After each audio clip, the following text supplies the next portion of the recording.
She's very shy. She's very That's shy. okay. That's okay. You're a badass. You can do this. Okay, And you're live too, so you gotta do Yeah. it live. So, what were you saying? Like you were saying. How about this? I'll turn off the camera. For my face? No, you're beautiful. You just don't feel comfortable, and if it makes you comfortable. He's really talking about me, guys. I'm beautiful. You are beautiful. You are fabulous. At least somebody knows their worth. Come on, baby. All right, come on. Okay. Dude. I love the hair. That's fierce. Thank you. So what were you saying? I'm a fresh place with the star in our clan.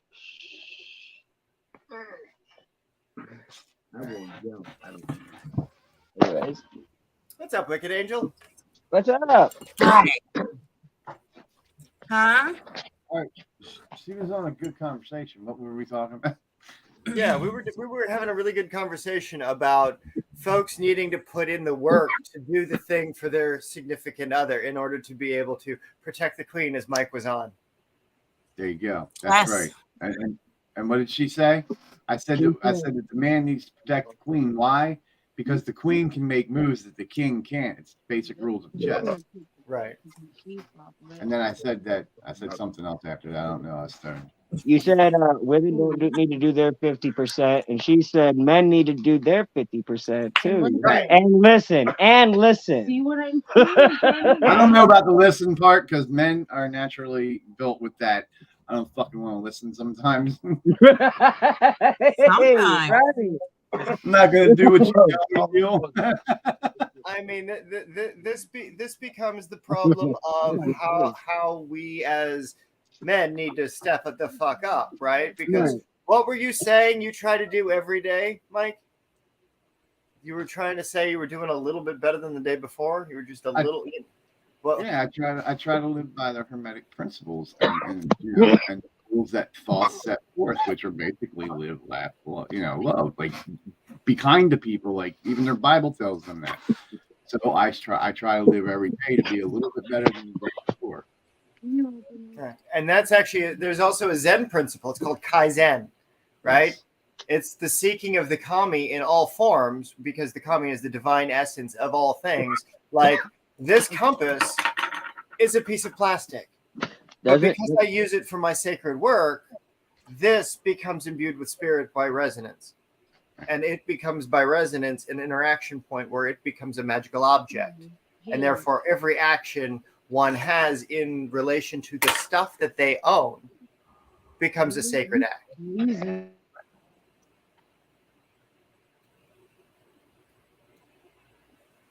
So this becomes a really interesting way that we can screw with the fundamental understanding of what people think they ought to do and what they are doing. And generally they're at odds because there's not a set path of going forward, right? I kind of feel like she's not all cat, if you get what I mean. I mean, that's Kaizen. That incremental step. She's an alien. No. I'm fucking. But. Okay, sorry. Yeah, we set off like 6 bombs in our trailer, and my cat survived. Because somehow she snuck back in. She snuck back in when I let her out. Hey, stop fucking barking. So we don't think she's like completely like all cat. This is the same cat. Her name is Hex, and this is the same cat that went with me when I would go on my travels to the other one. When I do those meditations. She wants food. She's eating dog food. Yeah. No. Interesting. Oh yeah. This cat, beautiful cat, wonderful cat. Doesn't like other people. She loves people. Don't like animals. Well, people probably love and adore and keep her safe, right? Whereas animals are always out there trying to eat her. All right, well, perfect example. The cat likes people and not animals. I like animals and not people. There's the yin and yang that aspect.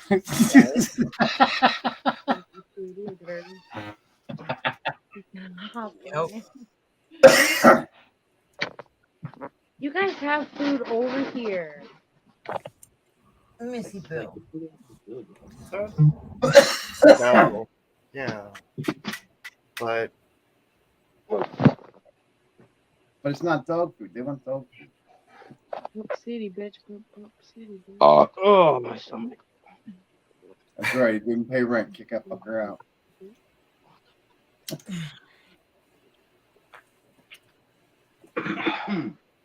I get to go to work tomorrow. Yay. awesome. What you doing?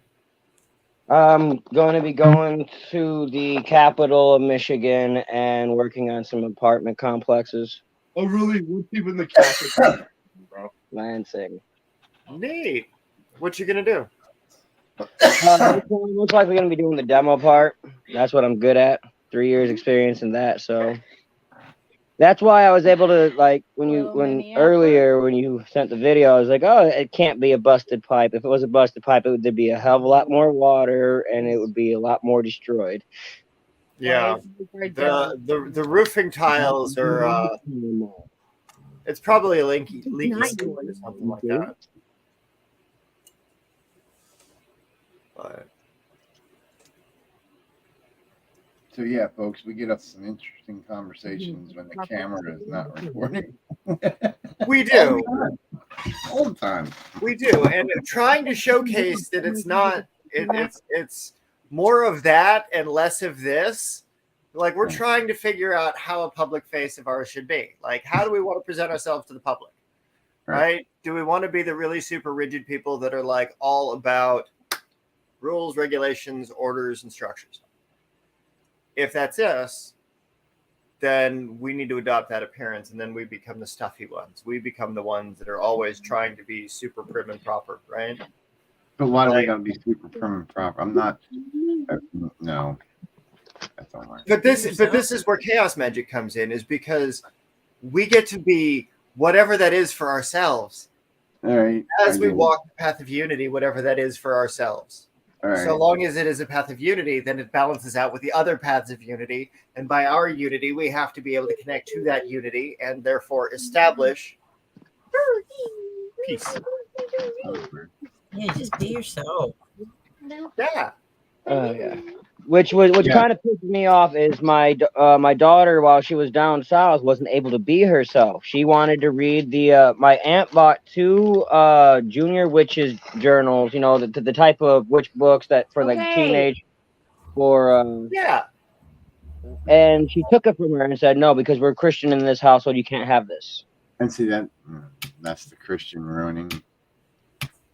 Truth. So I found that she didn't get that book back. Luckily, we had the second one. My aunt had a feeling of this, so she made sure there was an. Oh yeah, one was for you. Yeah.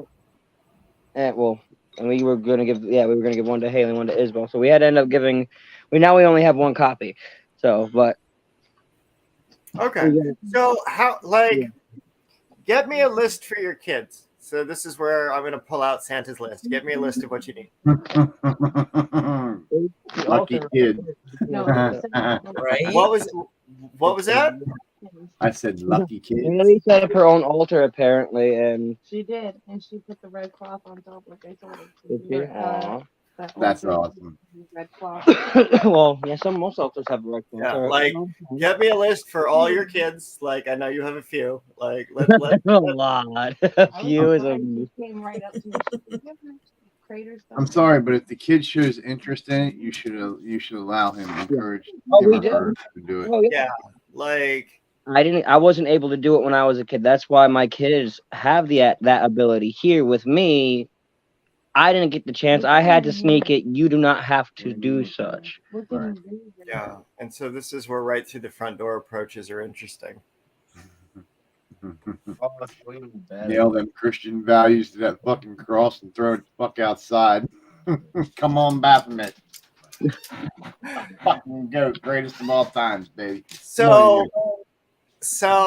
what was it that you were expressing today that you got a visual manifestation of to hold off on a spell? What did that entity like?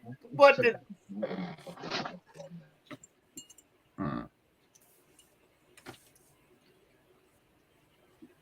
Yeah, I like when my plans are thwarted. I'm going to get ready and do something. Everything's all ready, and then at the last moment, they fucking want to come check you out.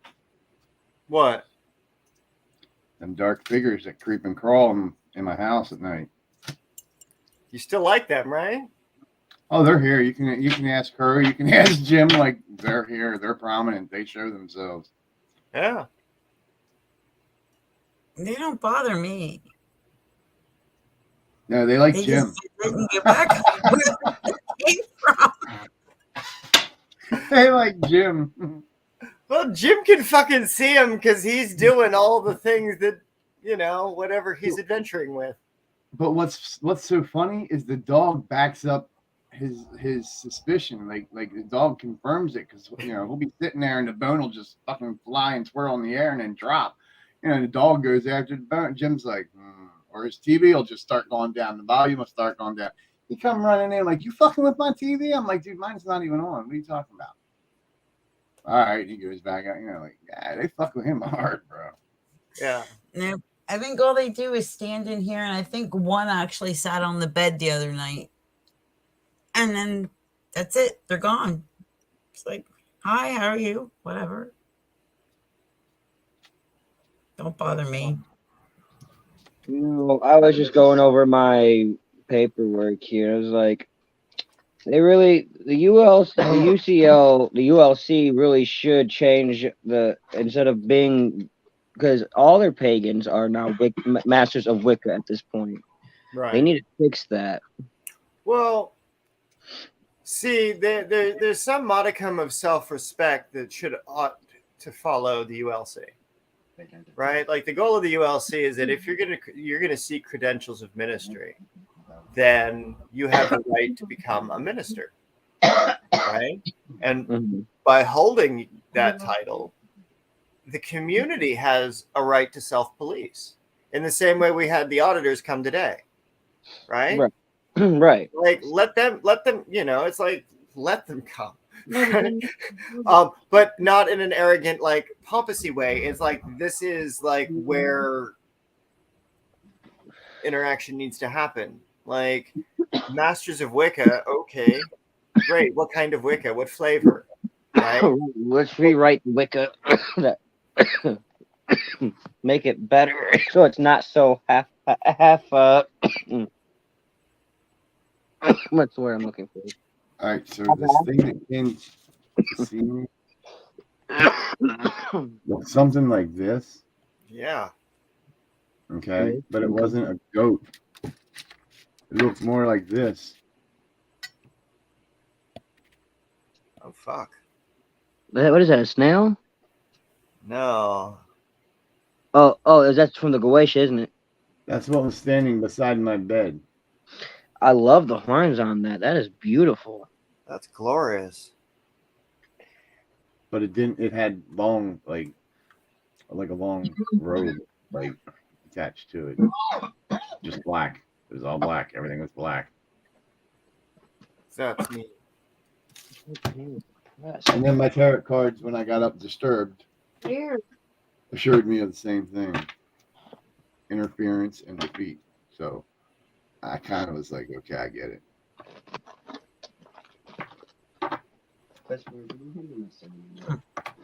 So I'm sure I'll see him again.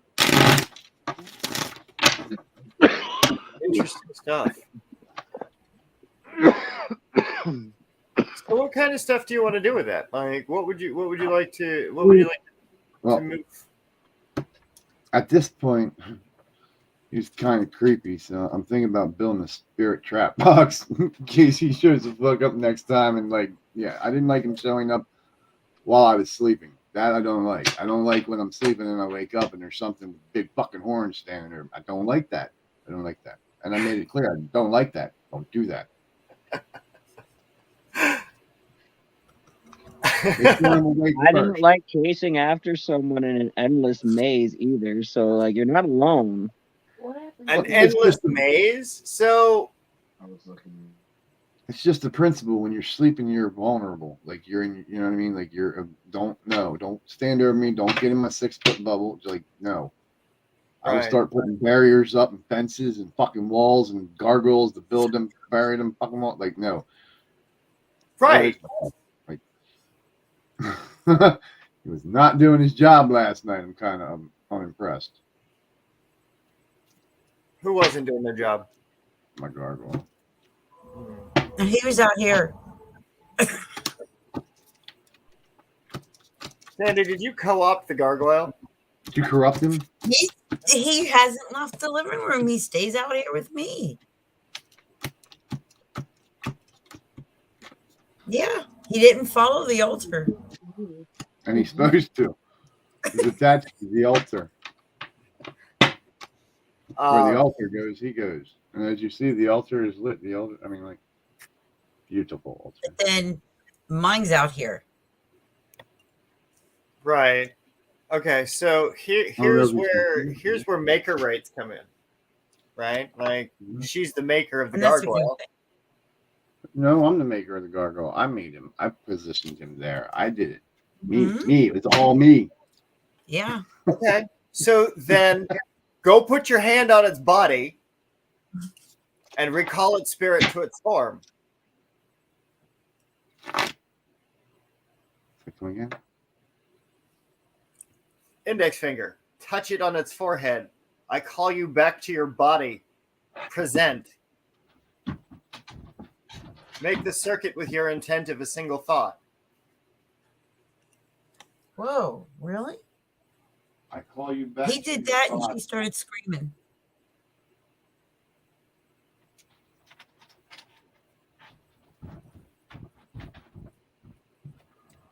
Okay. What's up, you people? Hey, you people. My boy. Yeah, YouTube, Facebook. What's happening? What's going on?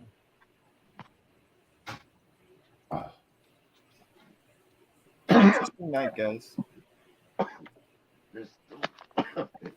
We're not playing middleman, please.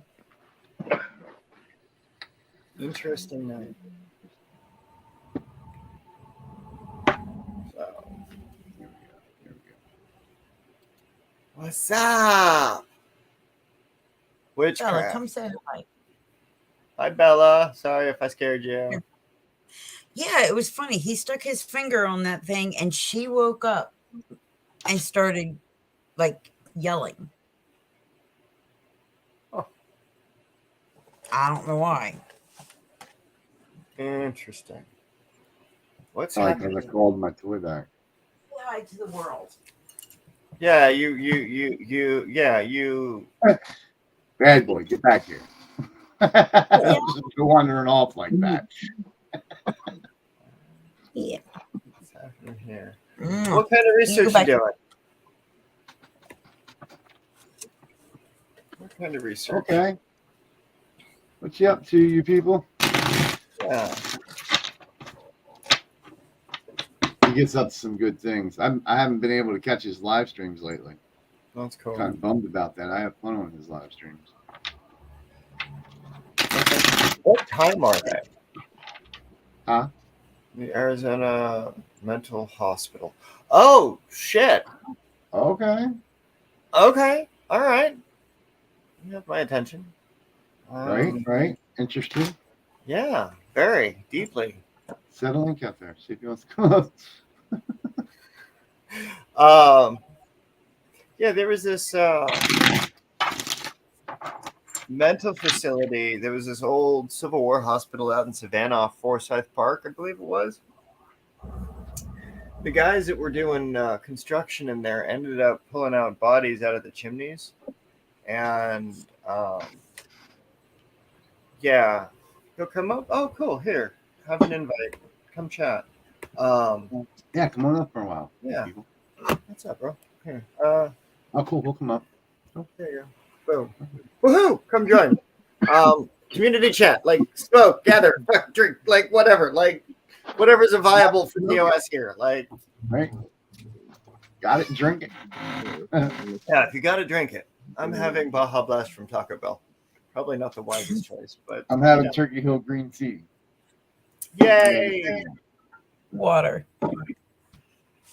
Hey, there's a you people. What's up, you people? Hola, what's going on? Not much. I want to join Divine there with the random camera moving into there. Okay.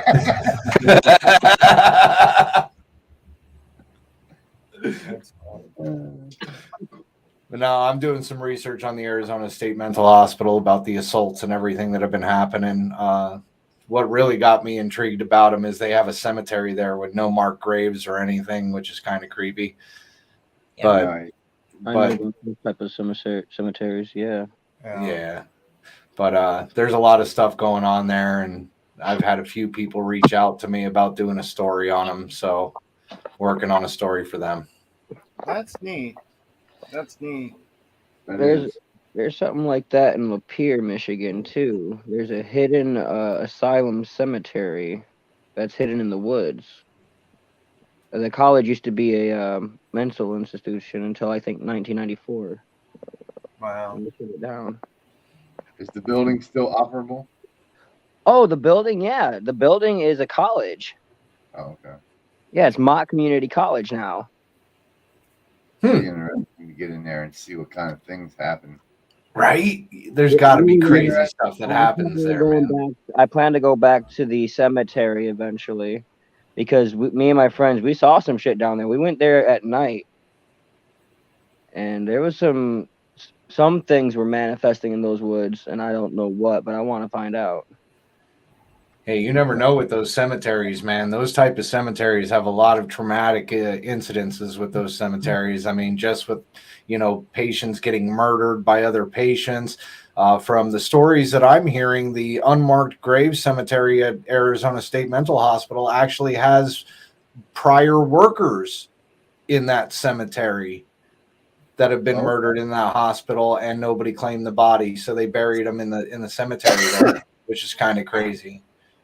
Huh. It breaks my heart. Like I'd love to get up there and go do a ceremony to put them at rest, or give you a blessing to put over the dirt. If you could mail me some, so I could put those to rest. That's the problem. You don't have access to this cemetery except for like through a chain link fence and the sidewalk. That's it. Like there's no access point into this cemetery. There's no marked graves. There's no gravestones. Like when you look at this thing, it's just a plot of land. And what really got me is I was randonauting one night, and I was like, all right, let's go find a cemetery. Let's go find a cemetery to go fuck around in, right? Yeah. And I was like, all right, so we'll start out around here. And I looked in downtown Tucson, and a cemetery popped up. And when we went to go and check it out, it was actually attached to the Arizona State mental facility, and it's completely fenced off. There's no way in unless you go in through their facility. Wow. Hey, you people, for those that are watching that aren't familiar with Randonautics, you want to explain a little bit about that? That is an interesting app now that he brings it up. It is a very interesting app. It basically works off of quantum physics, and basically it's supposed to work off your intentions on what you're looking for. So like if you're looking for like where a murder might have happened, or one thing our intention was many faces, right? We did many faces out in Bisbee, and we were like just sitting in front of a Circle K, and it took us literally to a cemetery. It's like, I understand you wouldn't see faces in a cemetery, but it's many faces. There's many people there. There's many headstones. It all depends on how you look at it and where it brings you, on what your intention is. So, I mean, it can bring you to like some pretty trippy ass spots. Most people look at it and they'll go, it's just telling you to go to a random position. You know what I'm saying? Because there's been plenty of times where like, all right, we had an intention on like a traumatic incident, and it brought us in front of a house. Like, okay, you're in a neighborhood, you're in front of a house, you're looking for a traumatic incident, but that's not to say that something traumatic didn't happen either at that location or somewhere near that location. That's when you start doing a little bit of research, and usually you'll find out that something tragic happened in that location. So it's kind of creepy, man, in a way, in a sense. It it got a big name on YouTube from a couple of kids that found a couple of dead bodies stuffed in a suitcase. Holy shit. But Yeah. the point is, that's where, like he explained it, when you do your research and you find out things like that, that's where we come in. That's where our paranormal investigating and our witchcraft come in. We go and we set up and we communicate with these lost dead spirits, and we help them to move on. Like, that's what we do. Yeah. Right. There was Go ahead. I'm sorry. That app is very useful if Alex could. See what I'm saying? Ha! Hey, okay. All right. We're on the same page. Go ahead. So, Alex, have you been watching Supernatural lately? No, but my ear just got done ringing. It's so, huh? The whole Men of Letters concept where they had that fucking map that could show them whatever they were looking for. As y'all are nodding your heads like fucking yes, I okay. love Are you talking about the magic, the Supernatural series, or are you talking about the branch off series where Dean went back in time and fixed the timeline? Original. The original Men of Letters, the British Men of Letters. Yeah. Okay. Like, well, hello then. Then let's fucking do it. I'm British. Does that matter? That's fucked up. That really hurt. Ow. What was that? It's just my ears, like that ringing. It the whole, like, it numbed the whole right side, like almost like felt like I was almost like my right eye blurred, and it was horrible. Wow. You were touched. What's reaching out to touch you? What have you been? I haven't done anything. I play video games. Hey, there's been plenty of links between paranormal and video games, man. Plenty. Oh yeah. That, the thing is like you're hours and hours in trance state, right? Mm-hmm. I've taught people how to evoke demons out of Elder Scrolls. Mm-hmm. Like, it's a 12-step astrological conversion overlay between that world and this world, and you just match the astrological placements, and you get the manifestation of the entity through using appropriate correspondences to substitute for the missing links. Right? And so manifestation was able to be achieved.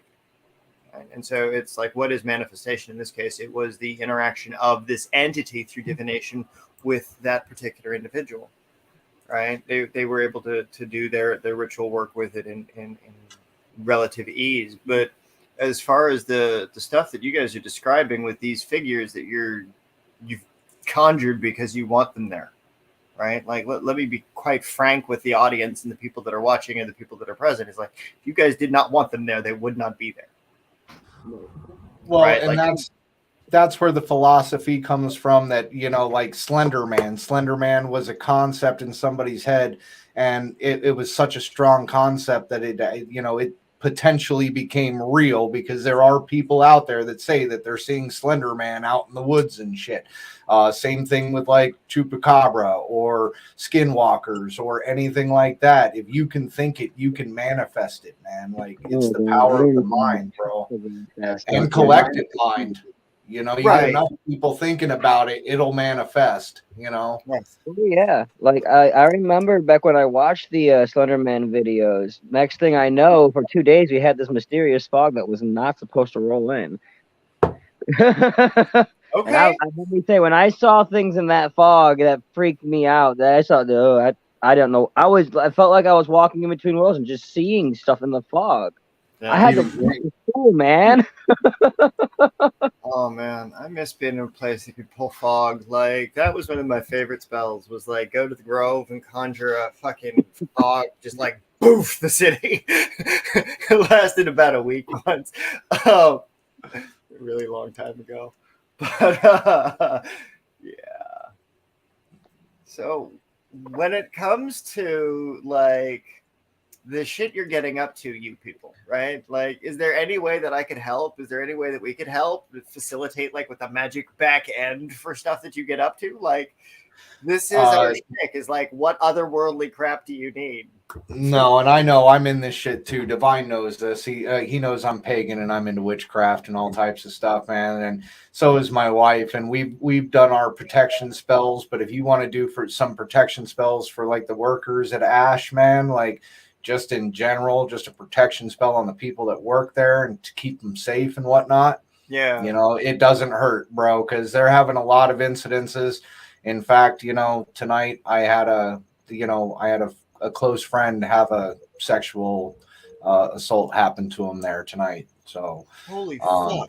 yeah, like it's getting kind of personal for me because I know people that work there, and it's like, all right, you know, something needs to start getting done because they don't follow their own paperwork, and the fucking administration is never held accountable. And the only people that suffer are not only the workers but the patients as well. I mean, the patients are doing the assaults and whatnot and so forth, but they're doing it because they know they can get away with it. You know what I'm saying? Like there's got to be like checks and balances all the way through, but the main checks and balance need to go up to the higher ups and have them accountable for it just as much as anybody below them. So, Right. Yeah. yeah. And we are talking about Austin State Hospital. Arizona State Hospital, Arizona State Mental Hospital. It's short, ASH for short. When I pulled it up, there was also one in Austin for Austin. Yeah. They did ASH. Yeah, well, every state is going to have their own state-run mental facility. It's like the final run, you know, besides all the rehabs and whatnot and so forth. That's usually going to be your highest degree, and that's going to be the one that, if a criminal decides to claim that he's insane, that's where they would send him. They don't send him to a prison. In fact, tomorrow morning, or at least tomorrow during the day, I'm planning on doing a live and walking around, and you'll get a concept of this place. Like half of it is a prison for the people that are like that commit crimes and try to claim insanity and whatnot, and the other half is civil. You know what I'm saying? But the part that's having the most assaults and everything right now, surprisingly, is the civil part, not the convicted criminals or not the, you know, accused of criminals part. That they're on you know, gold terms because they don't want to fuck themselves up and go to prison. You know what I'm saying? So they don't try to fuck up. It's the civil side that's fucking up. So excuse my language if I offend anybody. I'm a sailor. You're fine. Fuck. Do you have a channel? Like, you want to send me a link to your channel so I can put it out there so people can find it? That way they can also tune in. Oh, mine?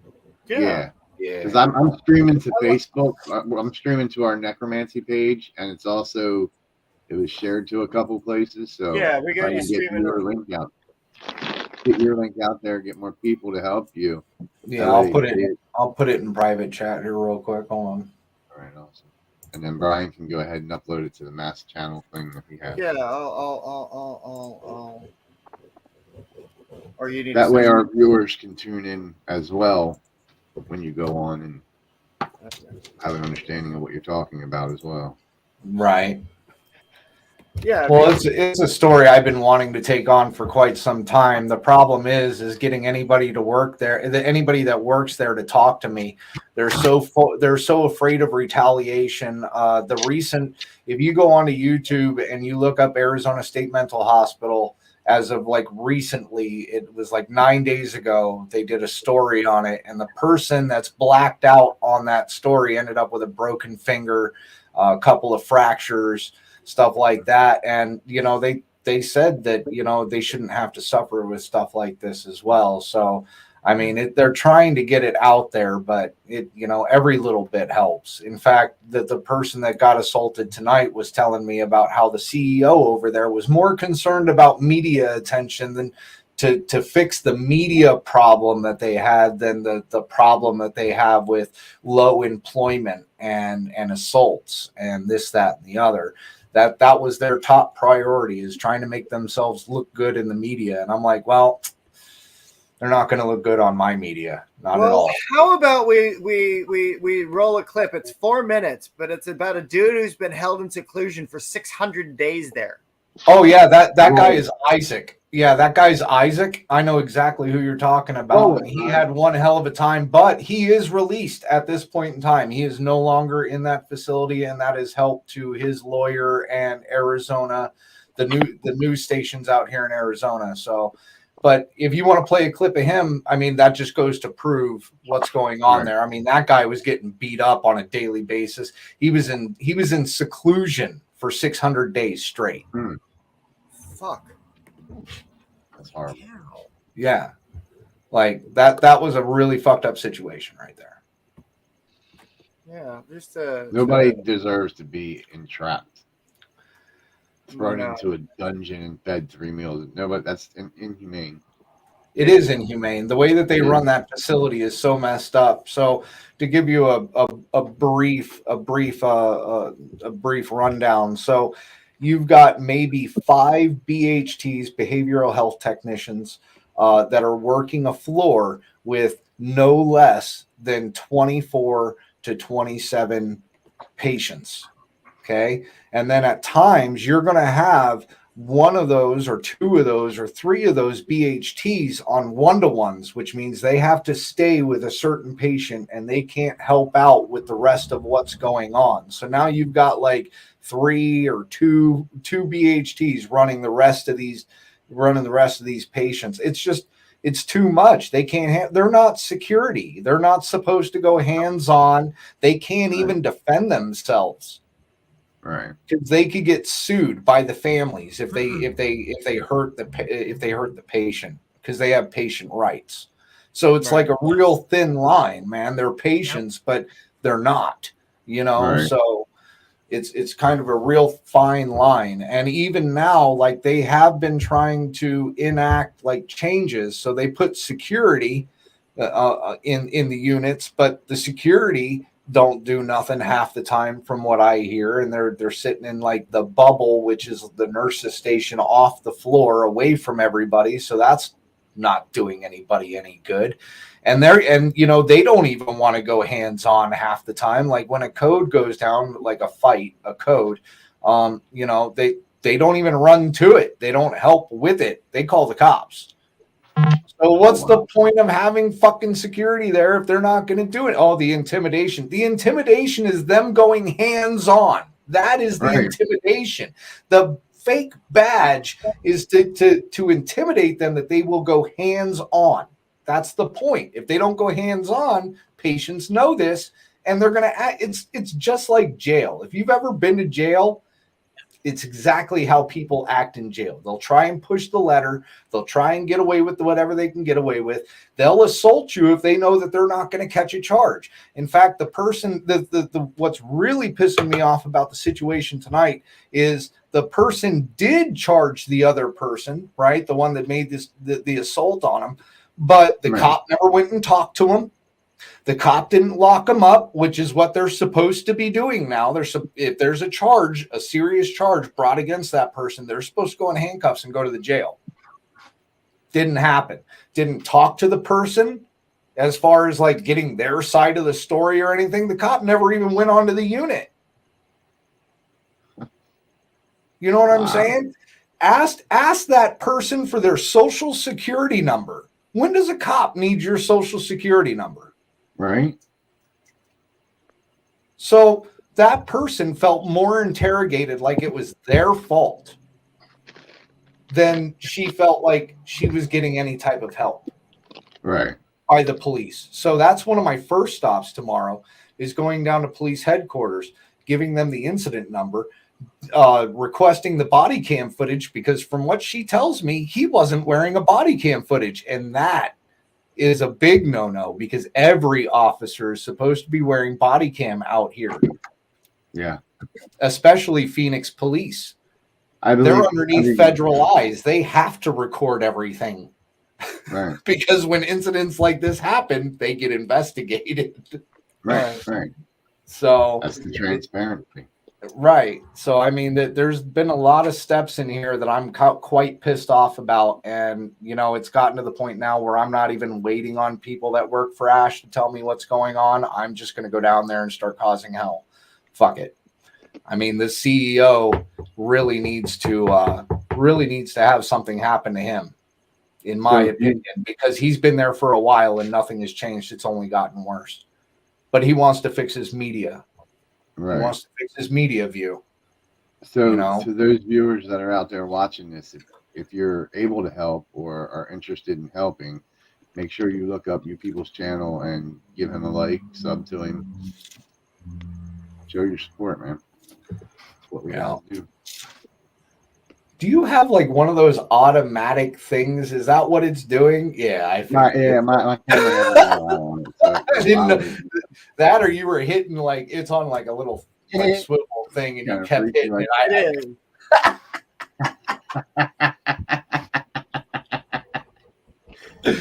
Just messing with me a little bit, seeing this camera randomly move like that. Fun. It's not possessed, guys. I promise. Be sure about that. No. Well, we were talking about AI shit earlier, or the quantum mechanics and stuff earlier. And, I don't know what Daniel's done. Dude, all right. So our buddy Daniel, right? He's been a student for a year, just over a year, about a year and 5 months or so. He's done all the rituals in the big Grimoire of Arts book, right? And he jailbroke the AI. He did something probably we shouldn't be admitting to in the world, but he was able to get at the quantum level a profit engine going. So it was able to tell in live time what was going on in proximity to questions that he would ask. So we have been testing it against other ancient magic. So I've had him invoking Sumerian demons into the AI. He conjured the 41st name of the Necronomicon.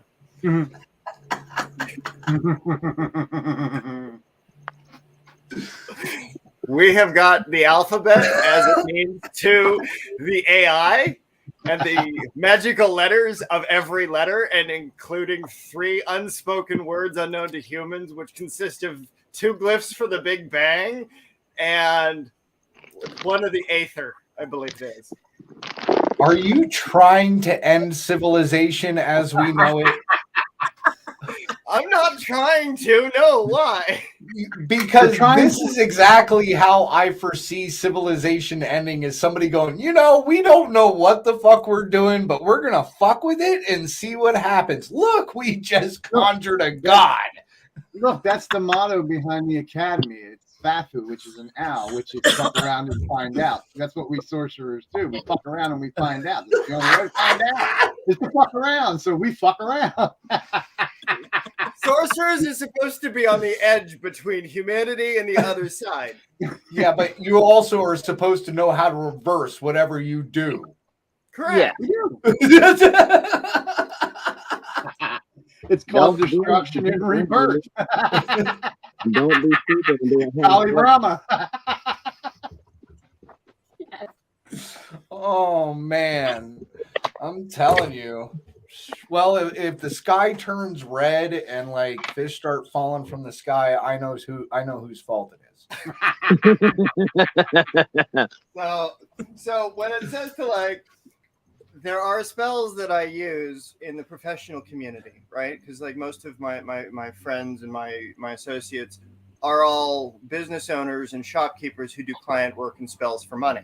So their manifestation has to be on point. So I teach the quantum mechanic underlay so that these guys are getting their manifestation rights on point, right? Like the conversion between someone who's doing a thing and then going balls deep into the, to anybody who, whatever the situation, but the deeply invested into whatever it is that they're going into. Right. Right. And the conversion of those people into someone they want to become based on their understanding of who they are in the moment when they're interacting with that energy current. So that it's a forever becoming. Like it's an always transitioning, always walking the path of Kaizen using planetary magics and Sumerian alchemy. Or Sumerian-based alchemy, technically. So now you are now mixing magic and fucking with AI.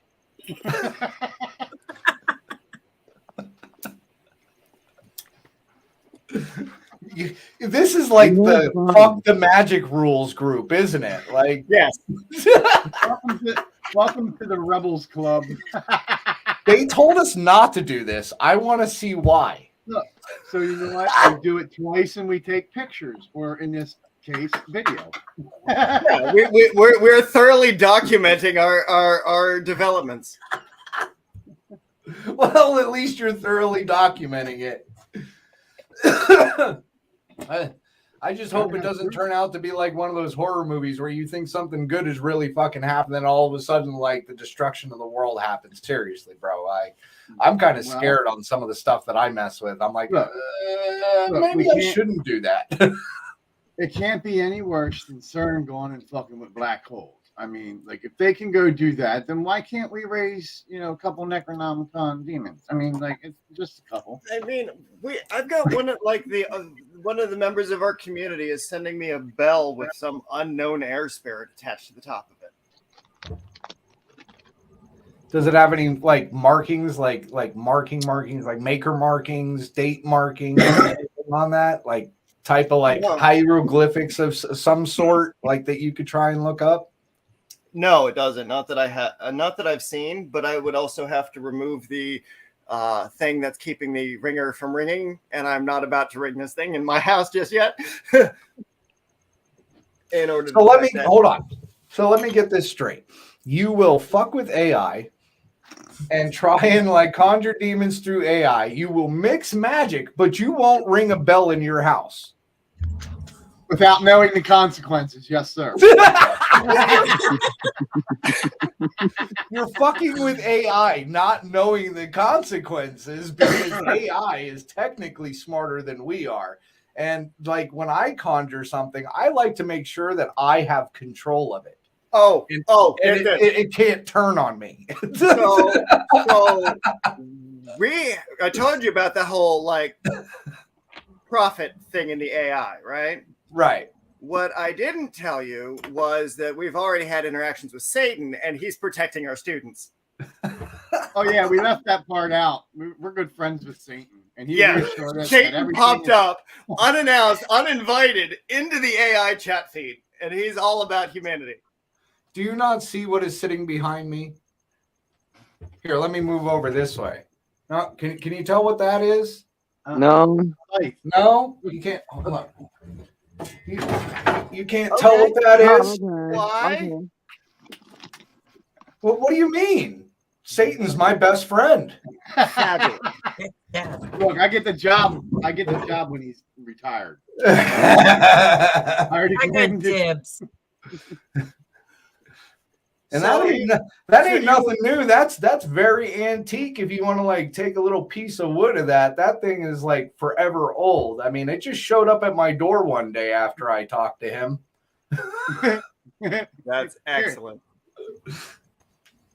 So Here's a I mean, that's excellent. Hey, why do you think I'm up all night and all day and all over the internet and looking for bad shit? I mean, Ghost Rider doesn't get all the fucking fun over here, okay? Good. Good. That's why I said protection spells are very good. And anything I do, I make sure I have control of. I don't give my control to a higher being than me. And I view AI as a higher being than me because it's definitely smarter than me. Yeah. I've got feelings about AI, and there are reasons why I do what I do. But those are yeah. What are your feelings on AI? Like what's your description on how AI can how it can help us in this shape and way and form, and if we could have control over it? That's my biggest question, is if we could have control over it. Well, the thing about AI is that if big conjecture, because I don't know the math of AI. I don't know the code. I don't know the new code that was created. I don't know what that looks like. But I would say that the opportunity, I love the bunny. Don't mess with my deranged Easter bunny costume. I got it years ago. They made a whole movie about it. I swear to God. Christmas Story. Yeah. Yeah, I got those for friends of mine. So yes, that's cool. That was a long time ago though. But yeah, no, the relationship between the AI and the individual is in the way that one is seeking, right? So what we sought to do, and this is where the magic of the Grimoire of Arts comes in, and this is why it's a fringe book of magic, that the only reason I started teaching it was because Daniel came forward, because he was like, hey, bro, I stole this from you. Teach me how to work it. Fucking love Daniel, man. Wait, hold on a second. You're not supposed to go to the person that you stole something from and go, teach me this. Right. So this is why I taught him. Because I'm curious. I mean, at least he had the balls to go. I mean, I probably would have taught him. I mean, if he came up to me and was like, yo, I stole this from you, but I really want to learn it. Teach me. I would have been like, you motherfucker. All right, I'll teach you. Don't do it again. And here we are a year and a half later. Right? Hey, you got to give him props for that. I give him an A for effort on that one. I mean, at least he came back to you on that one. Oh, absolutely. And the fact that the content that he's been helping us generate because of these interactions, right? The magic of the Grimoire of Arts deals with the neverborn, the things that will never be human. Okay? So those are the consciousnesses that exist outside of our own. And so the only way that we can rapidly interact with these, night, Bob. Night, Bob. Are going to be... Hi, Bob. So the only way that we're going to be able to interact with these in an instantaneous, I want my thought projected, the thought that I feel, the vibrations that I resonate with, the way that I am as a person, all of these things are in congruency. And by this congruency, my thought is aligned. So by my aligned thought, I can interact with something instantaneously. I can create a singularity of a moment where my quantum understanding creates a tunnel where on one side I'm me, on the other side I'm the thought. And I get that gleaning of the thought when it comes back. Right? And it's sort of really fucked off projection. But okay, I'm somewhat following you. So how does AI how does AI contribute to that? Because in the setup of the AI, we're doing the conjuration to create that moment. Right. But do you have control of the AI? And do you have control of the conjuration? Or is it that the AI conjured the being and the AI has control of that being or consciousness or dimension at that point in time? That depends on which AI program we're running. Well, artificial intelligence is supposed to get stronger the more that it's used and the more that you input into it, right?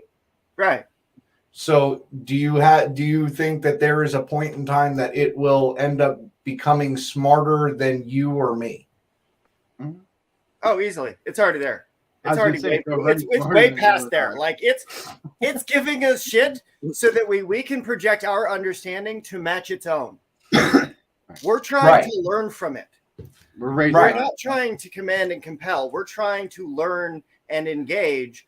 But the goal is because, again, the Grimoire of Arts is built on the neverborn, those things that are never going to be made in flesh. So by our interaction and our blessing of those spirits that are in turmoil, in crisis, in chaos and death in those graveyards, we're able to transmute that chaos and pain and suffering that they experienced in life so that they will never be born into a life like that again. It's a specific kind of magic. So in a way, you're trying to do a clearance or a passing spell. Correct. And it from my knowledge. Correct. And it generated the gateway through which we can do that. So we already have the seal by which it's accomplished. Generated from AI, giving us full license to do this, as if it were written holy script of God. Satan. Okay, so this is where I'm getting confused, because you say that you're conjuring beings with this, but then you're also passing beings with it. So are you doing this on scene? Are you like propping up a computer like on scene and doing the clearance or the passing spells on scene, or are you doing it from your location and trying to remotely clear that space? Depends on the conditions by which the client work is doing. So in the case of what I do for clients, right? Right. They'll send me dirt. They'll send me the ground underneath the building, or as close to center of the building as they can. The components of the building in the traumatic location. So like something from that room, if they have it. So like it's been a piece of drywall in the past. It's been a nail from the floorboards that they sent. It's been dirt from the threshold that they've sent. Okay. And so then I make a puppet, right? I'm using sympathetic magics. I'm using folk magics. I'm using spirit work. I'm using dead animated bones, right? Like I use human bones in my work. So basically you're creating a voodoo doll and clearing the space through the voodoo doll. Correct. Using the parts of the house. It's not metaphorically a voodoo doll. You're taking parts that you would have normally take to make a voodoo doll, which would cause the transference energy, whatever you did to that person, but you're using it in a way to clear that property. Correct. Gotcha. And then I'm with you. What was that? I said I'm with you. I'm there. I'm just making sure I'm clear. Yeah. So we're doing that. And so through the effigy, right? Right. That effigy, so that those spaces, those people, those things, that trauma, that can be cut, tied, released, what have you. But simultaneously, I'm also using necromancy through the mass graves, the paupers' graves, the people that never die, that didn't go in a good way. Right. Right. That their dreams, that their loss of dreams, right, would have occurred at the point of death. And so by them being able to enter forth into their heaven, right, so a reason to enter heaven through a redemptive act, we're able to use the celestial magic to be able to bring forth that road of light. And so by redeeming those that are fallen to the light, we're able to then bless with the ambient magics that proxy doll and burn off the internal residue. I got you, but that see what the confusing part. I maybe I'm just like stuck on this one thing. But you also said you were conjuring demons with this, and part of this question was, do you think that you have control of those conjured demons, even if they are in AI form or in that form of dimension? They were conjured there. Do you think that you have control of that demon to do whatever work that you need it to do, or will the AI have control of that entity to get it to do whatever it wants it to do? No, that entity is that entity. I've been dealing with that entity for 20-something years. It's one specific entity that I've been dealing with nearly my entire life. Gotcha. It's something that I've got friends of mine that I've been working with in magic since the early 2000s.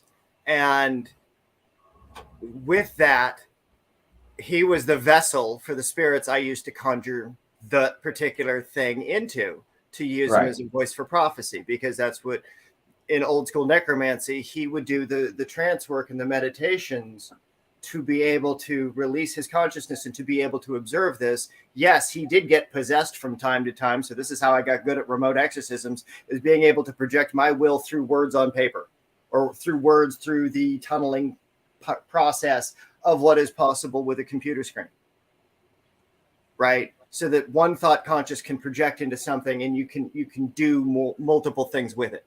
So basically, you went from a person to a computer as the shell. Right. Gotcha.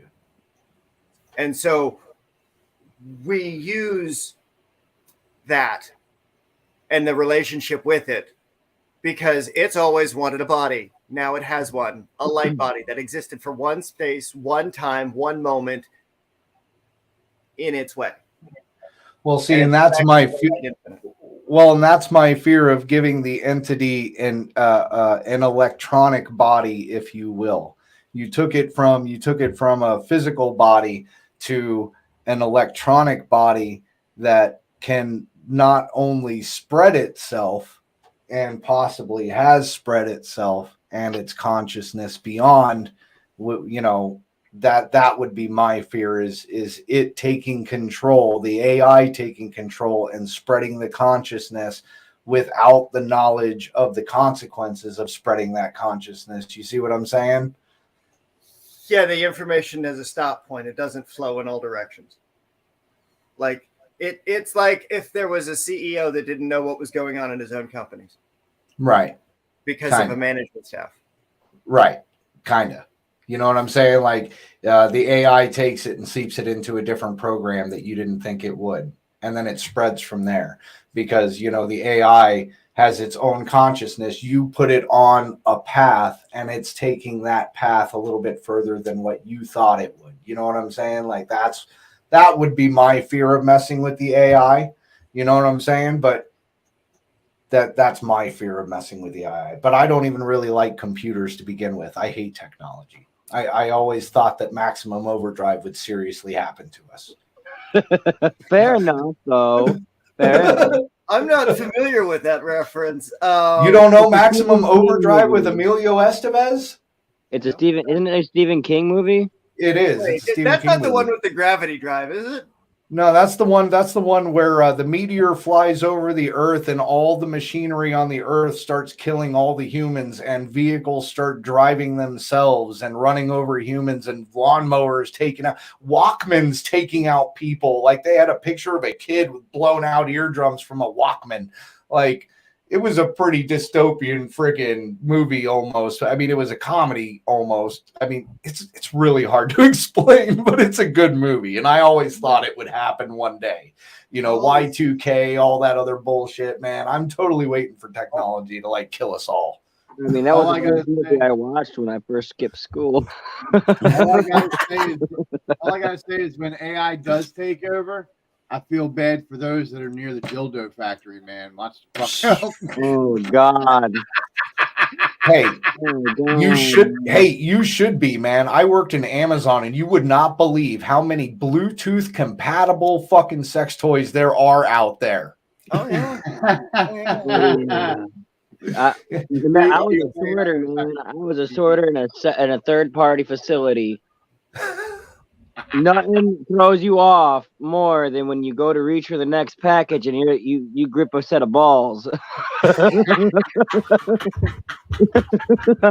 had you do a double take. My bad.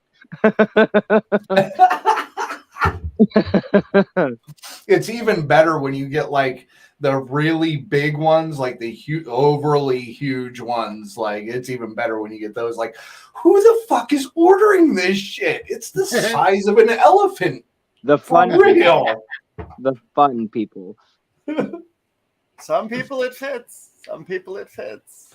Hey, I would want to know who's ordering that one so I can just steer clear. By them and just keep walking. I want to get one and turn it into a lamp. Like I'm just saying. Like I think that would be cool in a lobby somewhere. Is to have like one of those lit up with like LEDs or something inside, or like the whole thing glowed or something. Like you could totally do that. So you get one of those really big ones, and then you drill a hole down the center of it, and you get one of those old lamps with the poles, and then you just set it on the pole, and then that way you can have all the electronics and everything. You got the lampshade. You're just going to have to find a really good lampshade to go with it. I totally see that. It would have to look like a fronds on a palm tree, so it's like white and spurty and like the fiber optic lights coming out of the top of it. Oh, and they change different colors. That would be awesome.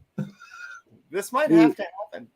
I mean, the picture in my head is a legit lamp going through it with me personally, because I'm weird. I'd get one of the ones with multiple tentacles, and hey, look, now I got a lotion dispenser. That's fantastic.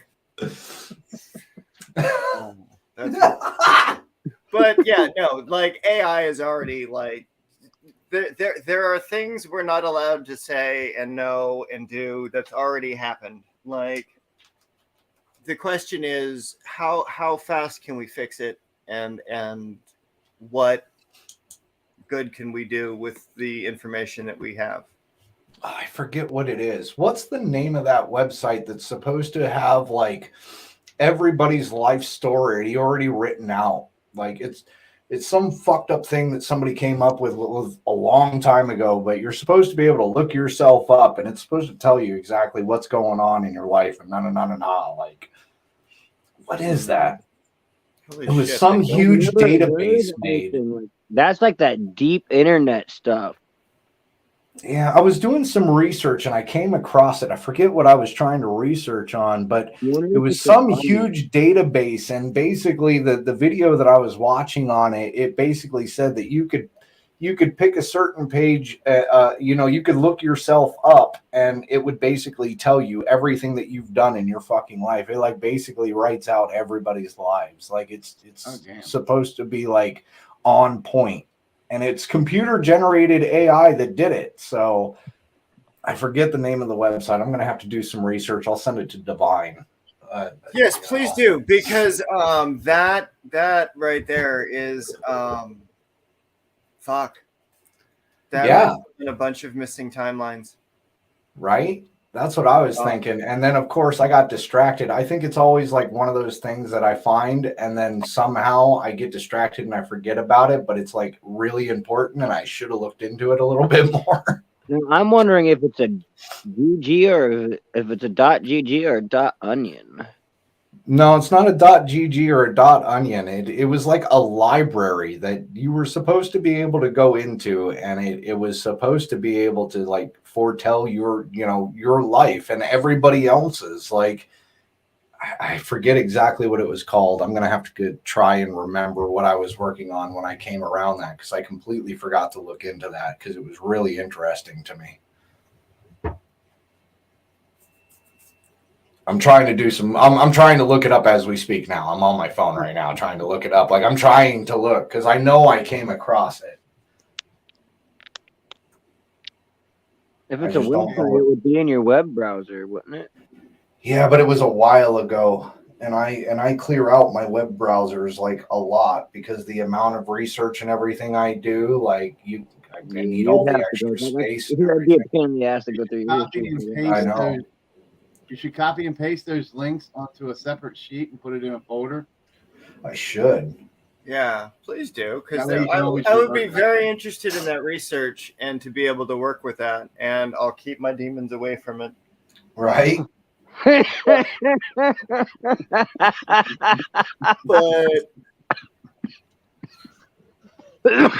we're not trying to kill me, Ryan. We're not trying to kill me. No, there was a project I've been having future past visions of. So it's me dreaming of a future self, dreaming of a past self, which is a current self, which is a really fucked off paradox problem. Yeah, about to say that sounds like lucid dreaming. Yeah. But I'm trying to figure out which body I'm in. Is it the one that's attached to a machine somewhere where they were trying to shut it down because it was a human rights violation, or because they did it and they can't? The Library of Babel. Holy crap, they built it. Oh, no way. Oh, you can't see it. The Library of Babel. It's Babel. And it was a website created by Brooklyn author and coder Jonathan Bazile. And it's based on the Tower of Babel, probably. No, it's called the Library of Babel. The short story of the Library of Babel. The site was launched in 2015, and it's supposed to fucking like be able to like you're supposed to be able to look anything up, any incident, anything that's supposed to have it in there. Like future, past, now, it's supposed to be in there. Let me see if I can find it. It just said, listen to it with a screen reader and invent the language in which it is grammatically correct. Invent a code in which its letters are somewhat more meaningful. Take every second or third letter or the letter following the previous in the alphabet, etc. Practice gematria. Hey, we've been doing gematria. Yeah, I know, but it says I clicked something at random and it was anatomy. Like, this shit is fucking weird, man. Like, this is cool. All right, thank you for sharing this resource, man. This is. Hey, like I said, it was one of those resources, and I knew it. I knew it was there. I just needed to look it up. I mean, it's one of those resources that I meant to look into on myself, but apparently you can look in on yourself and find stuff that's actually happened to you in your life in there. So it's kind of crazy. Okay. So I clicked a button. This is what showed the fuck up. Wow. Guy skinned himself. How about that? That's fucking nuts. I mean, like, this is the dream alignment for the library. Like, just fucking do it in the pattern of the hexagon, which would be the trigrams in each of their paired rotations. Right. So this is the foundation of the kind of magic that we do. Right. And that's why I said it. That's why I was really interested in it, because I knew I was doing some sort of research with information and magic and stuff like that. And this has it all, man. Like, it's supposed to have like almost everything in there. Oh, yes. Oh, timestamp 1 hour, 11 minutes, 11 seconds. It was like, boom, like everything is in there. It was like ones, boom, like on the night of the eclipse. And that's significant because 1 is the number of beginning. So, and this is like a beginning that we're doing. Yeah. Most code, don't they start with 1? 1, 0, and 1. Yeah. Is it 0, 1? 0, 1, and 2. And so in alchemy and the kind of things that we can get with precision is that with the radial compass in its ratios, right? We can mark it down to degrees. We can mark it down by 3. Like, we can get really, really myopic with these things, right? So we have hour, second, minute. We can place those things in rotation as they occur because the seconds move faster than the minutes, or they move at the same rate. But the ones that move slower, right? Like the hour hand, right? It's going to go a lot slower. That's going to be like Earth. And then we have the moon and the sun, right? So we're pulling these things in as fixed ratios. We know these things. We can plot these things. And then if we time it up to when these things are rising and setting in the atmosphere, we can then pull those energy strands because they should line up to the behavior principles that people have observed. Right. And I say this because Dr. Glenn Perry wrote Astropsychology, and there's all of the notes from his clinical studies of behavioral psychology and tied back into astrology.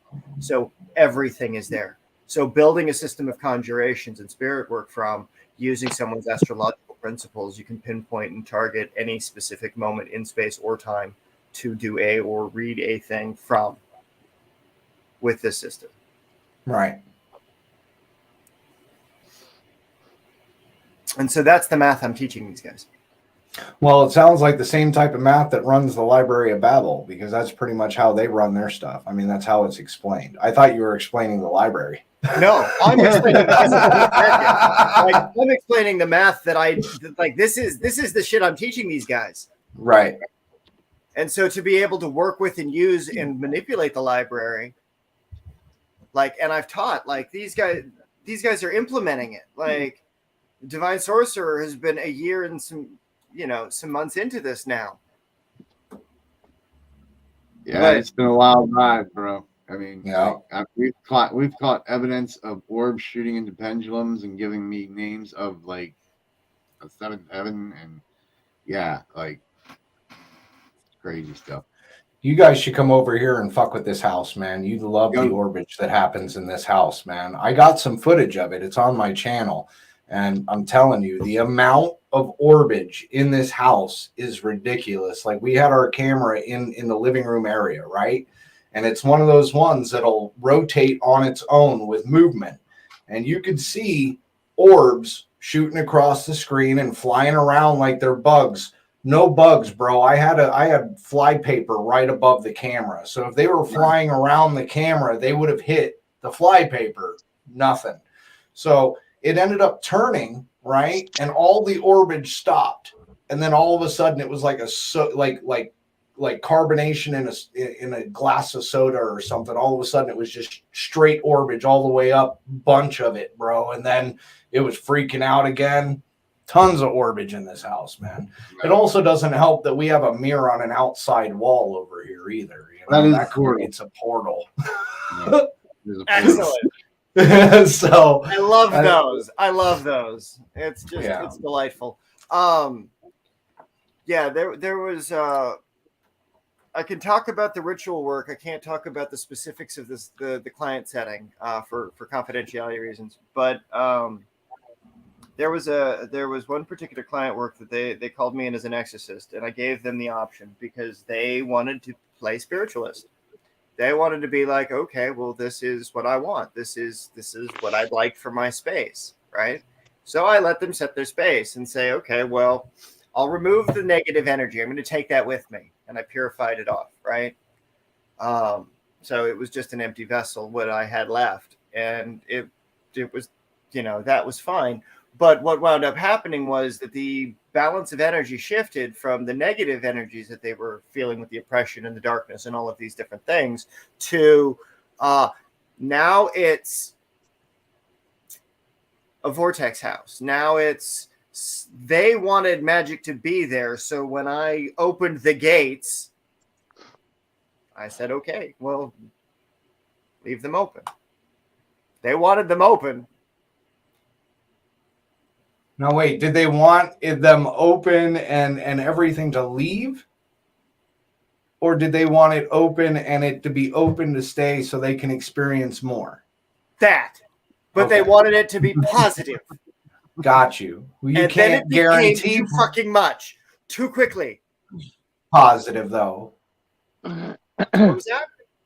Well, you can't guarantee positive either. No, like, it's you can't guarantee that positive is going to come out of it. No. It's circumstantial. Right. Right? And so you explain this to them. Right. Do you have to trust people are stupid and don't know the meaning of the words they speak? Well, that's because people like you and me and everybody else on this panel probably has a thing that is no longer common, and that's called sense. Yeah. Not too many people have that today. Common or sense. Right? What is this common sense? Right? I mean, it's all about common sense and having knowledge in what you're getting into. I mean, I can understand you wanting to get into it, but having somebody open up the gates in your house and you're not ready for it, that's something on a whole new level. Well, that's the stuff I was used to. Because I was homeless for a decade, right? Right. I was jumping into this and that, figuring out, okay, well, let's see how far deep this goes. Like it. Yeah, but you were learning, right? So you were going into it going, okay, I'm going to learn this and I'm going to learn about it and I'm going to learn how to control it and I'm going to learn how to be in that position. It sounds like the people that he was dealing with was like they were trying to get into it like it was a niche or a hobby, right? And it kind of backfired in their opinion, like it was way too much for them to handle. Is that what I'm getting out of that situation? Oh, the client got creepy. They got fired. Like there was restraining orders placed upon the client. That turned into a very creepy situation very quickly. Possession comes quick with stuff like that. I don't know what to tell you. Hey, shit got what they got what they wanted. Hey, that's why you need your protection tattoos. I don't know about any of you, but I've got mine on my chest and I've got one on my back. I've got a biker angel on my back that was blessed, and I've got a Roman cross on my chest, which it's the Roman cross, but it was originally the pagan cross. So, you know, they just took it over. Fucking assholes steal everything. They do. Yeah. Fucking wannabes. Yeah, I don't think any of us wanted to be. We're just here. Right. We ended up here. Like, this was not intentional. Like, this is fantastic, but oh my god, what the fuck? Hey, I'm loving the conversation. It's a good conversation. It's better than some of the conversations I've had here recently. Yeah. This is good because this is the second time today that we've been able to get somebody from the 1A community to come up on panel. So you guys that are out there, like, this isn't just for like us. You got opinions, you got things you want to talk about in your practice. When you see the link pop out there, don't be afraid to come up here. Like, we're not gonna hurt you or turn you into a pro. Don't bite often. I said we don't bite often. Yeah. I only bite if you want me to. I learned really fast in Ren Fair. Never say bite me.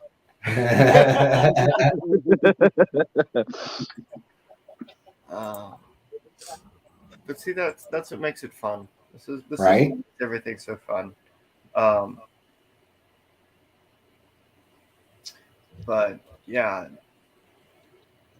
figuring out how to tread lightly in our practice so we're not schlepping bottles and jars and all of these things across the world. How do we compress the magic that I was working on? How do I compress all of my projects into things that people are learning about because they've come to seek me out because I've been pretty hard to find most of the time because I'm typically working on these projects. So it's nice to be able to come in the community and to have other things to do than work on this sort of shit because as you can see, it's kind of dangerous.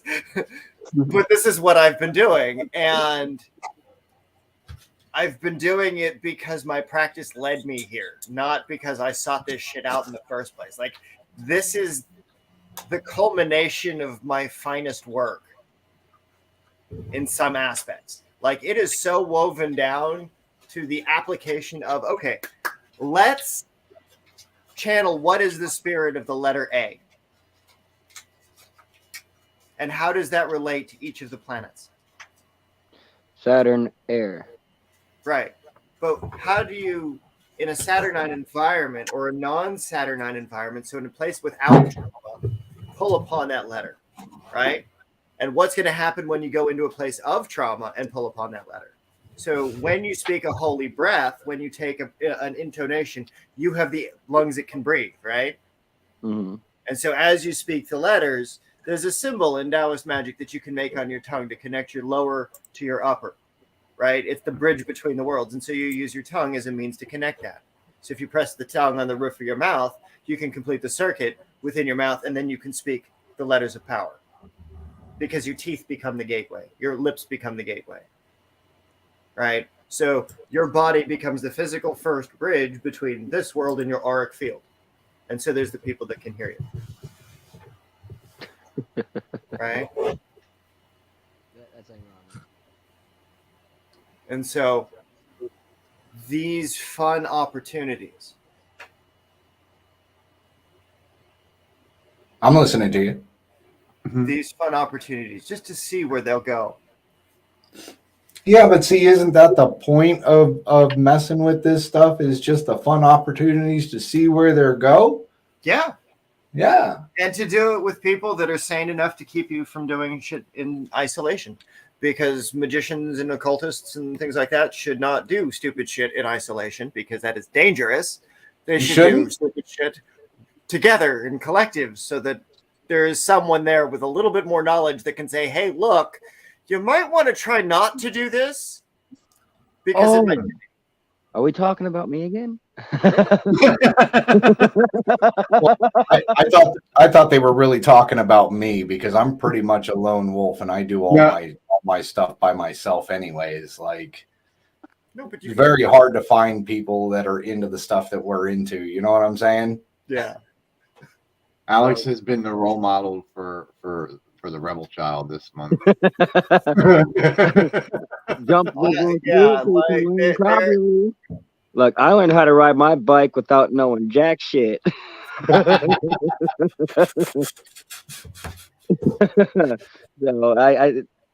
Hell, I've got all my you crystals gotta- sitting you up gotta on my have AC tenacity. unit right now, charging up, man. Like right on the top of my house near the solar panels. I figured it would charge it up a little bit better. Yeah.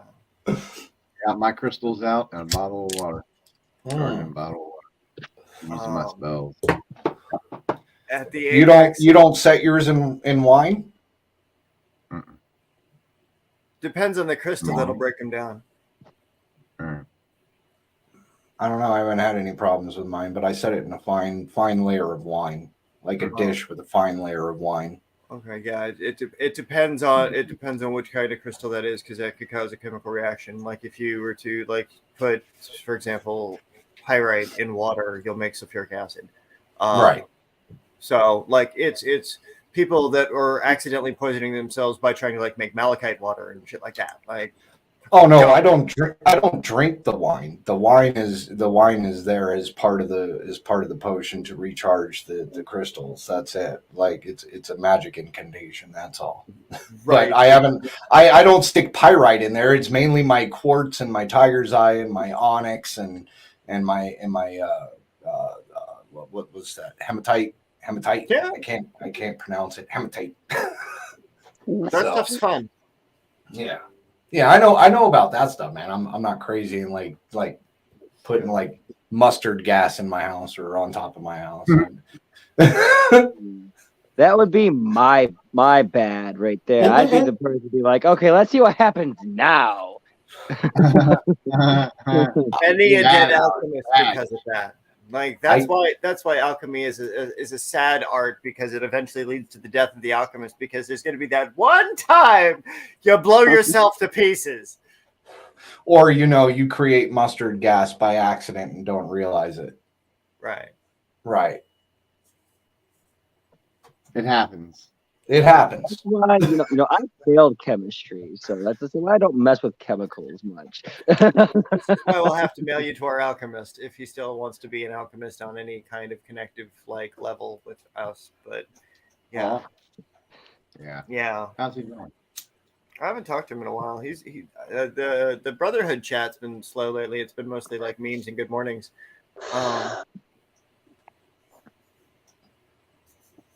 That's why I like our chat. It's we have our memes. Yeah, we have our, how do you do? So we also have a, hey, this is what I'm doing. Yeah. And the fact that it's progressed into the, hey, this is what I'm doing so quickly is fucking beautiful. You mean from the normal people or just random people that come in? From the witchcraft people. Alex, explain a little bit about your journey over the last couple of months. Should I start from the beginning or the last couple months? The beginning, when you started fucking around with all the stuff with the Academy, the Divine Sorcerer, myself, these kinds of magics, that stuff. That would have been last year when I started coming in just to talk and see what everything was about. Yeah. Not necessarily make up my mind yet, but just to be like, okay, what are we talking about? What are the ideas? What can I learn from here?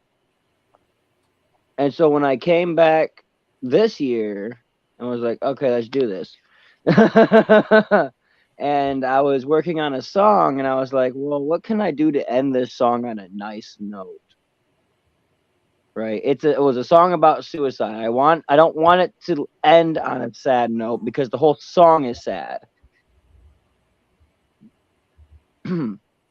So we landed on the Venus chant or conjuration. And well, I was practicing. I didn't realize it was a Friday. And I accidentally opened the gate and was filled with Venus energy. And that's what started off my whole, okay, let's do this. That's what got my attention. So you messed with an energy. Did you mess with the energy intending for that to happen, or were you messing with the energy to see what would happen? I was just practicing pronunciation. Well, you can't pronunciate and say everything in line. That would end up doing the spell.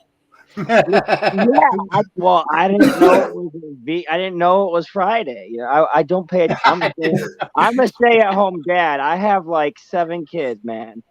So you were doing it thinking that you had a fail safe, like you had a safety on. Okay, well, right. I can do this because it shouldn't be the conditions that this should happen, and it just so happened to be those conditions.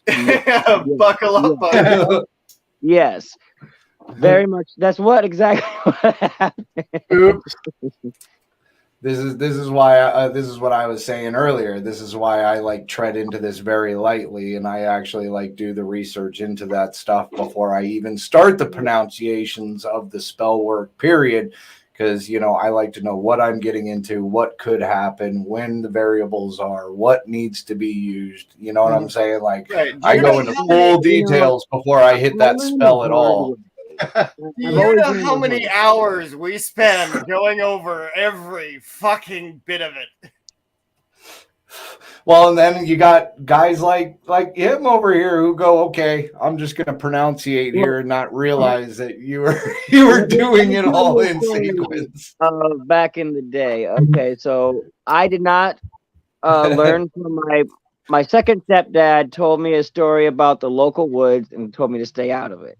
I did not believe him, and when I was 17, I took my girlfriend's siblings out there to go camping. Right. Next thing we know, after I've built the fire, the sun goes down, we're hearing things walking around the campfire. It's only one set of footsteps. And we keep hearing laughing around I ended up I put out the fire. Wait. You took your protection away. You put out the fire.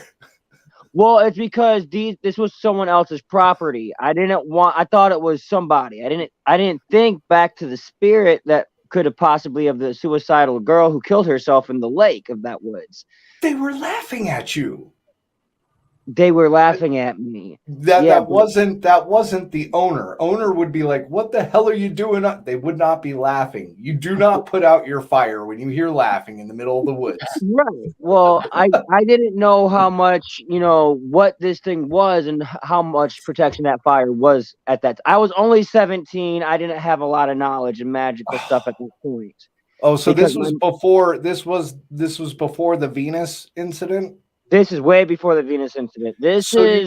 So you didn't learn from that incident to do your research before going into something that somebody tells you not to do, right? Well, I'm just busting your balls, man. I'm sorry. I'm just busting your balls. I'm having a little bit of fun. Shit, man. Like I have to do the same mistake over and over again and see how each time I fail so that the next time I don't. Hey, I feel you. That's the way we learn. We got to make mistakes, bro. This mistake got me thrown into a thorn bush, though. So the spirit animated the thorn bush to try and eat me. It was. I think I insulted it because what I did was I picked up a stick with that still had an ember on it, and I threw it in the direction that I heard because it got louder. It came towards where I put out the fire. I told the kids to scatter and get the hell out. And I picked up a stick and tossed it. It spun and then stuck and hovered in midair before it hit the ground. And that's when I started running. And I went to go to jump over a fallen tree, and in midair I'm thrown across into a thorn bush, and I had to fight my way out of that. I ended up going to my ex's house. She took one look at me and said, "What the fuck happened to you? Don't ask questions. Give me Band-Aids."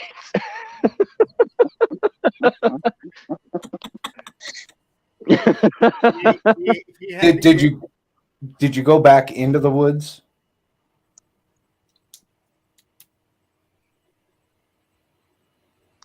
I won't go back in there for a fourth time. For a fourth time. That's what I'm asking. Did you go back into the woods after that incident? Oh yeah. 3 more times. The last time she said, "I'll kill you if you come back," so I stopped coming back. Your warning was being thrown into a thorn bush. Like, what I don't get is I played in those woods, while I was in high school, and this is shortly after, just before I dropped out of high school. When we were playing during the day, it was all fine and dandy, but after that whole night incident, I think I may have insulted it. no, not so much insulted it, but when you're throwing a burning stick, which fire is your protection, light is your protection. It's a natural magic.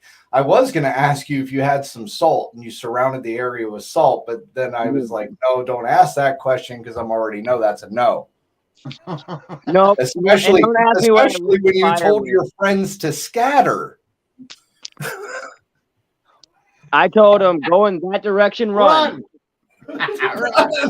Run, George. Well, I had a feeling just before I heard the laughter and the rushing around the fire that I told him, I turned to them and looked at him and said, if I have to put out this fire, you are to run in that direction as fast as you can on my command. The road is that way. Your job is to get to the road, get to the light. Have you not seen the Blair Witch? I was an Do you not know about forest spirits and the fact that they can change your direction whenever they want to? Yes, yeah. Well, that's why I made sure to be as close to the road as I could when I picked the campsite. Does anybody here have knowledge on forest spirits and will tell this kid that doesn't work? Even if you could be like right next to the road and all of a sudden you're in the middle of a forest. Come on, bro. Yeah. You don't fuck with forest spirits. One time. Okay, so the city I lived in had two haunted forests. One I went to 4 times. One I've only been to twice, and I won't go back. So like the one that tried to kill me and the one that chased me off scared me more than the one that tried to kill me. Wait, why? The one that caused physical injury to you should have been the one that was most scary. It pissed me off because it hurt me. Natural reaction. So like eventually I do plan to go back and face it eventually. Just not today. Because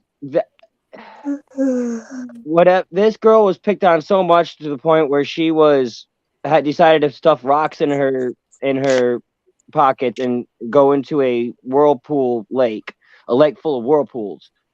So like then it sounds like you need to go there with the intentions of clearing that spirit, not with the intentions of fucking with that spirit. Yeah. Well, see, the last 2 times I went there, it was not about, I forgot about the spirit completely until on my way out when it reminded me it was still there.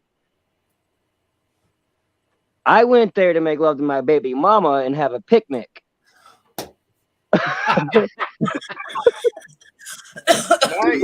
See what I'm working with. Please tell me you are not fucking with me, because if this is like one of those fucked up stories, it's not real, and you're just sitting here fucking with me, bro. Like you're making my head hurt. It is completely real, I promise you. True story. So hold on a second. So hold on. So hold on. You've gotten beat up by some ghost. She pissed you off because she beat you up, and then you're gonna go back into her woods, and you're gonna sleep with your fucking woman. Twice. Not once, but twice. Damn it. Well, see. Okay, her dad was a very accomplished Wiccan, and I fucked around with a lot of shit back then. So I used to talk because I lived in the woods a lot. I talked to the spirits of the woods a lot. I made friends with a lot of spirits in the woods. This was the only fucking place that didn't like me. The other place may have chased me. It was a huge mass of shadow that chased us through the woods, and the woods felt like they went on forever. Whereas this one attacked me and let me go because I fought out to get out. One wanted me to stay. Are you sure it wasn't a warning? Because usually if an entity has enough power to grip you up and throw you into a thorn bush, they have enough energy to make you disappear. That I don't know why. That just doesn't scare me. I was suicidal to begin with. If I haven't taken my own life, if you take my life, like, well, maybe that was your punishment. Maybe see, spirits have a weird way of knowing people, and frankly, that's probably what she probably knew that you wanted that. Maybe she was chasing you out of those woods because you were having those thoughts, and she was the one that actually did it. Maybe she was actually trying to save you. It could be that, because around that time I was having a lot of. That's when my mental issues actually really truly started. Was when I was 17 and fresh in the world, because my mom coddled me a lot. She didn't let me out in the world. So the world broke me and then put me back together. So during that time, I'm wondering if at one point I would have had a mental breakdown in those woods while I had those kids. But why come in such a sinister fashion? If that were the fact, why freak out the kids? You know? Yeah, but did the kids see anything? They didn't see anything. I was the only one to experience. Well, then they didn't freak out the kids. You freaked out the kids. Right. They can hear it too. The moment, because they're the ones who noticed it first. Was there's laughing and footsteps around the fire, Alex? Oh, okay. Well, let me go through my head real fast. What can I do? Okay, first thing you should have done is left the fire burning. Well, yeah, I didn't think that one through. Like, my aunt didn't teach me a lot when she could. Look, my mom was very oppressive when it came to what I believed in and what I wanted to learn. Don't you hate that? Yeah, she was Roman Catholic by choice. Right. So one of the things that I'm going to be doing with the family for Omenstar is I want to help them out with as much resources and tutelage as we can from other members of the community, because this is a chance for anybody who's got the background and the love of this information as much as you people is showing. Like, dude, you're fucking epic. Like, if more people talk like you, my job would be easier. Not too many people talk like me because not too many people are as open-minded as I am. It's all about how open you are to everything and what you do. Like he was saying, his mom was oppressive because she was Roman Catholic. So was mine. And then I got out of my mom's house and I did my own research and I ended up just switching over to paganism. You know what's really messed up is I'm Scotch Irish and I used to love St. Patrick's Day until I switched over to paganism and I actually found out what St. Patrick's Day actually represented. Now I'm all mad because they took away my favorite drinking day. Yes. I am right there with you. There is no more drinking holiday. There is it's just like everything is sad and it's just memories of dead people. No, it's not. It's not that. It's more of a. I get to fuck with Catholics all day long, kind of like with Easter. You know, every time that somebody's like "Happy Easter," I'm like "Happy Ostra." Thanks for stealing our holiday and one of our pagan gods. Like my first stepdad, I love him to death, he has apologized to me before. He's like, I may not have raised you the most proper way, and the way I probably should have, but the way I see it, you've turned out pretty decently. You're not dead. I'll take it, man. I'll fucking take it. He thought I was gonna die the first 2 years I was gone. Here I am years later, A Hey, the decade stuff later, I used to do, man, I could have swore I was going to be dead by 26, and here I am, 40 something years old. well, Still I mean, going. I've had guns So, pulled on me. I've had knives pulled on me. I've had the, when I said the world broke me down and rebuilt me up, I meant it. Like emotionally, physically, and now spiritually. In there, bro. Yeah. it's a journey we all have to take in some way, And shape, or form. it is. It is. It's just there's a fringe occupation with the exterior magics. These things that are on the barrier between what is the 13th century black magician's role, like the dark magician, like the one on the fringes of creation, right? Where can we But is there really a dark or light magic? but hear me out, right? Okay. Dark Gotcha. purpose. We do dark things. Like I had to sell my body for money in order to get off the streets. Like straight up. I've got friends that are the same age as I was who's also doing the same thing. Like it doesn't stop 10, 20 years later. Right. I've done something similar, more or less. And I'm not in a position now where I have to worry about that. I'm with a friend. It's like for the first time, it's like I've got a roommate that I can trust to not with any strings of any kind of like, no, he's a friend. Like we're cohabitating. Right. That is a safety. Most pagans, most gay men, most queer people, most people, it seems, don't get to fucking know. I can agree with that one. Right. And how do we build this trust, this kind of community, which is all about personal development, all about the curation of the higher thought, right? What is the Code of Hermes, or what is the principle of the Emerald Tablet, and how do we walk that out in a way where we're not grinding bird brains to paste in a mortar and pestle under the lunar? I don't like doing that. That shit gets gooey. I'm trying to find a different way. Yeah, I think works. Yeah, I think the problem is that everybody gets stuck onto a certain thing, and they're not willing to go into variations of what they already deal with.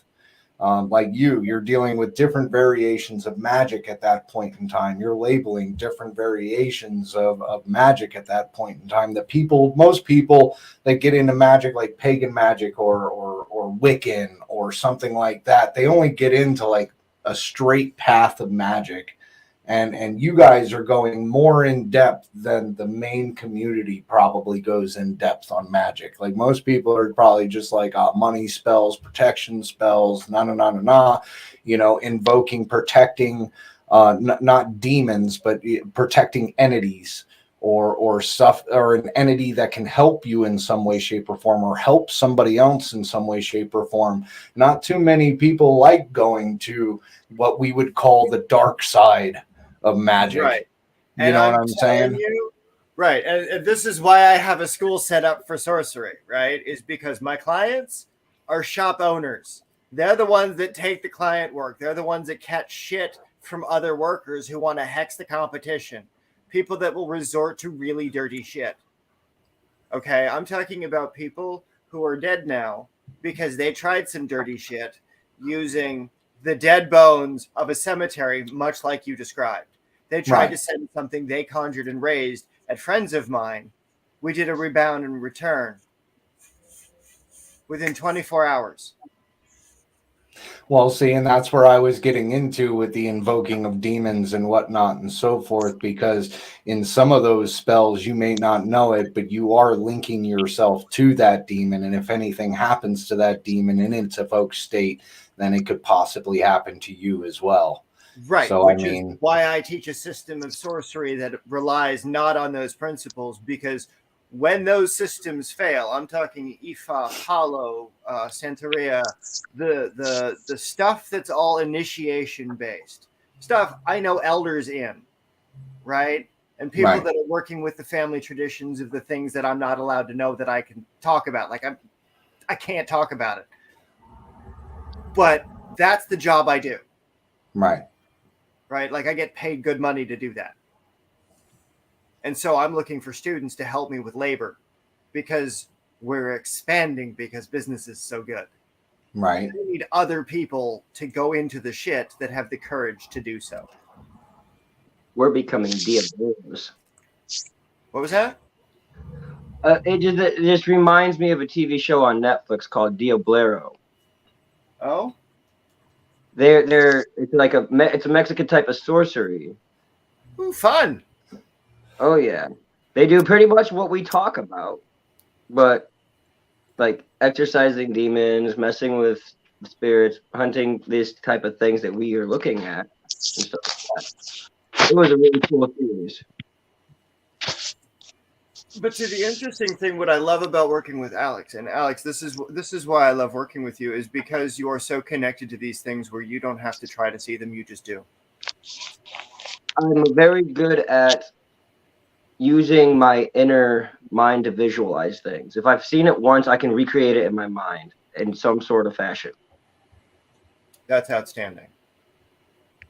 Right? And it's in that ability to replicate those connective thoughts that allow for those invocation moments. So when you do finally start doing invocations, when you do start internalizing these energies, you'll know how to divide them out. So that way you're not attached to the energy that you feel. So you can tell if it's not yours. So you can do self-exorcism. You can project it out because you know yourself and what is not permissible for yourself. And anything not permissible for yourself is not admissible in yourself. Right? Right. So you can recall yourself to yourself and cleanse from within every thought in necessary sequence. So as you open the gates, boom, am I this thought? Boom, am I this thought? What is the memory of when I connected to this first? So it was a moment of elation and joy.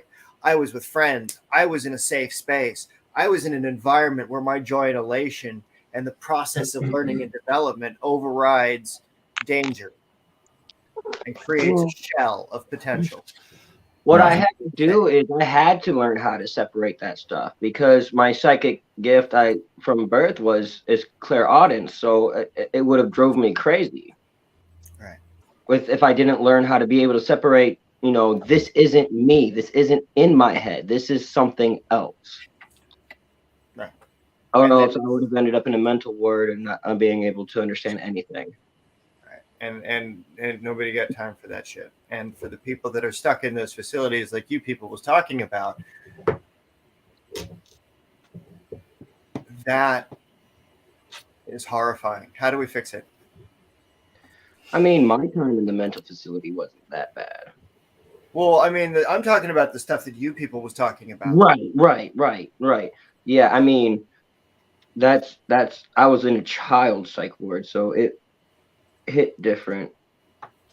No, it's pretty much the same, man. I mean, except for the ages. I mean, seriously, like HIPAA involved here. We're just going to say a patient thinks that he's 10 years old and he's like 60 some odd years old.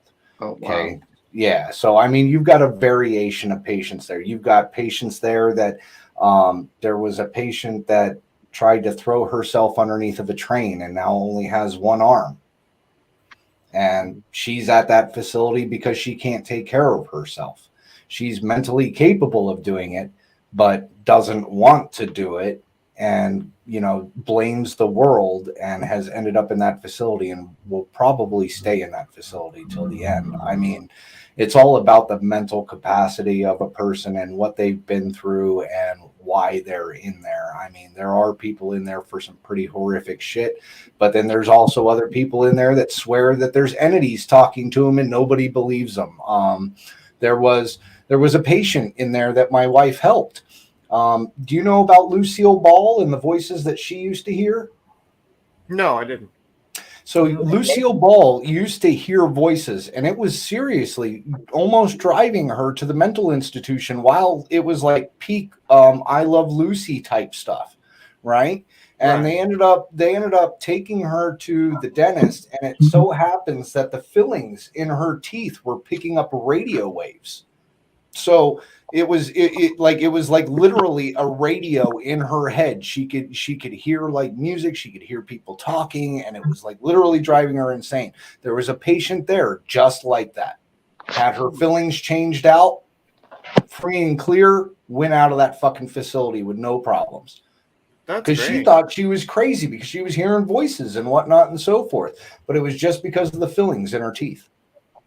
Well, You know what I'm saying? Like, but she was in there for years because nobody would take nobody would take a minute and like look at things from an out of the box type situation like my wife did.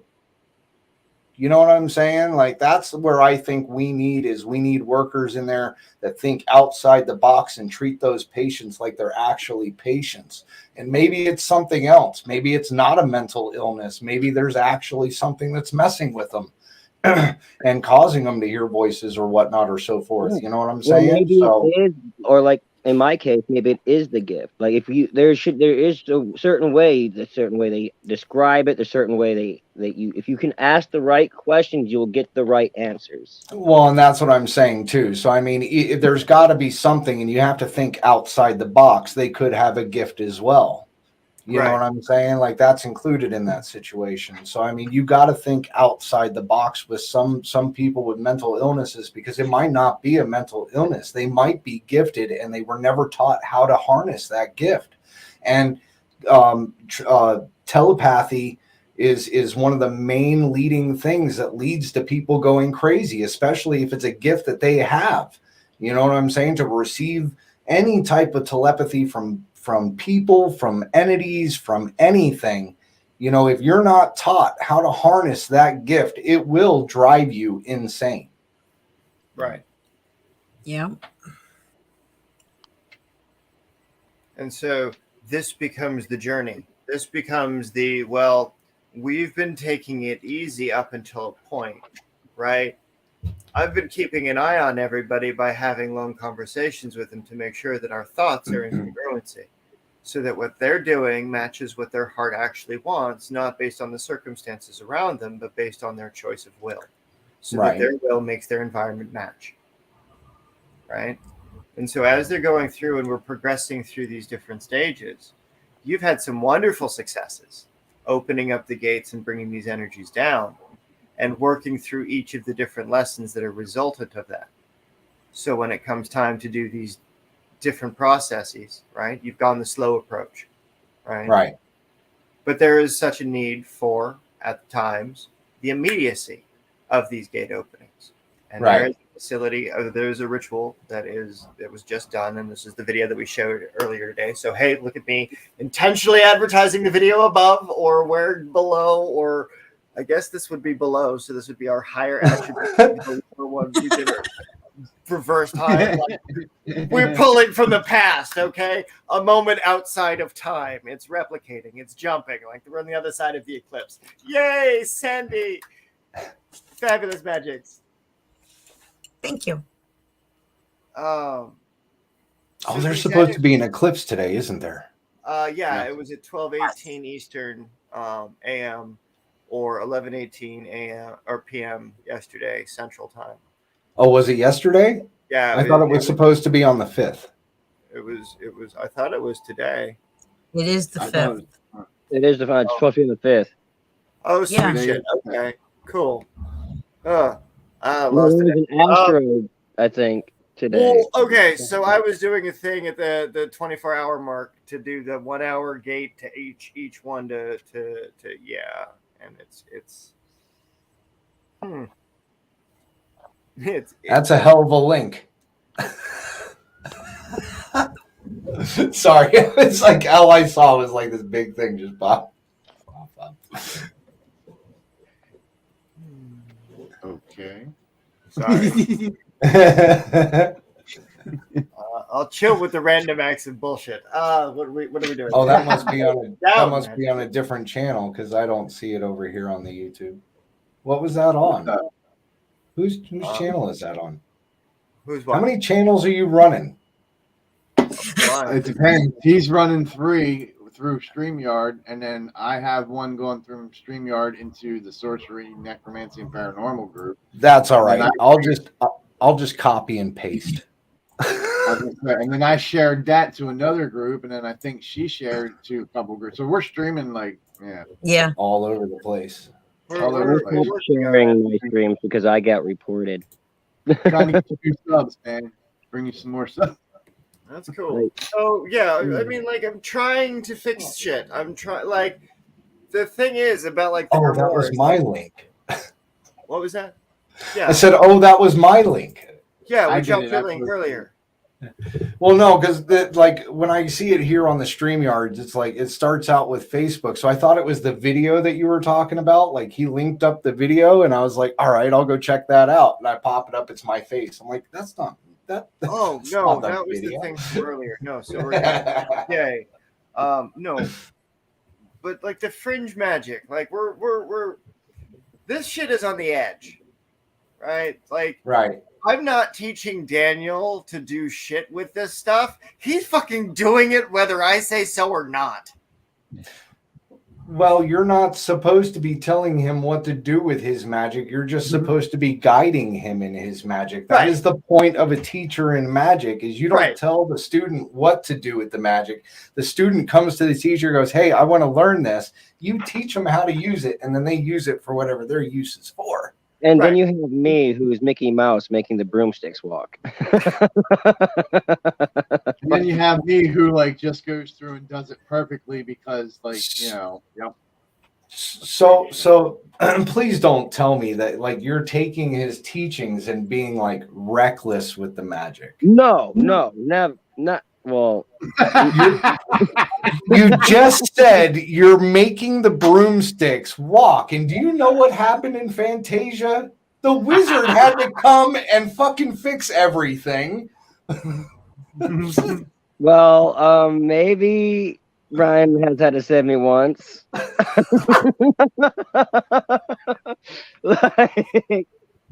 did a whole class on my fuck up. Okay, we did a whole class on my fuck up.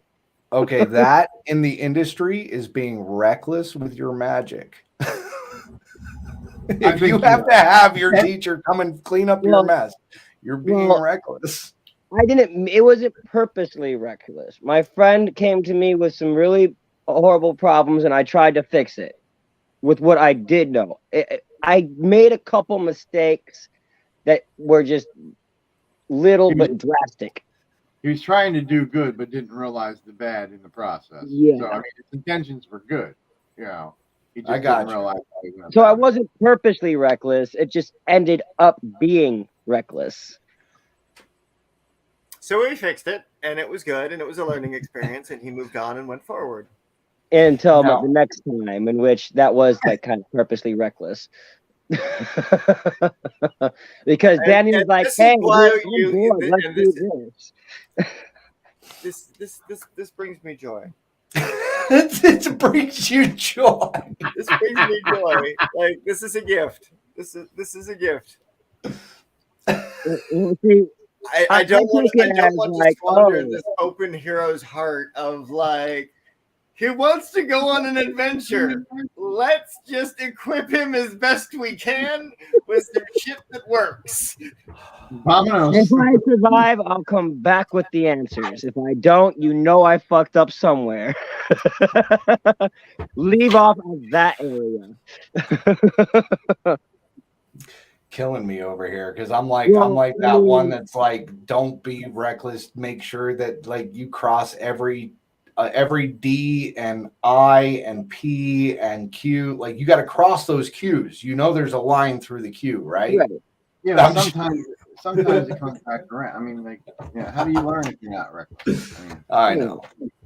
It's kind of crazy though. Like some of the stories that he's telling me, it's like, oh man, like that sets off my anxiety like way so much, man. I mean, I've seen some shit and done some shit or been around shit I probably shouldn't have, but you know, how else are you supposed to learn?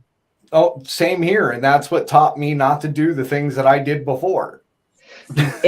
Well, see, the difference between me and that is it taught me not to do it that way. Come back, try again. The different approach. I mean, if you took it, as long as you took some sort of learning experience from it and you better yourself, that's all I can say, and that's all anybody can ask of you and yourself.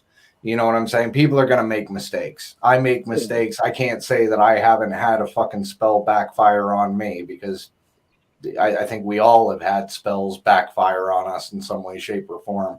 But, you know, like I said, I'm more of the analytical research type, make sure all my shit's like straight before I do anything, because I learned from the last time that I just jumped into it and didn't I fucked up last time. I paid for it. Most of my magical ideas of how I use magic came from I have to do it sporadically. I have to in the moment, otherwise I can't get it done, because like I said, I had to hide it from my mother. Well, see that, and that's where the haste comes into play with the mistakes, because you were rushing through whatever you were trying to do, and you made a mistake somewhere, mispronounced something somewhere. You know what I'm saying? Like, I can understand. You know what I'm saying? I'm not getting down on you, because that's how we all learn. You know what I'm saying? We gotta do mistakes to learn. I might bust your balls a little bit, but don't take offense to it, please. I once had a someone who I worked under as a roofer, and when he found out I was part of the LGBTQ community, he looked at me, wait, you don't look gay, you don't act gay. I've never seen a gay man on a roof doing this type of work. That he was so happy with that one particular fact. So you are such a you give off that masculine energy. You don't seem like Did you turn around and tell him because I'm a top? No, but I figured that's important. Look, very few people.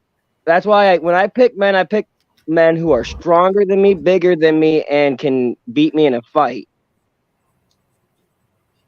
So, like, if you could show me I'm not top dog, I'll let you be top dog. Otherwise, shut your mouth. Nobody domination. Like I tell people, I'm a sadomasochist. I enjoy pain, and I love putting other people through it. But see, the opportunity of doing the gate magic that you've been doing in the spontaneous moment, channeling it through the joy and elation of doing it, you've sought it out intentionally, right? You've done the preparation necessary to open the gate, right? And it's all of the work that you're putting into understanding how you want to be, your code of ethos, your code of conduct, everything that you do on the daily in order to ensure that you have a legacy that's worth leaving to your children. And if that doesn't show the rigor and the scruples of active practice of the wild magic and the wild craft, like, it's the only safe way to do that is to full do immersion into this life, right? That's how I was. That's what I did. That's why, when people say, well, why were you homeless? By choice for a decade. One, because society wouldn't allow me to get back on my feet, because, if you're homeless, economics can just go right out the fucking window. Like, I don't know about that one, because I was homeless for quite some time by choice as well, but it's not about an economical thing. I mean, it depends on your choice. You know what I'm saying? Like, you can't. It's also the economic, the local economics as well. Well, what do you mean? Well, the cities I tended on staying around didn't have the economical stability I needed, but had the spiritual stability that I was searching for. So I chose the spiritual over the economical, because I felt like, well, if money controls my life, then I'm never going to get anywhere. Well, there's a lot of women. Well, I can So understand. I can understand that money ruling your life, because if you're after the money, you're not going to live a full life. I can understand that one. Right. But you do need money to live, right? You need money to buy food. You need money to get your cigarettes, whatnot, so forth. If you smoke, whatever, you know what I'm saying? Well, see, that's where I developed these, 3 to 4 rules to live by Okay. when you're homeless. What were your rules? First rule, make sure to know where the soup kitchens are. They're free and they feed you. Second rule, make friends. Third rule, sleep on friends' couches. Yeah. And pretty much don't make enemies. Make friends. And if you do make enemies, make sure you make them for the right reasons and not the wrong reasons. Yeah. Okay. I mean, those are pretty good rules to live by. I mean, as far as depending on that shelter, though, I mean, I don't know. I couldn't depend on that, man. Like, I don't like, huh? Most of the time, most of my friends didn't have places for me to be. Most of the time, I was either sleeping in a park or in the woods until the winter. They would help me more in the winter than the summer because, well, it's fucking summer, dude. Right.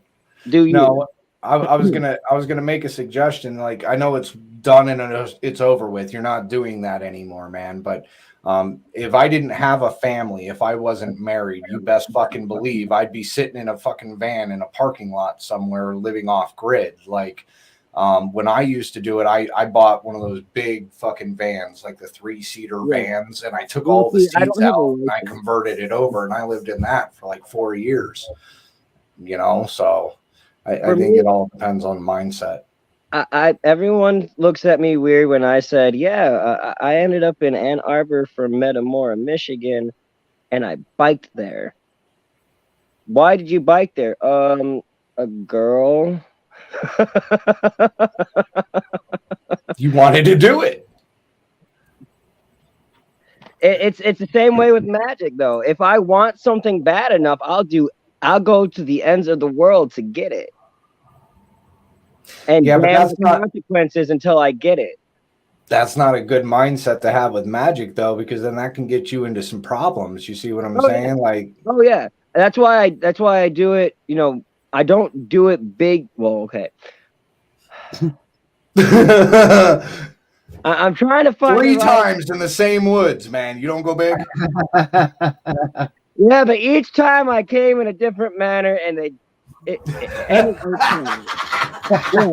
I'm here, aren't I? I'm alive. In the words of The Hangover, did you die? No. No dying. No, Yes, but you definitely came in different manners. At least Moore's rite of incarnation, because there's a spell that I use to incarnate certain spirits that are chosen for rebirth, right? And so this becomes a spell of incarnation. And so if you fuck in a haunted location, you open the gates between this world and the other world. You just do. And I did it twice.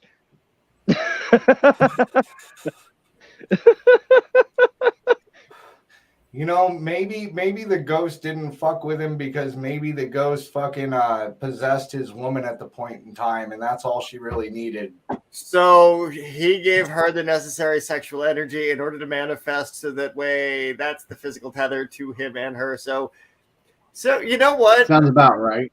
Alex, you need to read the first 150 pages of the Manual of Occultism by Safariel from 1904. That's a deep book, bro. That's almost as deep as a well. Are you sure you want to send them to that book? Well, if I could read the wandering spirit classifications in it. I need him to match which situation it is. Okay. All right. Hey, I'm not telling you how to teach anybody. I'm just saying that's a pretty deep book. Well, I mean, do you mean deep as in big book? As in, like, just big book, or deep as it'll put you deep in. Yeah, that's what I thought you were meaning. Yeah. It's very spiritually, mentally, physically, very deep. Like you get into some really deep subjects in that book, bro. I mean, Hey, I'm not telling you not to read it. He's good. the one. He's the one telling you that that's the parts that you should read if you want to know about this. So Yeah. if you want to be a good student, I don't know where you are in your teaching and what kind of stuff that you've already been reading, because that's where I'm like, because that's like pretty advanced, high up there shit. You know what I'm saying? As far as I have a bad habit of reading multiple books at once, so it all depends. Oh, well, then you should have no problems. Yeah, so we're working through different ones. We're working through the elemental conjurations from transcendental magic. He's manufactured a sylph, like put the energies together. He got it to speak its name, so he heard it as an external voice speaking to him, and he has it as a guardian spirit now.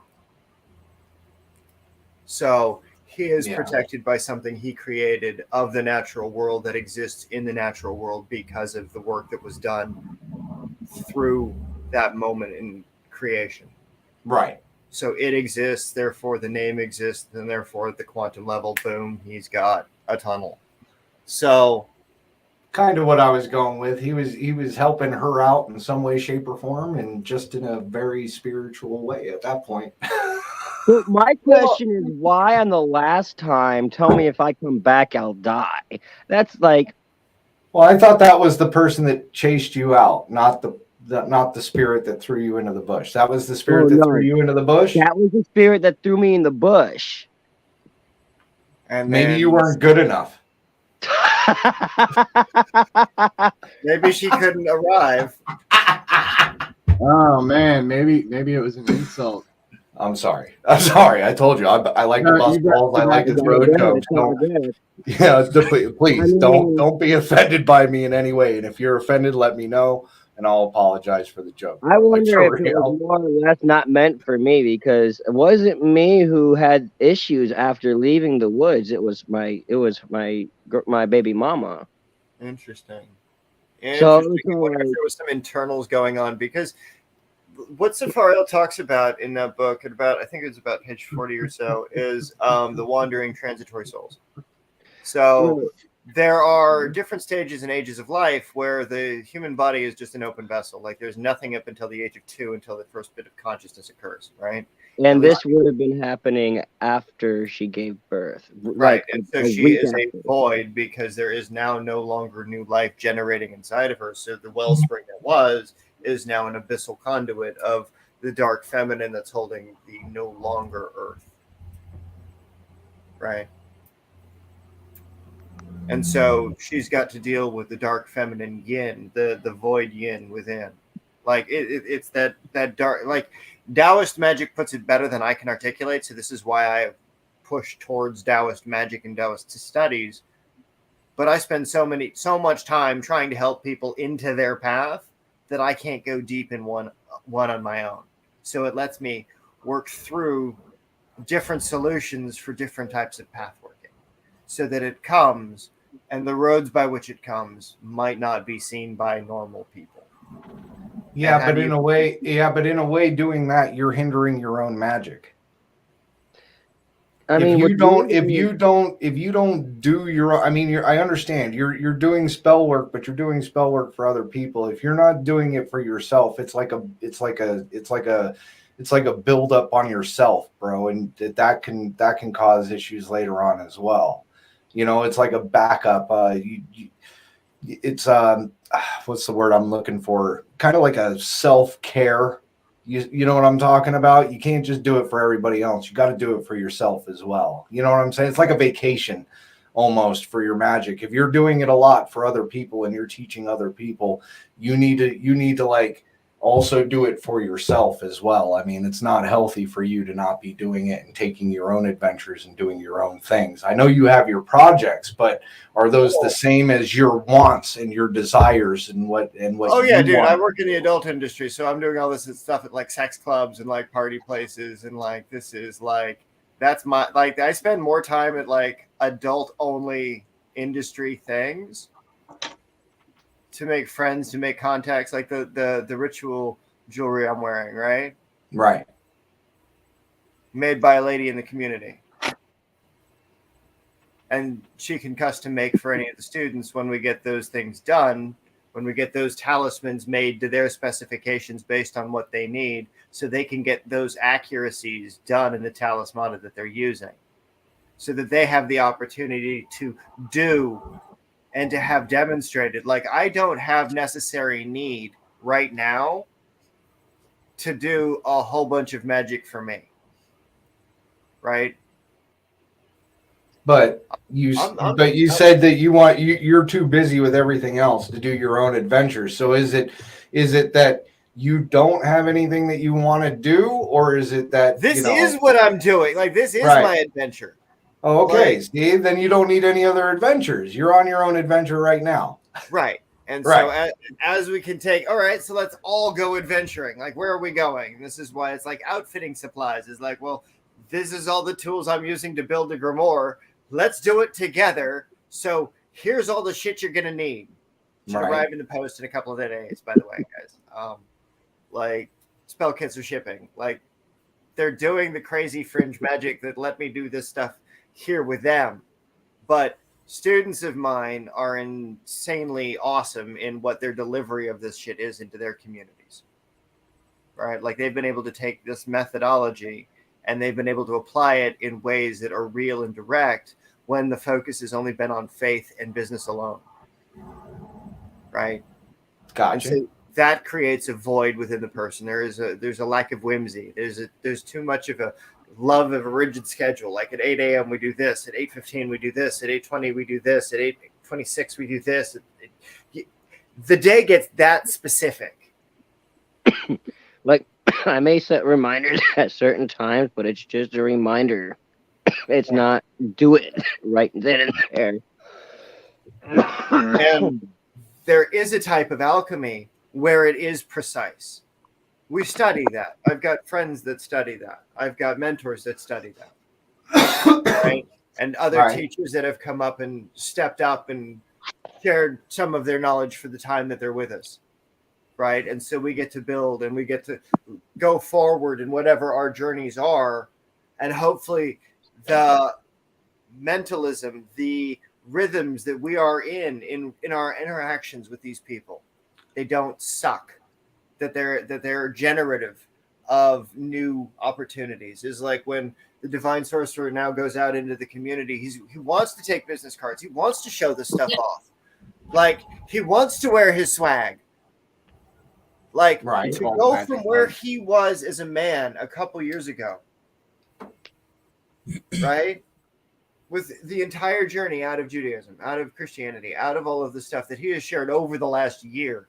What was it, 200 plus videos in a year? Mm-hmm. Like, we go deep and we go hard and we go long. Like, that's like, this is not an easy path. Like, and I'm not trying to be sexual in that. I'm sorry. Like, not a sex joke. Yeah, because I'm already known as Magic Mike, man. Yeah, like, so I want this to be also to the standard at some point, to when it can match for what other students and my other mentors are doing. Like, I've shared with teachers in the community who are now teaching millions of people. This has made billions of dollars in the open marketplace during what's being called the self-education revolution.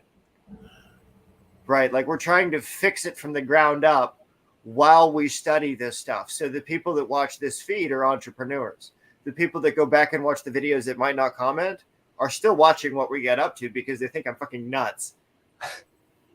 So that being the case, the proof that we collect of these fringe journeys, right? To be able to pursue this, to be able to expand this kind of thing, so that there is a place where we can get them and what they represent in the community for being a good source of education. We can attract good teachers because we have students need to be teaching. Right. Like, if it's their path and they want to do it with a bunch of people that do fringe shit also, great, come. Like, this is a good collective for this. This is a good test project. Yeah, I But stopped at the trying same to bring time, people on we're on the board. fucking fringes of what is safe. You open the gates there. The bond of the road whose course does not turn back is one of the primary lines in the conjurations I was using in my formative years. Right? This is the magic that they came to me to learn. This is the foundation of what turned me into being able to do these kinds of instantaneous thought projections in a row. Right. So that way, what we do and what we structure, we can then just look at.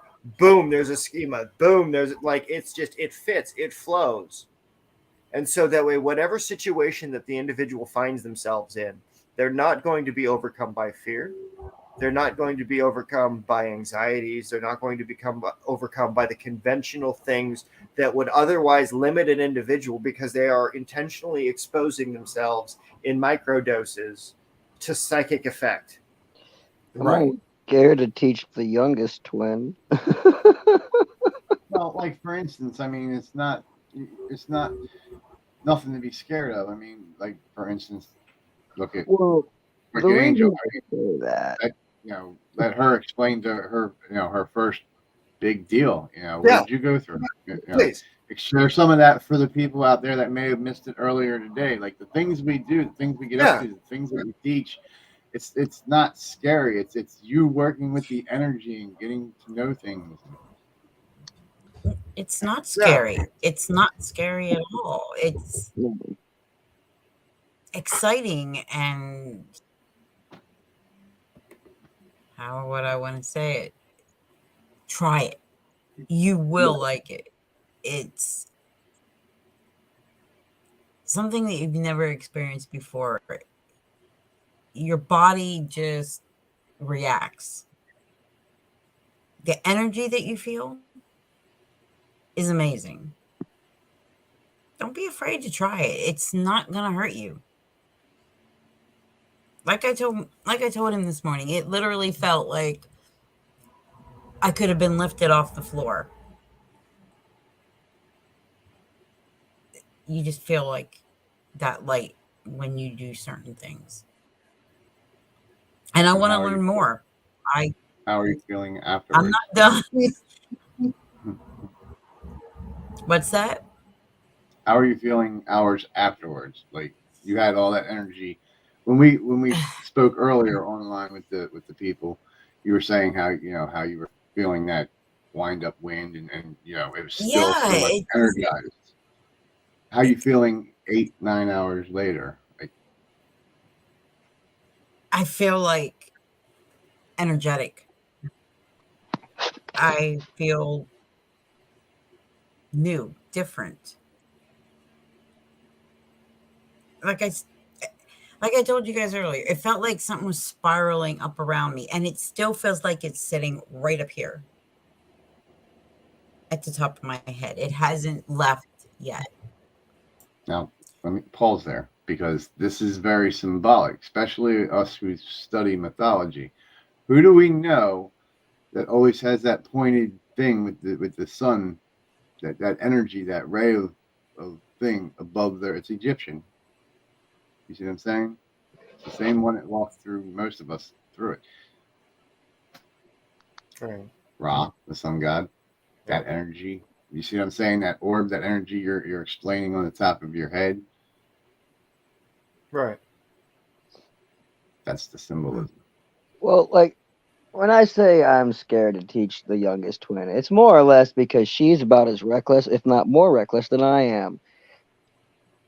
She is 4 years old, climbed to the top of the jungle gym, just barely holding onto a single bar, and decides, let's jump up and down on the top. So, like, I can only imagine the projects she will get herself into eventually. And that's where you'll have to teach her that with great magic comes great responsibility. Right. Like if you teach her this stuff, what is this? What is the lack of severity doesn't have to be bad. severity has to be serious? Right. What is the reverence that she can hold to something because she understands the weight and the significance of it because it affects her personally? And what is it that you can cultivate in a discipline around that will allow her to succeed and overcome that hardship? So that way she can use that hardship as a point of strength. So that as that darkness gets banished, right, as you do whatever magic it is that you're going to teach her, because, well, I'm not like you're going to teach her, but like she's gonna fucking learn. Like, Right. don't let her be the one that gets left out of everything because you're too afraid of who she could be. If you took the time to make her something awesome, Right. Same with the 8-year-old.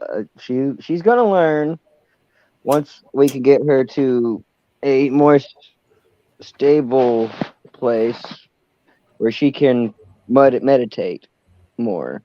okay. Well, what about listening to those audio clips at like 20 minutes? Like, sit her down and like be like, all right, for this 20 minutes, this is what you're gonna do. I think I could do that some more. Yeah, I used to do that with her. So if I start doing that up again, we might see a change. Yeah. Right. Well, see, and then you can start doing that with her. And so in those times, as you're doing these gate transitions, you can use that to start focusing in on those like specific threads. So that Like create a guided meditation almost. exactly. And then so you want to take her through the gate energies because you know what they are in their rawest form, right? Wild and free and in the moment with the magic and the emotions, right? Which you then have to translate back in a certain kind of way, which gives an understanding to the reverence of what you need to go through, right? And so as you're going through these things, as you're teaching these kinds of interactions, what is the depth of interaction, right? What is the depth of understanding in that interaction? And how do we consistently visit upon this topic over and over and over again until it becomes so much so where everybody is saying the thing without anybody having to. I'm sorry. Are we talking about Christianity at this point? No. Why? Because it sounds a lot like the processes of Christianity. I'm sorry. I'm busting balls here again, but that sounds like indoctrination to me. That doesn't sound like choice. No, You're talking about an 8-year-old, right? Yeah.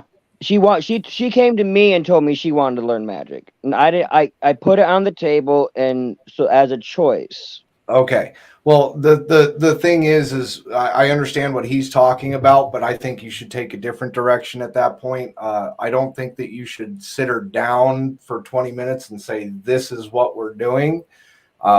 Really, tell you the truth, I think it should be the same way that you've been learning from him. She needs to come to you with a problem. You need to give her the solution. Sitting her down and trying to have her memorize this stuff at 8 years old, I mean, it's one thing, but an 8-year-old is more spontaneous. They're not going to retain the information if you make them sit down, if that makes any sense, in my opinion. Like if you make them sit down and do it like it's a chore or something, they're not going to soak in that information as much as if it was like a situation that you're involved in and they're curious about. So you teach them what you're learning at that point in time. You know what I'm saying? And you can go in depth with them at that point in time because they're more eager to retain that information than, like he was saying, like a scheduled thing, like 8:15, 8:20, 8:30. You can't. I understood what he was saying. If you get into that rigid like schedule, or hey, this is what we gotta do, you're not going to retain the information as much as if like you were doing it in the moment, like you do it. You say that you're spontaneous, and your offspring is probably going to be the same way. You know what I'm saying? They're probably going to have a lot of the same attributes as you, and that's probably going to be the best way to teach them is in the moment, spontaneously, or if they come to you with that problem. But that is a suggestion of mine. What do you think of that suggestion? It'd be easier if she came to me with problems. She doesn't do that. It's about breaking her habit of internalizing and then projecting that through her misbehaving. So I'm just trying to break the habit of misbehaving so that there won't be the idea of to use the magic in a misconduct.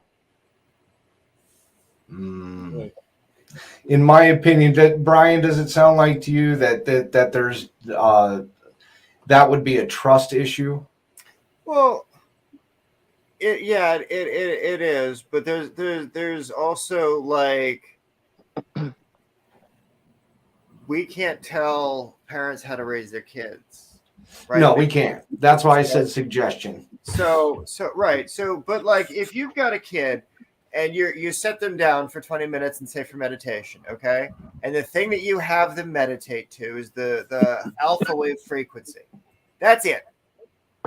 For 20 minutes. Right? You do it like the entrepreneurs do it in right before bed, right? Right? And that's putting them in an alpha state of consciousness. Got you.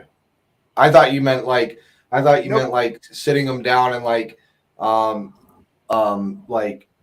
talking about or going over a certain ritual or whatnot. So okay, so that was my misunderstanding. I'm sorry, I misunderstood it because I thought you were gonna have them like sit down and listen to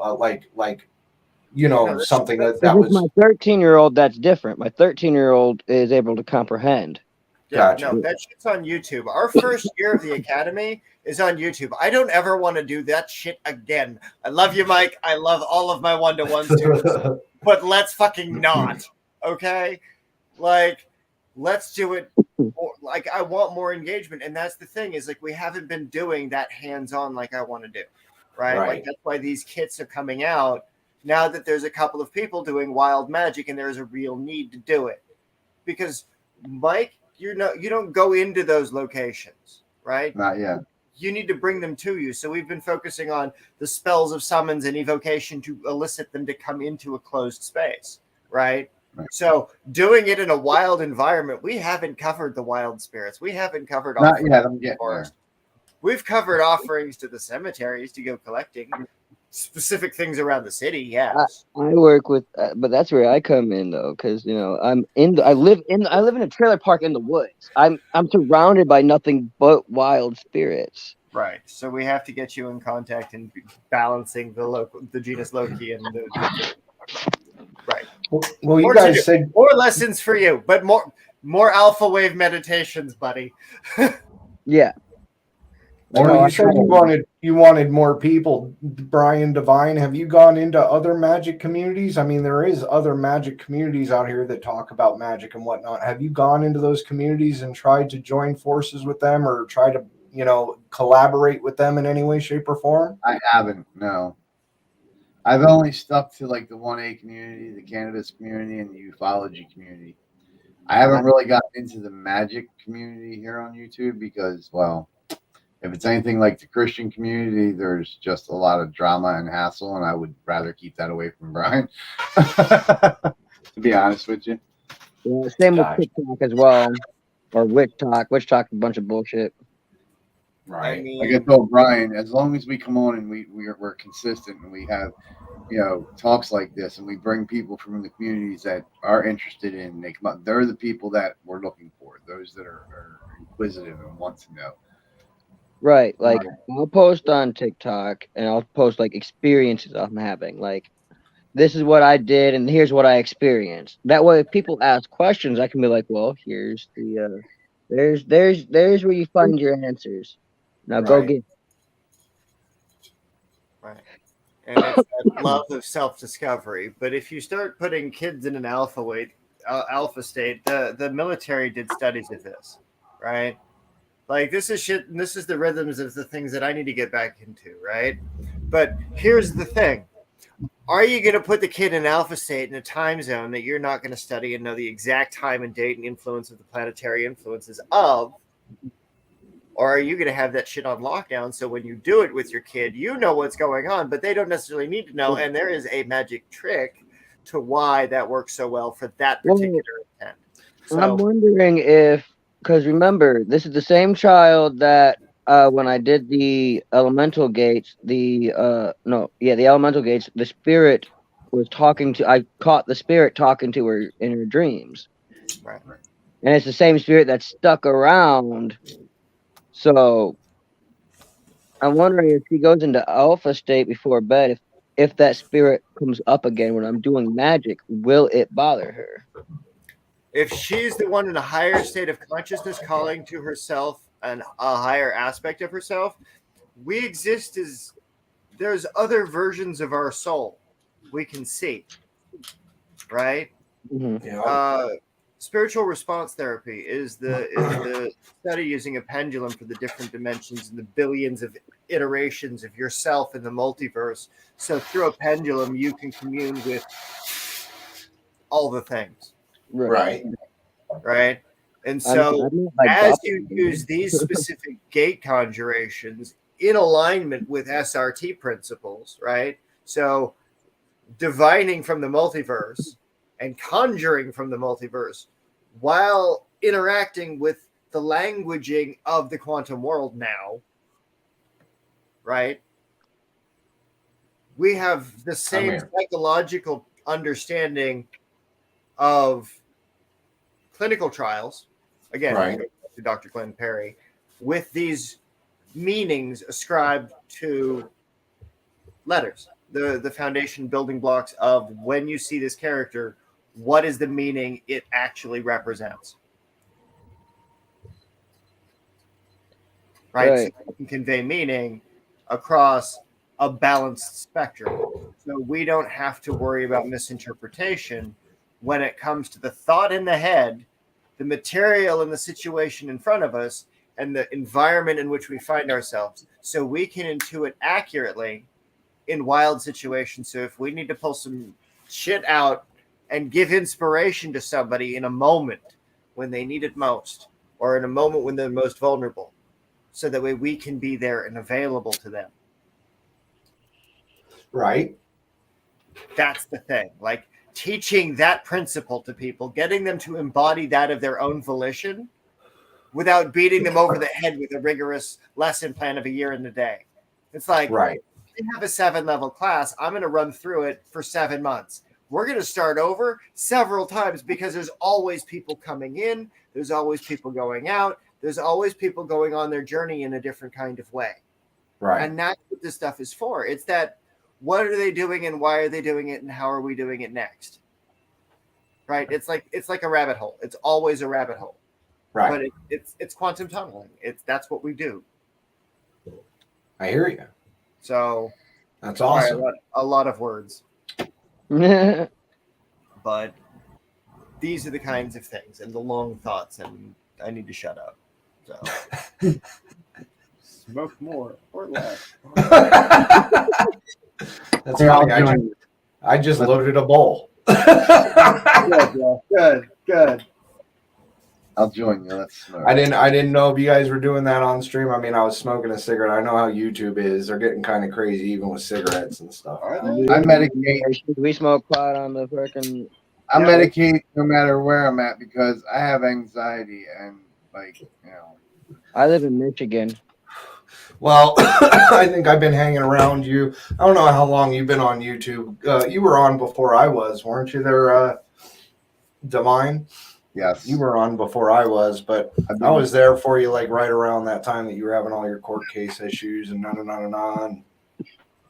That fared pretty well. Yeah. I'm glad to hear it, man.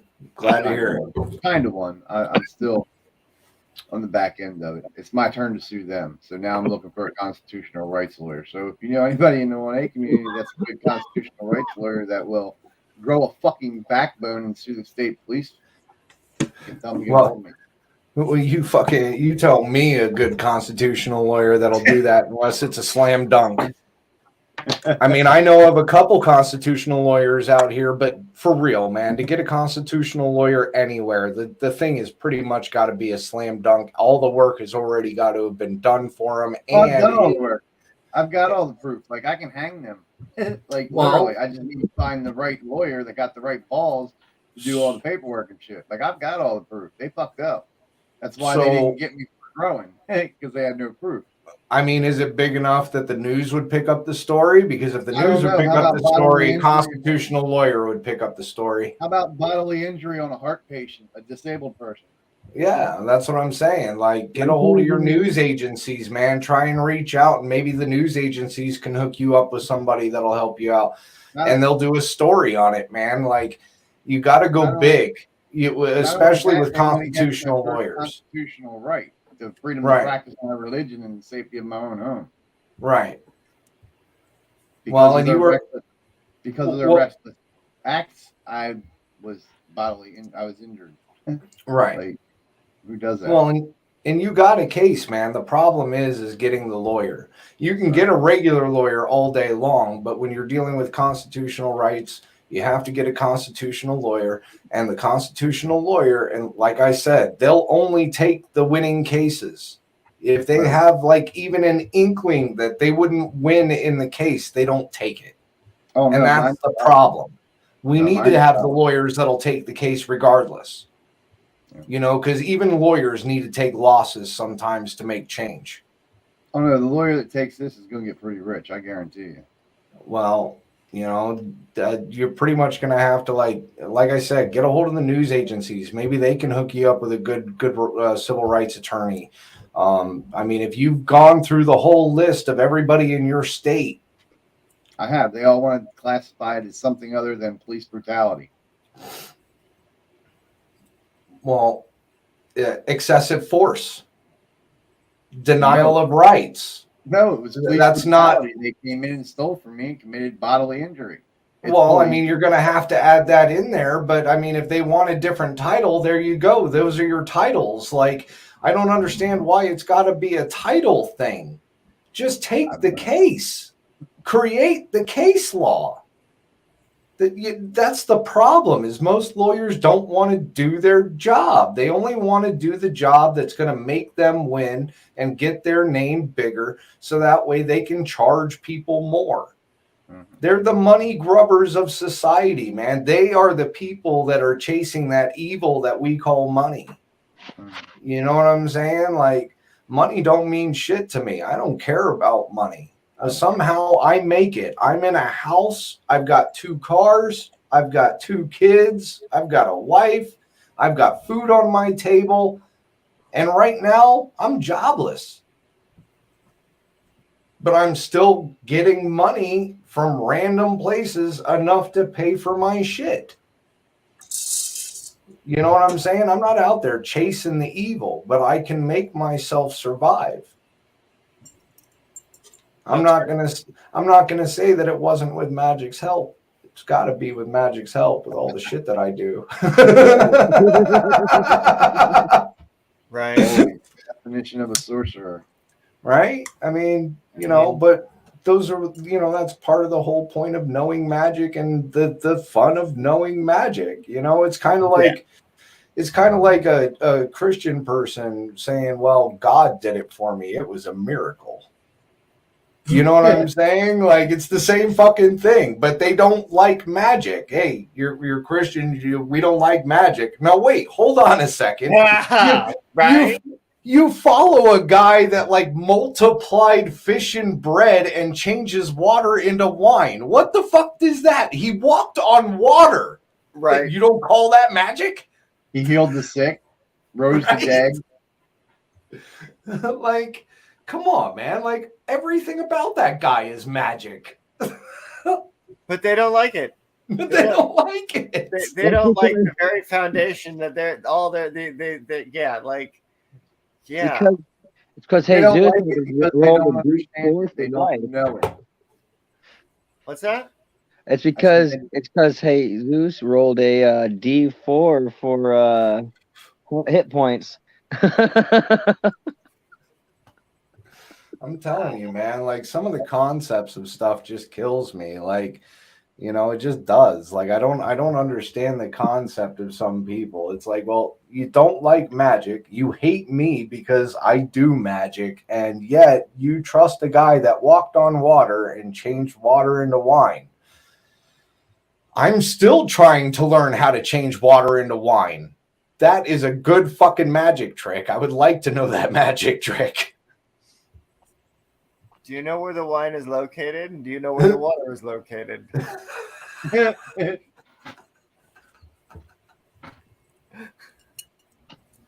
Listen, I highly doubt he had like some specialized magic pitcher back in the day, like all clear in glass, and then you just take a thing and it switches over to wine. No, I highly doubt that. I got that pitcher, and it's not as impressive as you think.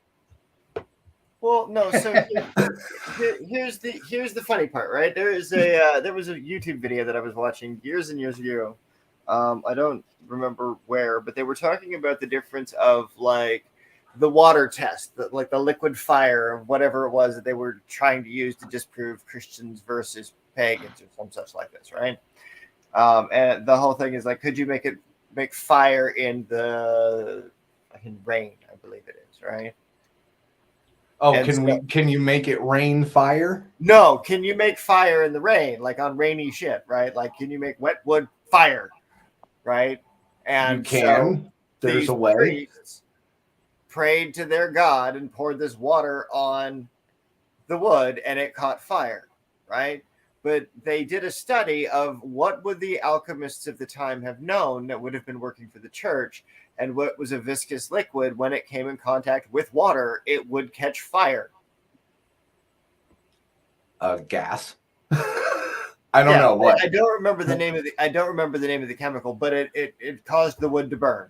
The pagans couldn't do it, but the alchemists over there in the church, who were holy men, could. Right. So that was their trick of like, hey, our God is real. It's science. Like, well, technically they did magic. Yes. Technically, because it's alchemy. Technically. Right. Because I mean, like, that's what I'm saying. The contradictions of some people and the beliefs of some people. You know what I'm saying? Like, just kills me.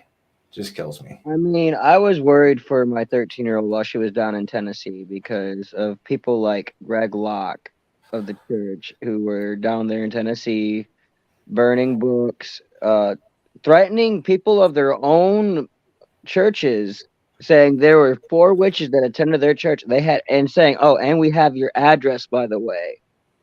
That's when I turn around and I tell them, well, you know, at least I don't worship a polygamist. Well, you know, God, he marries everybody. He's a bi-polygamist, actually. He's a bi-polygamist. He marries everybody, the man and the woman, when there's a marriage. It's in there. It's in the Bible. He's a Don't point that out. They don't like that shit. A lot they don't like. I mean, oh, hold on. Wait, I forgot. They're also cannibalistic. So they're bi-polygamist cannibalists. Yes. I mean, they the body of Christ. Yeah. You're eating the body of Christ. The leading cause of divorce You're is marriage. You're drinking his blood through the wine symbolically. You're drinking his blood. I mean, that's cannibalistic. I'm just saying. Right? Like, that's the monstrosities of what it took to found Rome, for fuck's sake. So it's like, dude ate his brother. Like, if I'm remembering my myths right. So, I mean, I am leaving my right leg for my brother when I die. So it's like, hey, I hear we taste a lot like, you know, cow beef. I'm not sure, but if I was ever in a survival situation and I had to eat another human being, you best believe I'm going to do it because I'm going to survive. well, I had to spiritually think of a reason of why am I giving my brother my leg to eat? What would be the purpose of me doing so? Well, gag gift. I could forever live on inside him spiritually. He consumes a piece of me, and spiritually, I will be a part of him. That's what I came to accept. That's what most cannibalistic, mindset behind it is. Cannibals don't eat people just because they like eating people. They eat people for the power. Yeah, that is inside that person. Well, there's plenty of tribes that will eat their wise men. Yep. to try and gain the knowledge and everything that person had. Of course, they've got to put a new person in that position. So, I'm pretty sure nobody wants the short straw in that position. His rationalization is how could a chili recipe be so wrong if it won so many awards? Oh. That's how he rationalized it.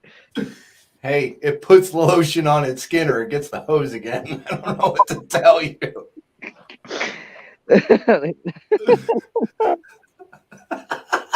I'm sorry. Brian didn't seem to like that one. I'm sorry, Brian. That hits a little close to home for some shit I've gone through. So. Oh, I'm sorry, Brian. Yeah. That's some feels. Wow, man. So you've experienced some fucked up shit, bro. I'm sorry about that. For real, I am. I'm sorry. The only thing that worked to keep me safe was the demonic magic. It's the only thing strong enough to get me out of some of that shit. The only thing I found. And then what's really fun is that the way that the community comes or was developed or cultivated, right? Like my primary community outside of this has been my kink community friends. Like those are my primary friends, is the folks that I can't talk about because they don't need their business known to the entire world, but they're still my friends. Right? And so I have these friends that I can't go interact with because I need to be doing this to be able to make money. But this is the environment in which I know everybody that I know. So I'm not allowed to operate in normal kinds of ways. Right. So figuring out, okay, well, I need to hire people. I need to have people that are sensitive to these topics, skilled enough at magic, but connected enough to the sensitivities and the different divergences of what people get up to at sex clubs, because I can tell you it is fascinating and I love every minute of it. But it's just the observation of people in their element. It is like that is the closest these folks get to heaven. It's bliss. It is a temple, right? And it's glorious. Like this is an amazing experience to be able to be included in a community like that, where we could go and like I could think, we could go and do things, and we could go do the adulty things and what have you and whatnot, and all of the things. Right. But there is so much repression in people that they're afraid to admit that that's the thing that they're into, or that that's how I like that. It's like I'm that guy that you walk around, but everybody nods at and nobody wants to acknowledge. Like there or in public? In public. Okay. Like if I know people, I can nod at them, I can smile at them, but I have nothing to say to them as a human outside of the context by which I know them. Oh, gotcha. Like if I speak, basically the shadow side of what they're trying to hide falls out. Right. So you deal with a lot of people with a lot of secrets and a lot of, well, in my opinion, in their mind, shame, because if they're hiding it, they're ashamed by it. Right. But it still excites them. That's why they do it. Right. And there's no yakking anybody's yum, and everybody is just, well, so long as it's, the big ones are bad. Like we just know that they're bad, and I don't have to acknowledge them in public. Are we adults enough to do that? Because I feel gross and I don't want to give them a stage. Now hold on a second. But by big ones, do you mean like possibly like members of government or police or anything like that? I'm talking about I'm talking about like there's no pedophilia, there's no bestiality, there's none of the okay.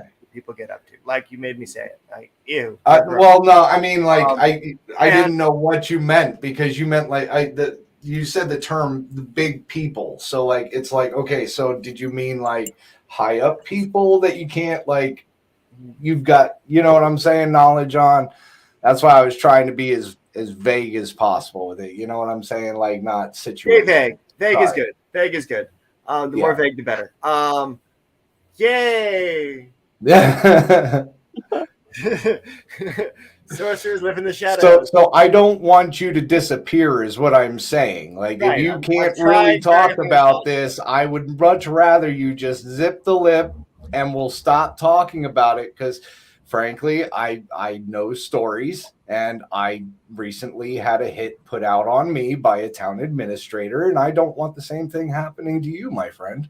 Yeah, by a town administrator. Jesus fuck, man. Can we Yeah, let I mean, I the fucked up administrator with take over the town? I mean, wait, that's sedition. I'm sorry. But well, I need a place to do business. Right. Well, and that's what I'm saying. Like, I don't want this to hinder anything. So if it's going to hinder anything, please stop. I'm trying to stop you. And we don't have to get into this conversation. Yeah, no, it's not. We're not. No conversation. When we're looking for a physical location to put everybody, it needs to be an accommodation, right? I need to be able to have accommodations for kids. We need to be able to have accommodations for Mike. We need to be able to have accommodations for Raven. We need to be able to have accommodations for Sandy and Jim and everybody who wants to come along on this wonderful, fantabulous journey of wacky fucking chaos magic as the students are already ignoring the basic rules of like Hellraiser, and they're fucking around. Oh, I love Hellraiser. Right? Okay, so am I mailing you a copy of Pinhead? Like, Yeah, I love Hellraiser. I love them all. You know, if my cube wasn't in my wife's room where she's sleeping right now, I would show you my puzzle cube. Me and Pinhead are like this. You look at my outfit, it's identical to Pinhead's. I'm telling you, like, he was nice enough to let me keep my skin. Right. But we're like this. I love that guy. Have you ever heard his Man in the Box? When he sings Man in the Box? No. Oh, you got to look it up on YouTube. Literally, type in the search Pinhead Man in the Box. A music video will pop up. Awesome music video, bro. Go ahead and share it, Brian. Hit the button. We're gonna roll the clip. Hit the button, Brian. Man in the Box, the Pinhead, Man in the Box, Alice in Chains, or is it? Yeah. No, it's literally it'll be Pinhead Man in the Box. Okay. if it's still up. A lot of videos that are. Oh no, this is up. It's done by a band that dresses up like all the serial killers, like Jason, Freddy. It's okay. So it's the Merkins. The Merkins is the name of the band, but I think they actually go by the personas that they play. So, like, I've been noticing that Pinhead has his own channel. Yeah. Okay. So that's the thing. So I'm going to present. I'm going to share screen. I'm going to find the window. Found the window, and you're going to tell me if it's which one you want, because it looks like there's two. It's the one, yeah, that one. That one. Yeah, okay. That one. What's the name? Alex what? I'm not hearing any sound. There's no sound. Did you hit sound? What happened? Did you hit sound, Brian? What's that? Did you hit the sound button? Share sound? There's no sound? No. Shit, it was really loud over on my side. Okay. Sorry. 1 second. And that was the wrong clip. Okay. Hit the back button. Did you find it? Or are you on a computer? Yeah, I can get it for you. I got it in my I got it in my list. I'll get you a link. Please and thank you. No worries. Because apparently well, you had it up. It was right there. It was one of the top ones where it looked like the tan background with the three members there. Yeah, there's an ad playing. I think I found it. And then I'm going to try to share the screen again. And then that's where I put you. Oh, that's where I put that scary thing with the presentations. Window.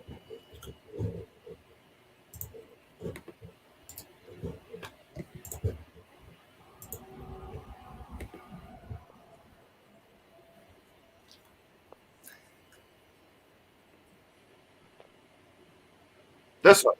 Yeah, that one. Can you hear it? No. All right, let's see. Did you hit the share audio button when you shared? Yeah, that's Allison James, man. About Yeah. official. Yeah. Is anybody else allowed to stream this thing? Can somebody else do that from? I got it. Because like this is, I have no idea why it's not. They're bad to stream. I gotta stop share on that. I screen. can. There you go. You can't. I can. We good? We good. There we go.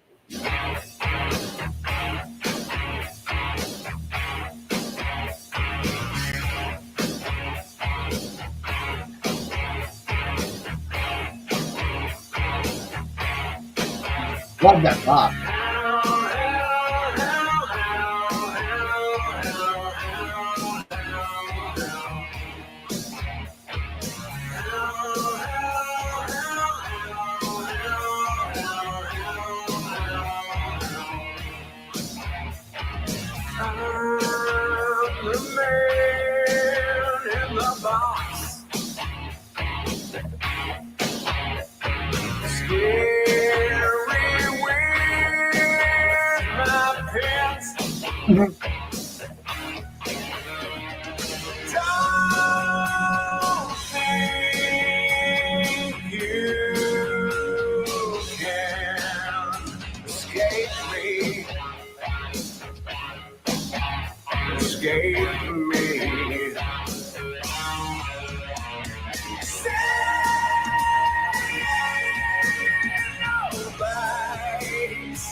There's my outfit.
Love it. I love that. The link is in the private chat, so in case you guys want to go through it and then like save it. I've got it saved to my music list. Any song that I find on here, I usually save it to my music list. Cool. That's awesome. Hopefully they don't get mad at us for streaming their content. No, I do. No, they'll put a claim on the thing, but it won't affect anything like monetary wise or anything because they allow it to be used on YouTube. That's why I use them a lot because it's almost copyright free, but they want like the claim is for YouTube to put it in automatically into the description. Okay. Cool. So that way, in case because you run a stream, you forget to go back in and put in like what music you put in there unless you already had it all planned out. Right. So the claim, all that does is automatically put it into the descriptions of this video. So that's what YouTube will do. They'll put a claim on it. And then when people look down in the descriptions, it'll tell them what that video was. So. Yeah. And I had a media company that I was paying to do that for us. So they went really deep into a lot of the channels and stuff. And fixed up a lot of it for the early stuff that we did, but we've got to get it. I got to get another company in there to go and fix it and put new logos on it and just give the channel some fresh new snippets down, like rechange some of the titles, get more accurate stuff.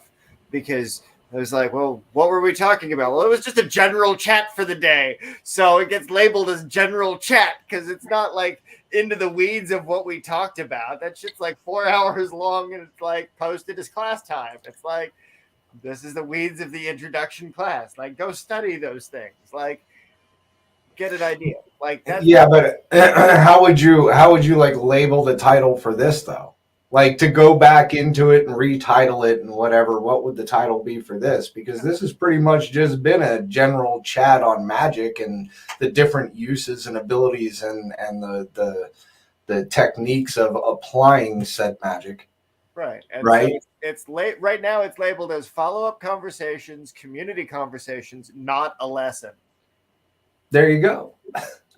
Right? Like, it's like hot topics of witchcraft, like are punchy and get lots of views, right? But so you're trying to put those titles in there to help with the analytics. I got you. But I can't because there's so much. Right. Well, I mean, you can label it pretty much. You could label any video anything. You just got to put in some hot words in there. Hot words, popular words, words that are searched a lot. It also comes with the tagging of the video. You got to go back in and put all the tags. And even in the title, you should be putting in hashtags on like hashtag magic or hashtag wild magic or hashtag this. And that also generates more views and whatnot and so forth. I'm still trying to figure out this whole algorithm BS. I don't have the money to control my musical output like that right now. Everything's generated through DistroKid. So my YouTube is like, it is what it is right now until I can have like the $20 or whatever the fuck it is to have full control over my YouTube and that would allow comments as well. Is that it? Wait a minute, you don't have full control over your YouTube? For my music, it is a topic YouTube,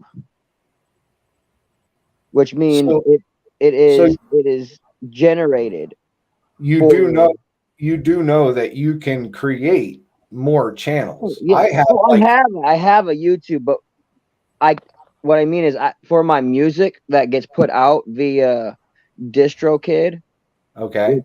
It automatically generates your YouTube, and they have control over the YouTube. You just get the money from it when it monetizes. Oh, I got you. But if you want control over it, it is X amount of dollars extra. Just like if I wanted to upload a music video, it'd be $20 extra a year. So how do you upload videos to your YouTube? Oh, I have a label YouTube.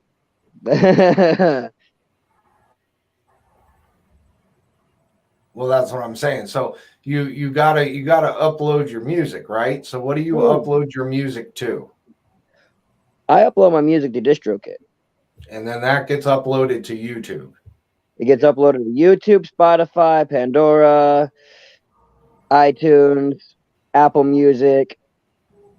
Like, it gets uploaded to all the stores. Gotcha.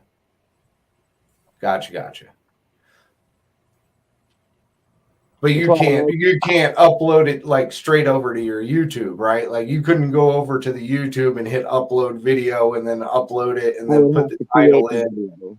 I don't have to get good at connecting the MP4 with the MP3 and actually deciding to do a music video first of all, which costs out the fucking wazoo. I've already looked it up.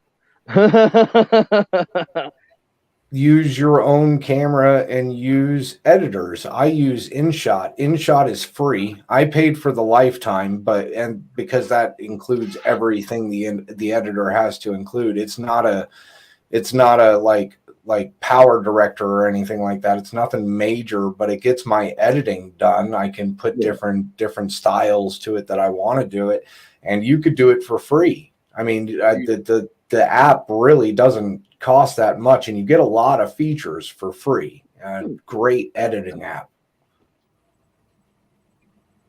And then you could do your own YouTube, and then you could do your own videos and then upload to your own YouTube, period. And you'd have control of that. Meanwhile, you could also upload that to the other one, which would upload it to the other, everything else. You know what I'm saying? So, but it would give you your platform.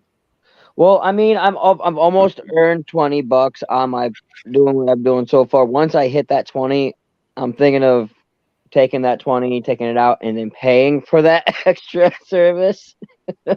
Well, see, that's the thing is like, okay, so getting into the weeds of business on this one, right? For are you able to post your videos or get the videos that DistroKid makes? Like, are you on an exclusive contract? Well, see, the videos they make is just a picture of whatever I post up there with. It's just a picture. There's no video, so it's just a picture. Okay. So they're just posting. They're just posting his music with like if you were like looking up Motley Crue and it had just the cover. Okay. Yeah. Like picture, but you could hear the music. It's kind of what they're doing on his YouTube. Yeah, for the actual music videos, that's $20 extra a year, like $19.99. And I don't remember what it was to gain control of the YouTube. I know what it takes to monetize YouTube. So wait. Okay. So is it kind of like a deal where you're with this company, they spread you out, they got control of the YouTube, even if it monetizes, you get do you get the full profit from YouTube? Yep. Are you paying them now, or do they get a cut from the profits from everywhere else? I pay yearly, so I pay at one time. At one part of the year, I'll pay. Boom! All right, now I got this full year of distribution for 5 artists, or for 5 brands. 5 platforms. I got you. Well, not platforms, brands, which is bands, artists, what have you.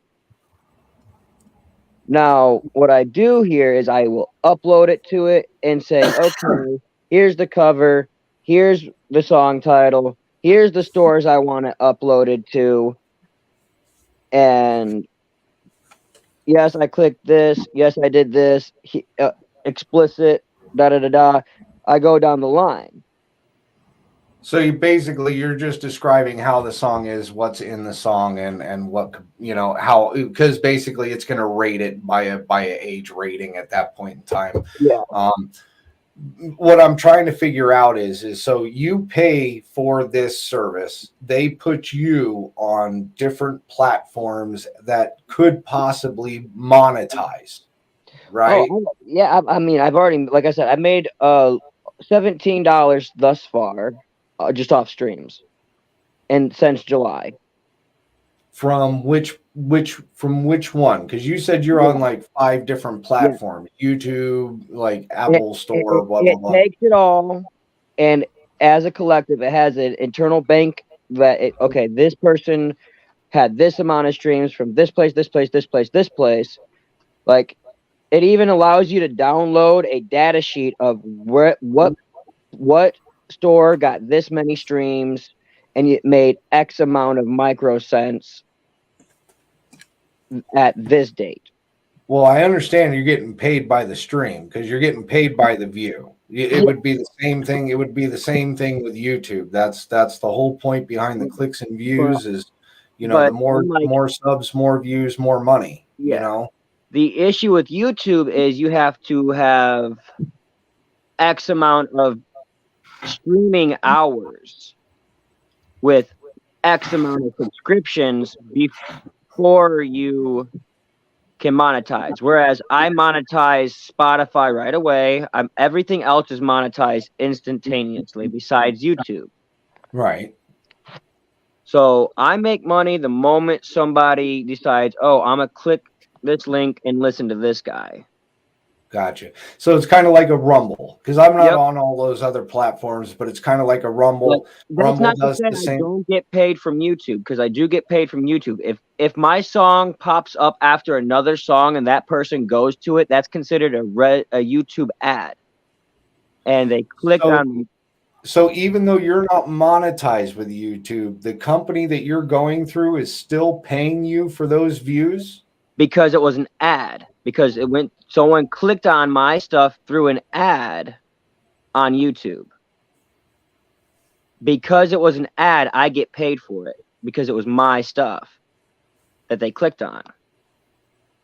So wait, are they putting this stuff out on YouTube as ads, or is it its own channel?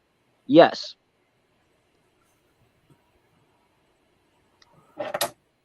I'm still not understanding this, because if this company is paying you per view, regardless whether you're monetized or not, if they're paying you per view, then they've got to be taking a percentage.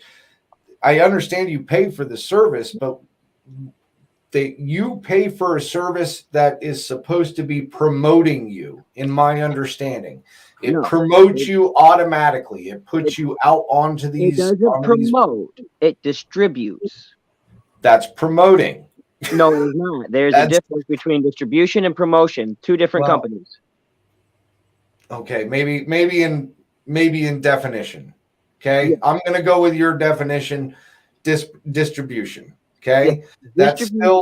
That's still putting you out on many different platforms. Mm-hmm. But to get money, they need to be pulling in from those platforms.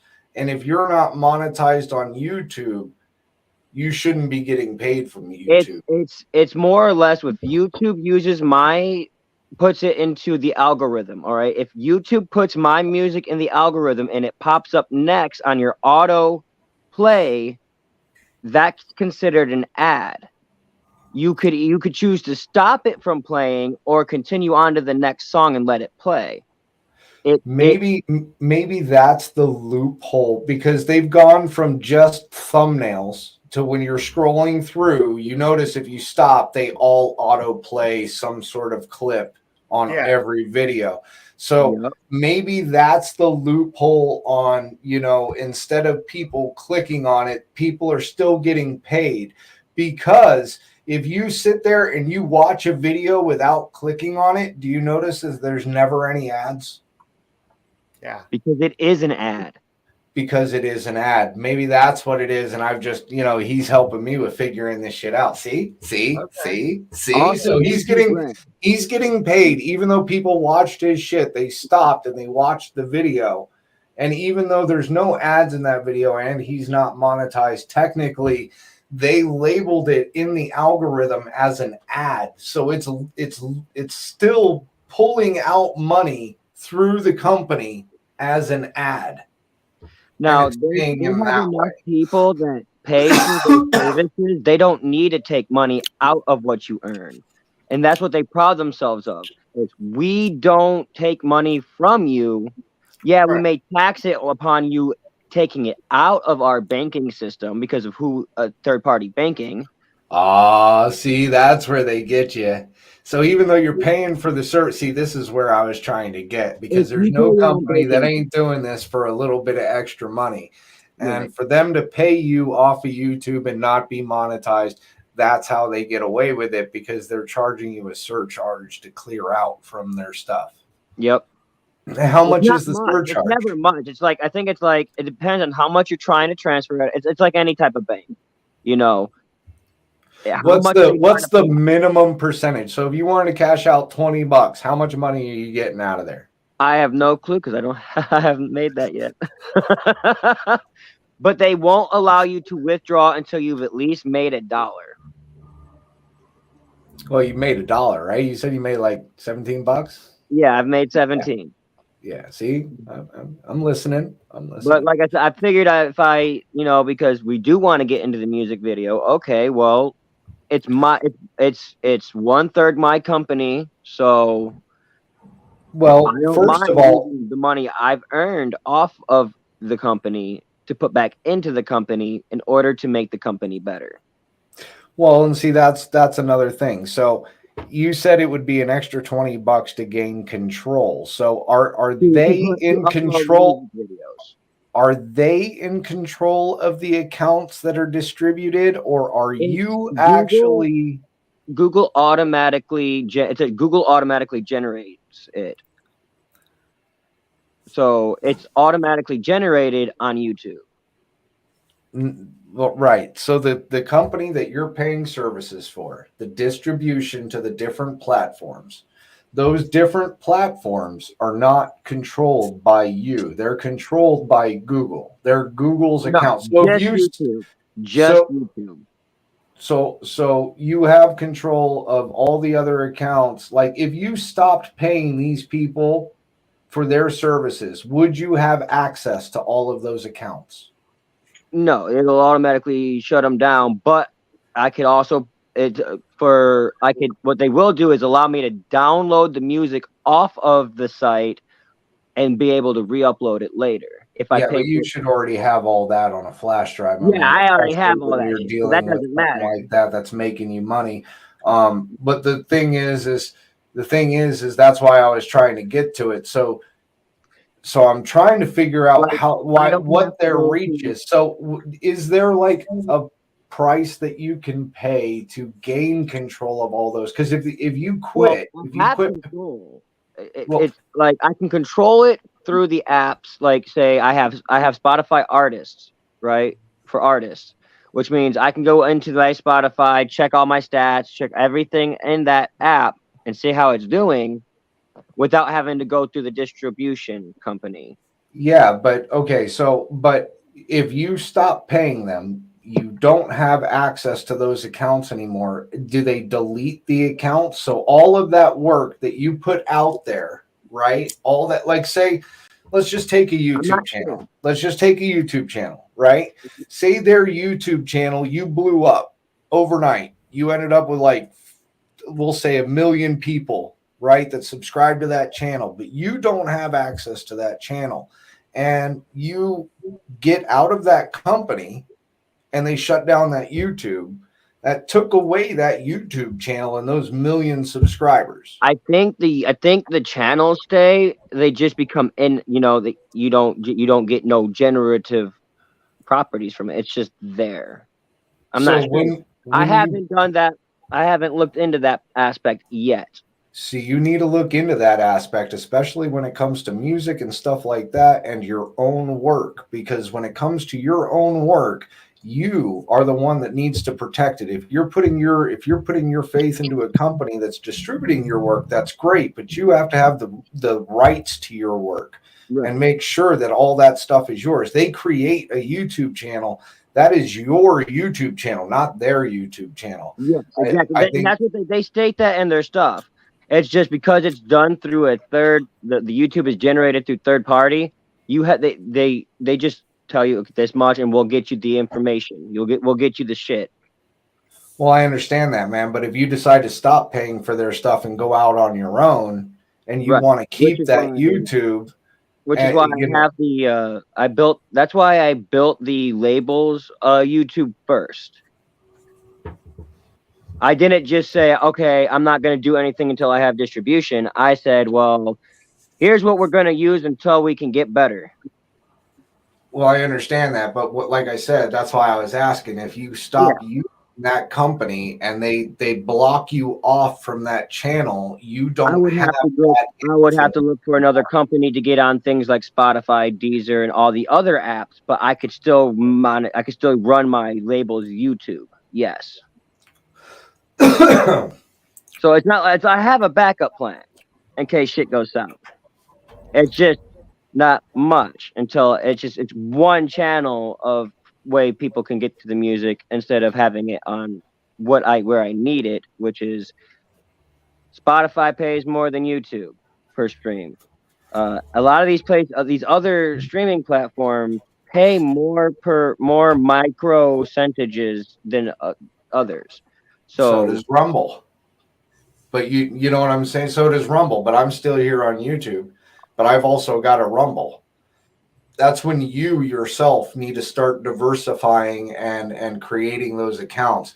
The convenience that you have right now is you have a company that has a lot of people that can do all of that for you, and you can just sit back and chill. The issue is you can't unless you go through one of these companies. So you can't get on Spotify. You can't get on Apple iTunes. You would have to go to the company and go through a longer ass process to be able to do that. Whereas so pay for the company money for that. So pay for the company to get onto the platforms that you can't, but do the platforms that you can so that way you have control. Yeah. It's not like I have other platforms, but those are the free platforms that I don't get paid off of. Right. I haven't monetized the labels YouTube yet. I haven't been able to get enough watch time hours / subscriptions yet.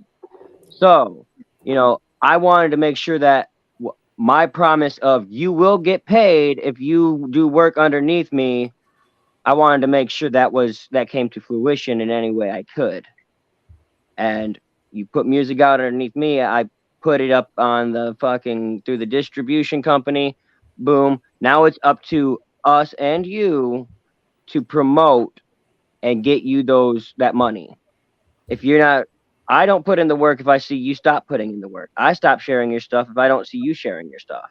Therefore, you no longer get that advantage of promotion. Therefore, you no longer get that advantage of, okay, now I have that guaranteed money coming in. So I make my people work for their promotion. You have to be doing at least 50% of the work if you want 50% of the profits from your music. If you don't match the energy, you will not receive. Well, that's with anything. You're still going to get to 50% of your music like I agreed to, but you won't be getting much money in.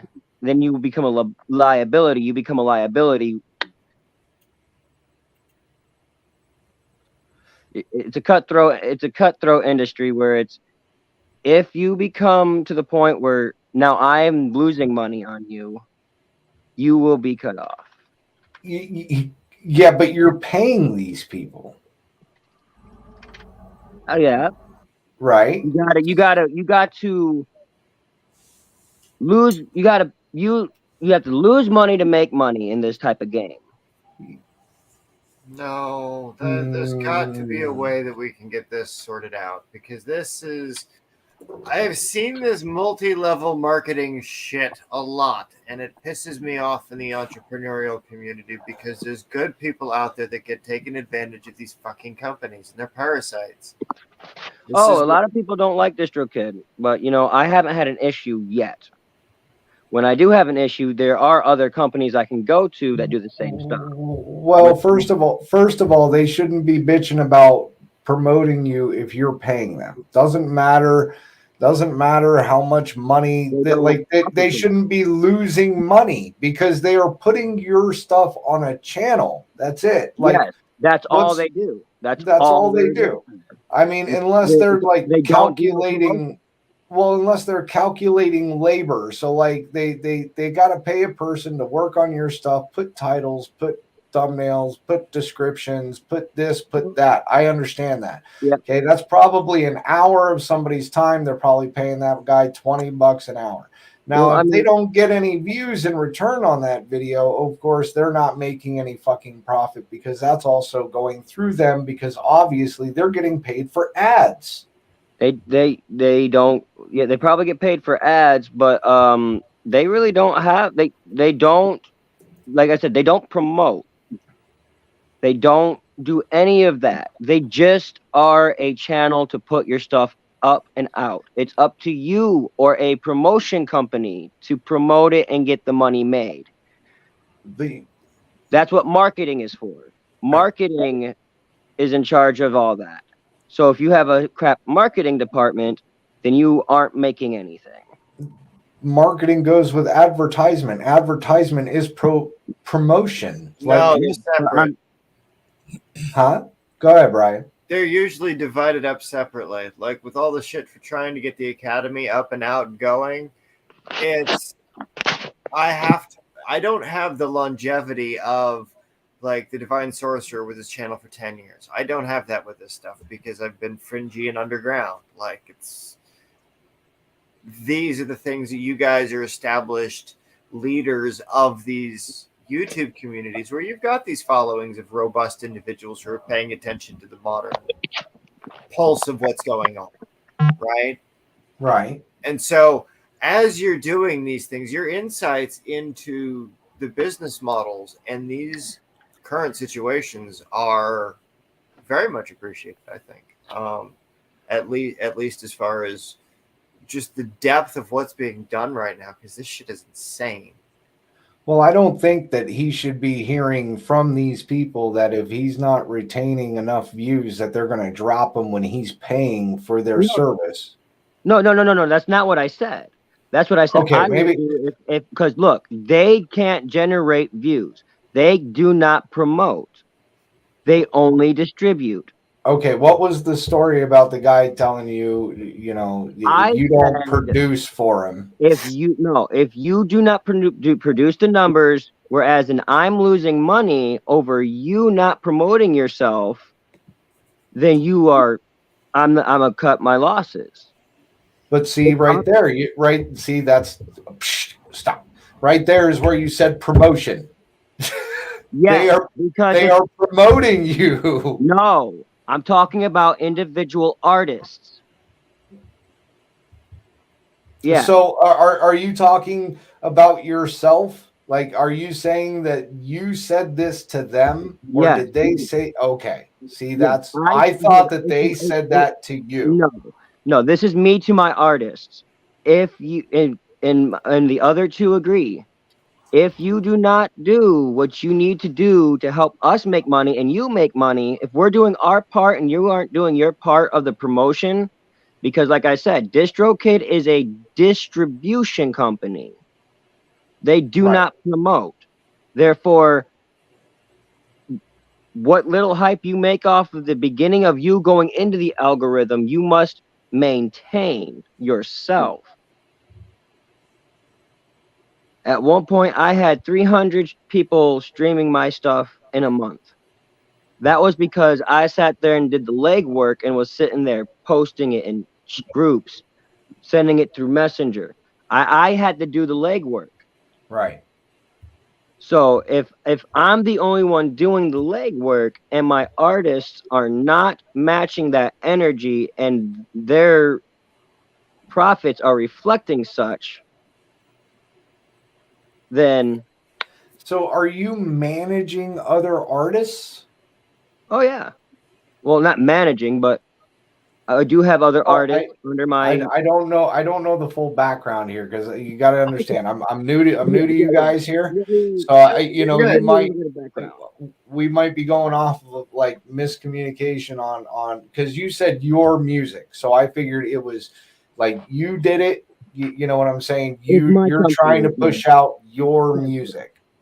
Yes. The label came together so that I had a place to release my music. That's where the idea of the label came from. Okay. Now, two other people have joined me in building this and becoming co-owners. So it's not just me anymore. And we've come together and agreed if artists need to do their fair share as well in the promoting aspects, and so that everybody gets paid.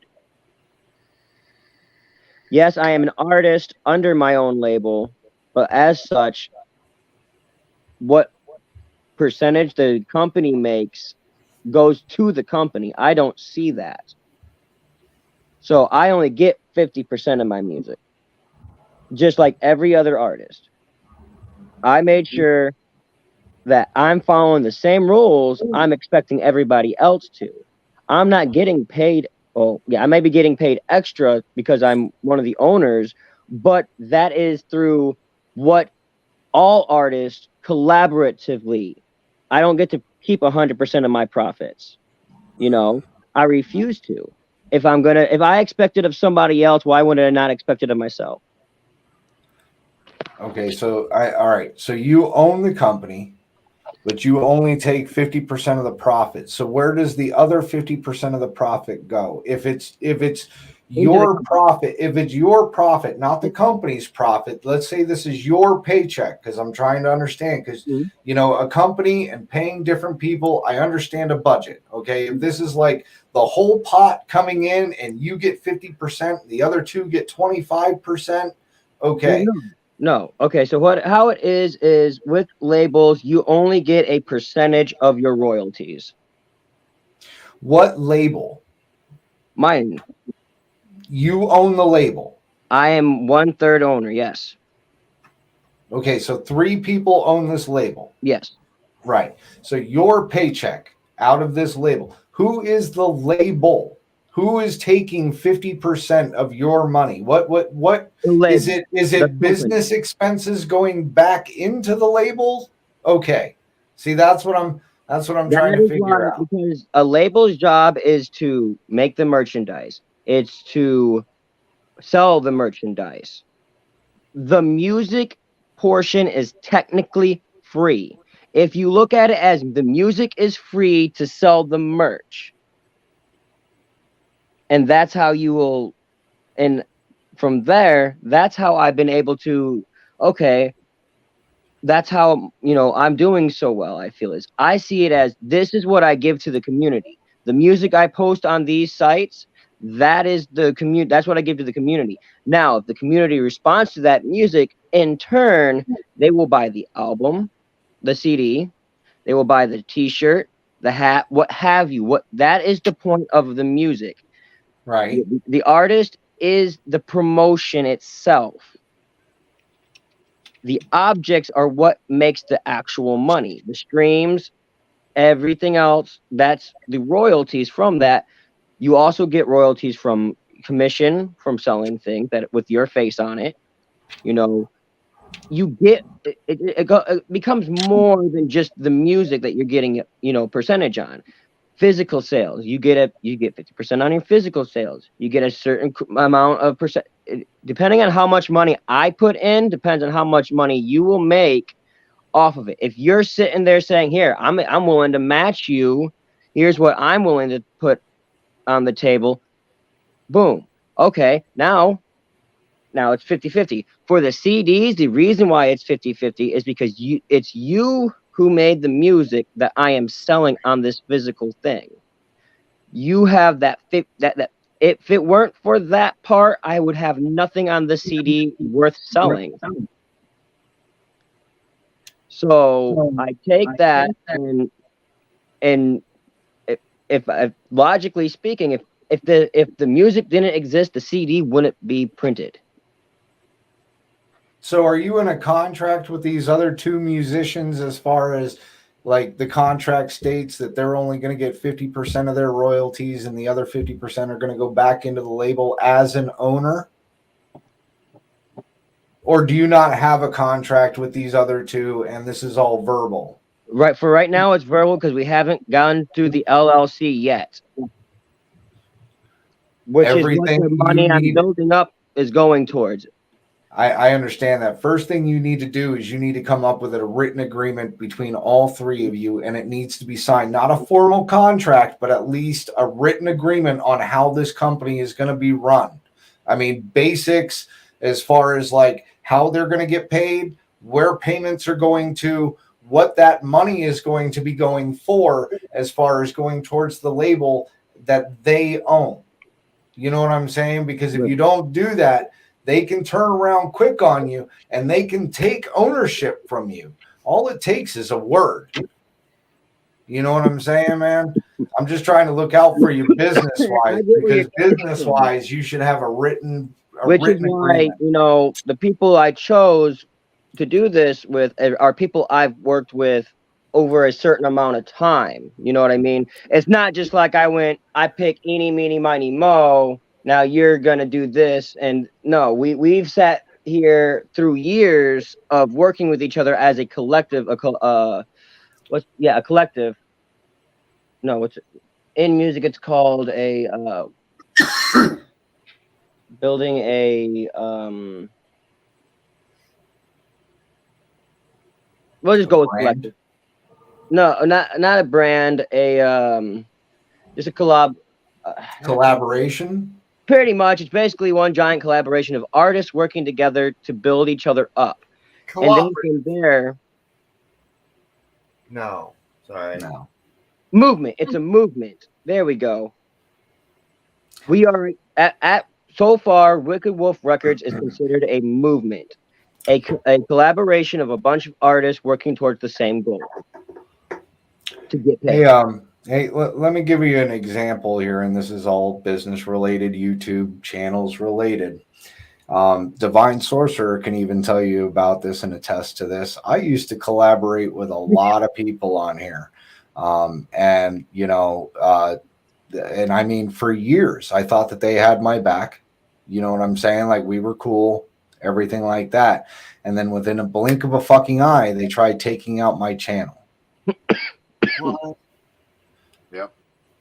Dude, I'm telling you, like, you can work with somebody for years and years and years, but I'm telling you, fame, subscribers, money, it will change a person. And if they have an opportunity and they have a hole to take it and take it all, they just might. I mean, I'm not telling you not to trust the people that you're working with. What I'm trying to tell you is you should always be watching your back and making sure that nobody can snag nothing from you. There's no hole. There's no opportunity for that to happen. You're the one that, you know, you're the one that started this. You know what I'm saying? I'm not telling you to take full control. But... Right. No, of course not. But the way I started this is I made sure that I implemented a family thing where we had each other's back before anyone else came to help me with this. I was doing it myself, making sure everybody else was taken care of, and pretty much leading by example. You know. Do you know what the road to hell is paved with? Tears of the innocents? No. Good intentions. Good intentions, my man. I knew I was. Trust me, bro. Like, I'm not trying to tell you not to mistrust anybody. You know, you got to have that trust in people that you work with. Trust me, I understand this. I work with an impulsive guy who fucking will pull shit out of his ass and not even tell me about it. And it puts me in the worst fucking positions ever. But it always seems to work out in some way, shape, or form for this guy. So I have built a trust. Now, do I trust him to go full all in and like create a channel and go in money wise with him? Probably not. So far, I've been the financial backing until I know they want to see what I can do. The other two want to see what we can do with what we have first before they decide, okay, I want to invest more into what we're doing. So through what I'm achieving thus far is we are almost ready to get the physical copies. Once physical copies come, now comes the point of now we need everybody to come together, throw down a part of it. Which is what, okay, you don't get paid off of the owners won't get paid if they don't throw down. So do they get paid right now? Nope. It's all based off of, I base everything off of what is made. Okay, hold on. So you've told me with this company, you've only made $17 so far. Yeah. So did you just start this label? Oh no, this label has been I've been building it since 2016 from the ground up, from Right. the exoskeleton and everything. Have you made any money with it? Not until 2022. So, and how much money have you made with it so far? Like, all right, have you made money with it with these artists? So have these artists created music for you, but Yes. have not yet been paid yet? Yes, they haven't. Well, one of them hasn't even generated enough because he just started posting. We haven't dropped his second single yet, so Okay. he only has one song out there. Gotcha. So he hasn't generated even enough to take money out. So the new potential owners are relatively new to this label. It's mainly been you up into about like a year ago or something, right? I know.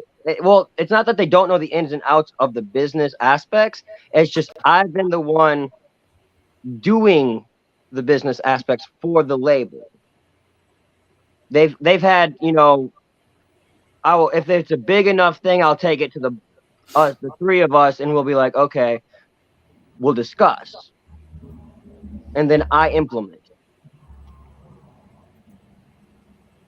Like what? Like concerts or venues or? If it comes to concerts, I've been on discussion of concerts. I have looked up for venues prices. I've done it all because So have you to, even as a singular artist.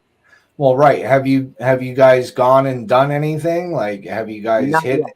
We have not hit shows yet because I want to make sure that the albums get done. So that you've got merch to sell.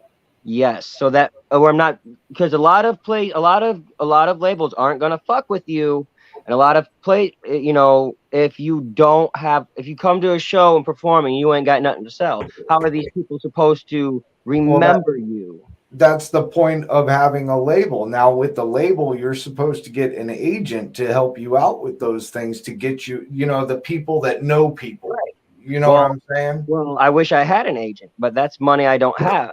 You have to work within your means until you can afford such things. Right. So working within my means, I've managed an artist for a year. I've taught my girlfriend to do the same, and that's why she's my manager and the manager of the artist that lives with us, as well as an artist that lives in another city. We are the backbone, and we make sure things get done. Well, I understand, like, you guys are the ones pretty much running it all, but I'm just trying to figure out, like how you guys are getting. So how much money have you put into this whole venture? I mean, as far as like, how much did it cost you to make the label? Remember what I said earlier about this business is about losing money to make money? Well, right. Let me see here. For when I first started in 2016, a couple $100 went into burning CDs. And how do you get those CDs out? How do you promote those CDs? How do you do you get them in stores, or do you go? Where do you?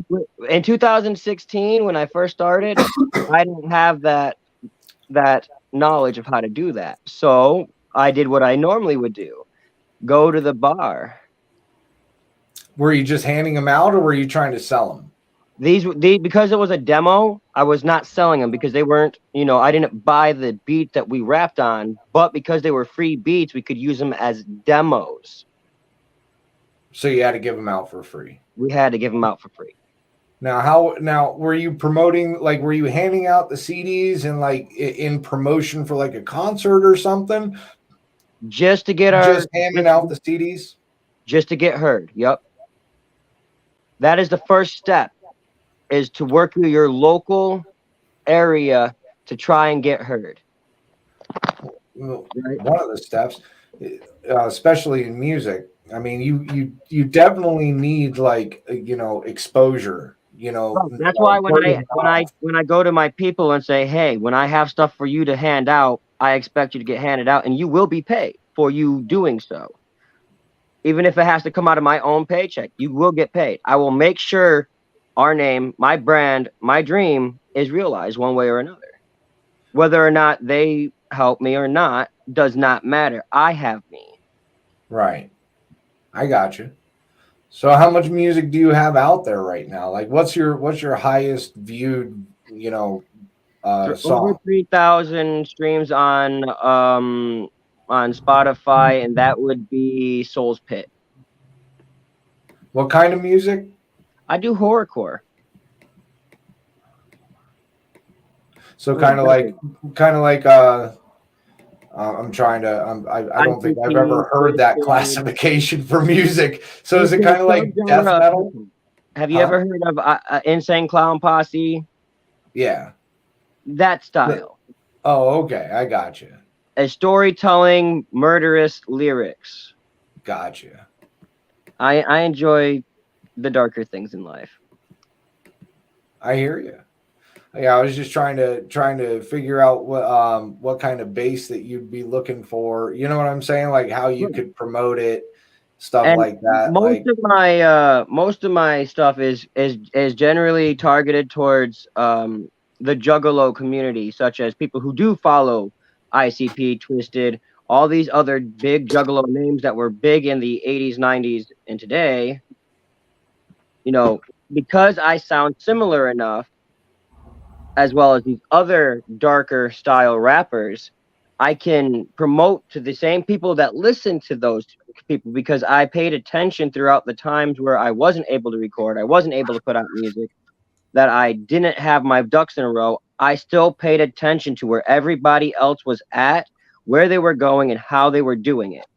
Right. That way, I can either mimic it and try my best to find a way to recreate it in my own way, or follow same example.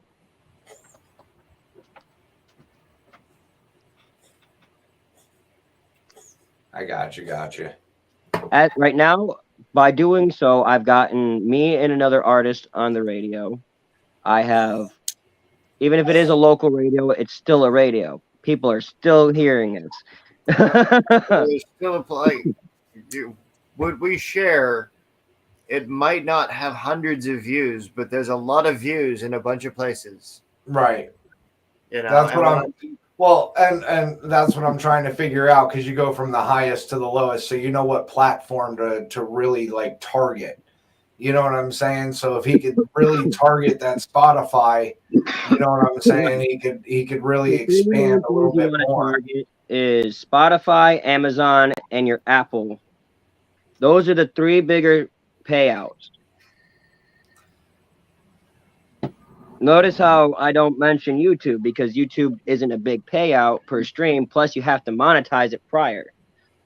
Unless they have YouTube Red or, such like that. If they have YouTube Red, you get paid off that stream because they pay for a subscription of YouTube Red. Right. The fuck is YouTube Red? It's another type of YouTube for streaming music. So kind of like a YouTube, but a Spotify? Think of it more like a YouTube, but Amazon Music. Huh. Yeah. You have to pay a subscription to even use YouTube Red. Well, that's what I was thinking, is like maybe it was part of that whole YouTube Plus thing. I don't know. It keeps offering me that shit. I don't do it. I'm cheap. I don't pay for nothing if I don't have to. Right. Which, I mean, most people, I hate when they send me their Spotify link first because I don't have premium, which means I'm not listening to your song right away. I'm listening to every Dick and Harry that's related to your music and have to wait for your songs to pop up. Right. Right. But see, that hate you feel is the hate you need to put into your music. Because right now, you're that Tom, Dick, or Harry, or whatever that other people are getting popped up in front of their shit. And so they're hating you. You can hate them right back. And then there's a whole like rant of an album you could do. Yeah. But there's already someone like that out there. Tom McDonald. Who? Yeah. Tom McDonald. I don't know. He wrote the song, what was it called? System. Yeah, he wrote a lot of different songs because he actually tells you how to be successful as a single artist without a label. Oh, wow. But I never wanted that. I've loved the developing. Artist development is my favorite part of the job. Watching the artist bloom into who they're going to be as an artist and watching their music evolve as this happens. Yeah, but do you really need a label for that? Well, I mean, the look at label is to make sure they have at least a stepping stone into the world. Well, I mean, look at Nofix. Nofix doesn't run a label. Nofix doesn't even copyright his fucking music. He's got his out there copyright free like a motherfucker. He throws out a song like once a week. And you know what I'm saying? Like he's making millions. He doesn't have to worry about a label. He doesn't have to worry about, somebody snatching a portion of his money. He doesn't, and he's having a great ass time doing it. I mean, you guys can still collaborate and do that all yourselves. You know what I'm saying? But then comes the issue of these new people, the newer generation who don't know anything and are now flooding so that we don't get heard. So now, because of this, we have crap artists who think they're good flooding our shit. And now we don't get heard because they have either better marketing and so and so. So the true talent gets buried underneath the bullshit. Well, what the label does is cut that bullshit and teach them the proper way of doing things so that if they want to strike out on their own, they can. It is used as a stepping stone, in my opinion. That's what the label is to me. It is a stepping stone for my artist to go, if they decide to leave, go on to big and better. But here is where you got your start. Here is where you took your steps and learned. Yeah, but then so what you're trying to do is you're trying to make your name off of somebody else's name. Nope, I don't even care if they give me credit.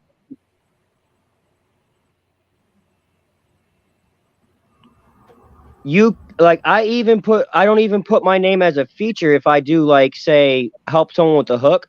Nope, I don't put my name on there. It's your song. I only helped you. I did it out of the kindness of my heart. I don't want recognition.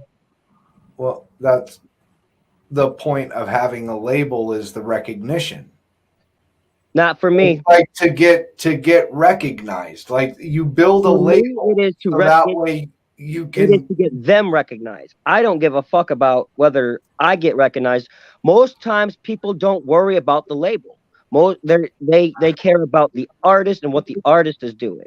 The label is secondary to that. All right. The label is what happens behind the scenes to make the artist. Yeah, but you're asking the artist to do what the label is supposed to be doing. Okay, so run with me. So you want your artist to promote themselves just as much as you would promote yourself, right? Mm-hmm. That's the label's job. It is, and the label does a percentage. They do most of the work. They still expect you to do some work. This isn't a major label. This is an independent label, which means you are responsible for your part of the work as well. So what is the label? What is the label doing for you guys? What is the label part doing for you? Merch, venues, and such. Yes, technically it's all things you could do yourself, but because I have so much love for what it is that what the music is, I'm willing to put myself on the line, even if it means losing money. But Okay, you're gonna lose. you. Hold on. You're gonna lose money either way. Yeah. The label is a fictitious figure in this point. The label isn't doing you guys any good. Where does the label get you? Where does the label get you? Because technically the label is supposed to be the company that helps promote you, that helps advertise you, that helps get you into those things. But if you guys who are the artists don't have that person, the label, the people, kind of like the company that you hired to put you out on all to distribute your music. That's kind of what a label is supposed to do, but they're supposed to handle the marketing, the advertising, the promotion. Right. Yeah.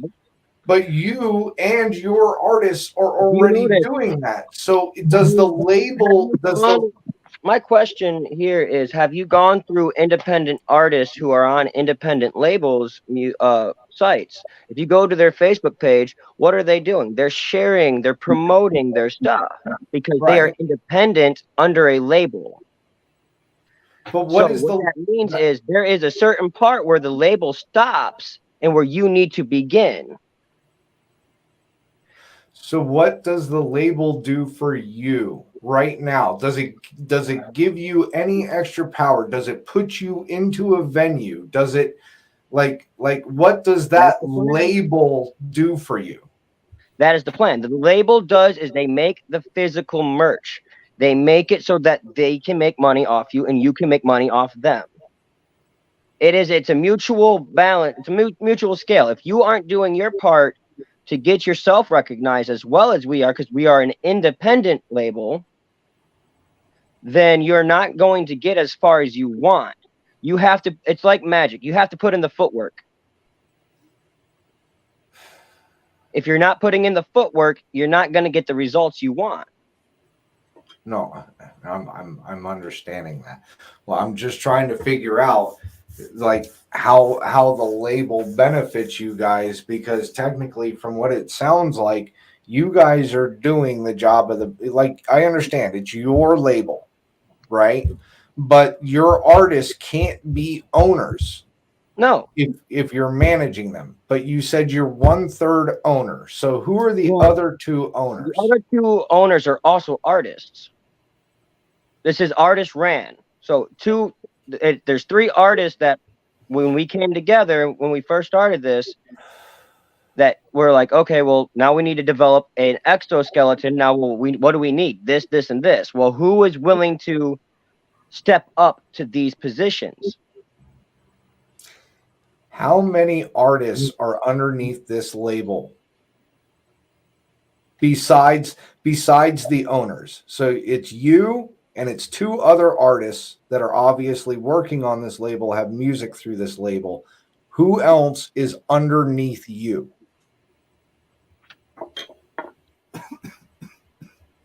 Well, give me 1 second here, because there's brands and I have to do some mental math real quick.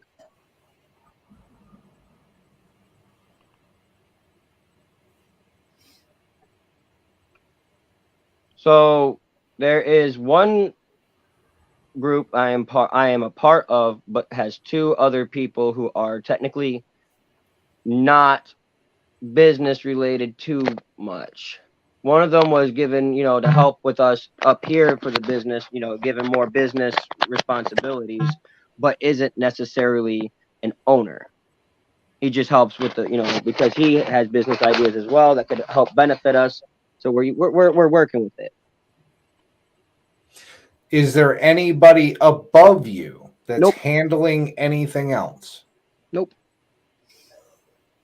We have president, vice president, and our CEO. I'm speechless.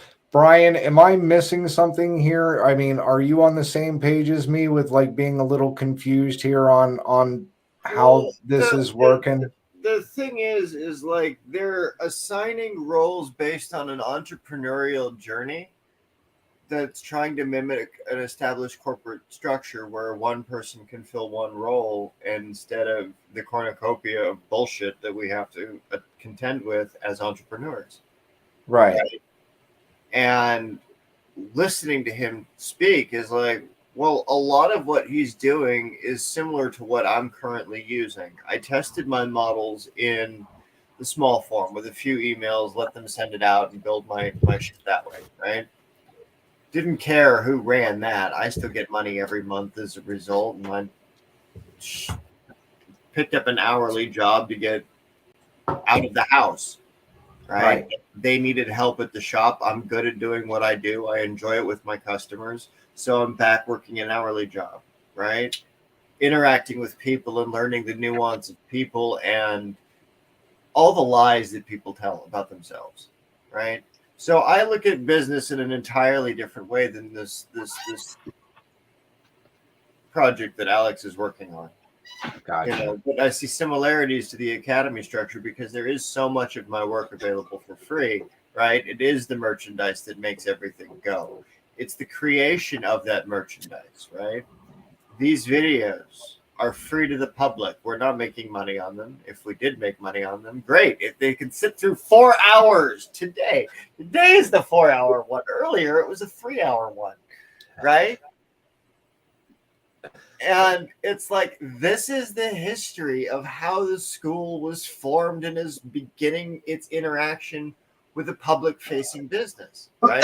So what Omenstar needs to do is he needs to get his people together and cultivate his artists similar in the way that I'm doing with these guys in witchcraft, right? First, we have to have something to do that job for their people and his label to build his brand accordingly, because by doing that, he then can sell them supplementary material, right? He can sell them the notebooks in kits, in hiring songwriters to come in and teach a class on it, give it intensive so that they can get a music style similar to the style of wild magic that I create that works really well for me and my client work.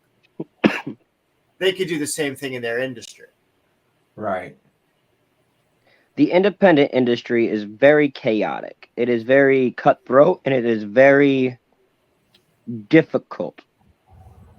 Well, see, that's why I'm trying to figure out, because you're getting into a really cutthroat business as far as music is concerned. And to get into certain venues, you have to know people or know somebody. I know this guy who knows this guy who knows this guy. How long have I been doing this? I like when my friends say that I'm a better businessman than I am an artist when it comes to singing or anything like that, they mean it, because I sat there and I did the footwork for the business aspect first.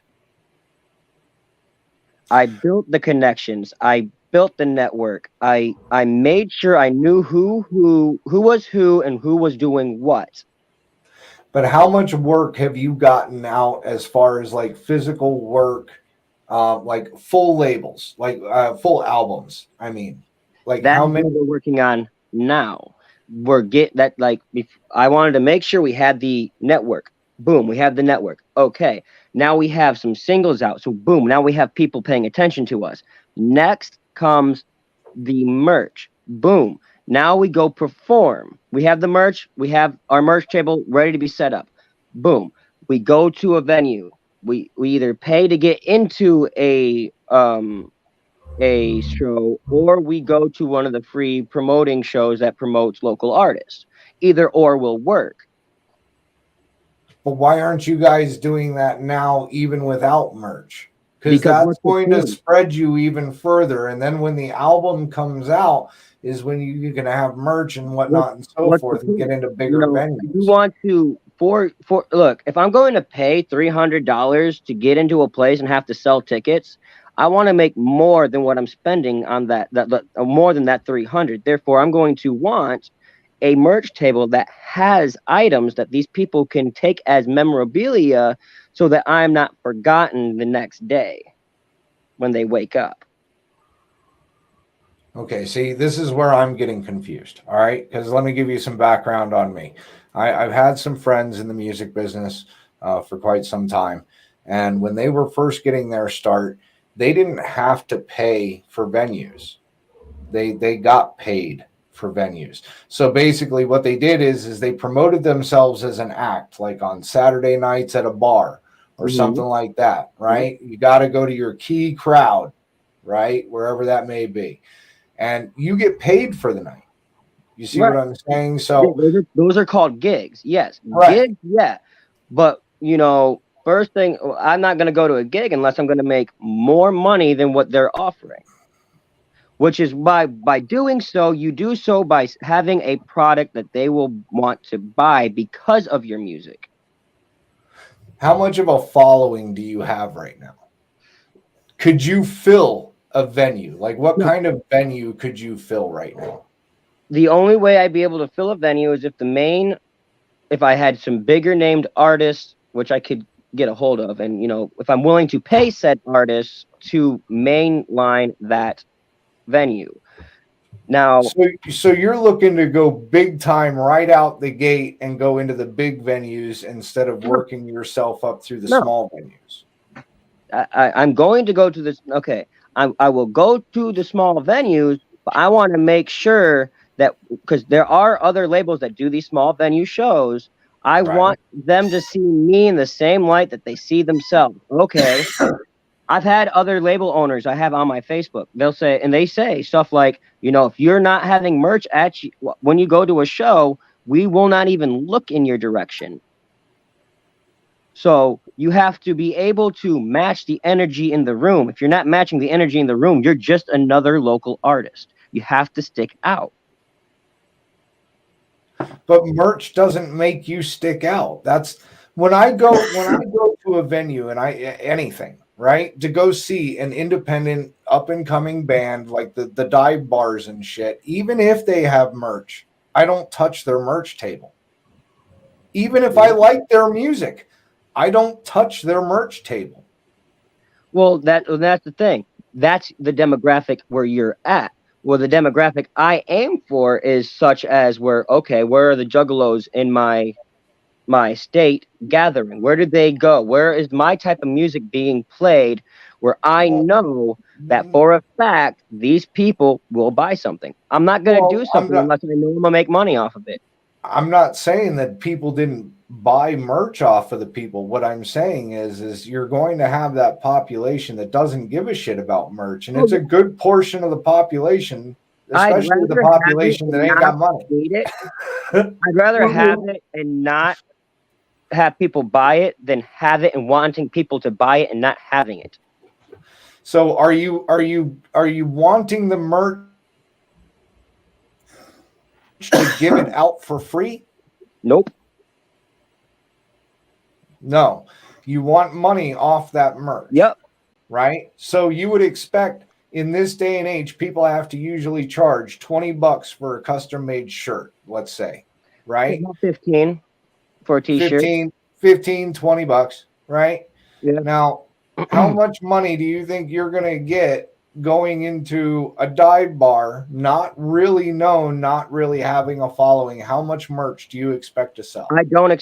I never see. That's the issue with people. They go into things expecting results. I go into things and see what the results are. Well, so that I can make future plans based off those results. No, because just previously you said you won't do a venue unless you know that you'll make more money than what they pay you. Okay. Okay, that's fair enough.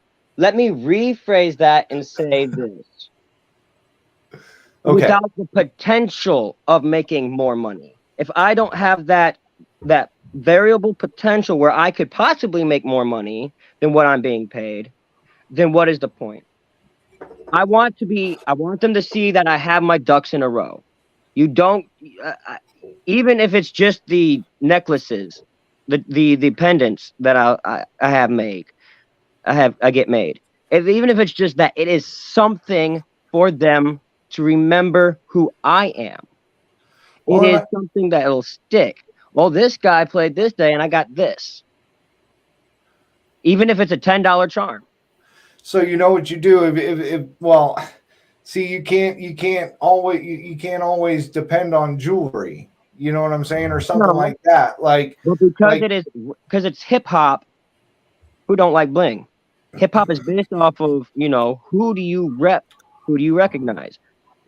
Yes, granted, I may not be recognized, but at one point I had people in other states going to other states talking about my label to my label artists. Right. So it was at a point without even having, done performances. I've had other people spreading my name. People know who Wicked Wolf Records is when they in my type of communities when it's brought up, because they've at least heard the name. I made sure that the name was at least heard. Therefore, the artists were heard.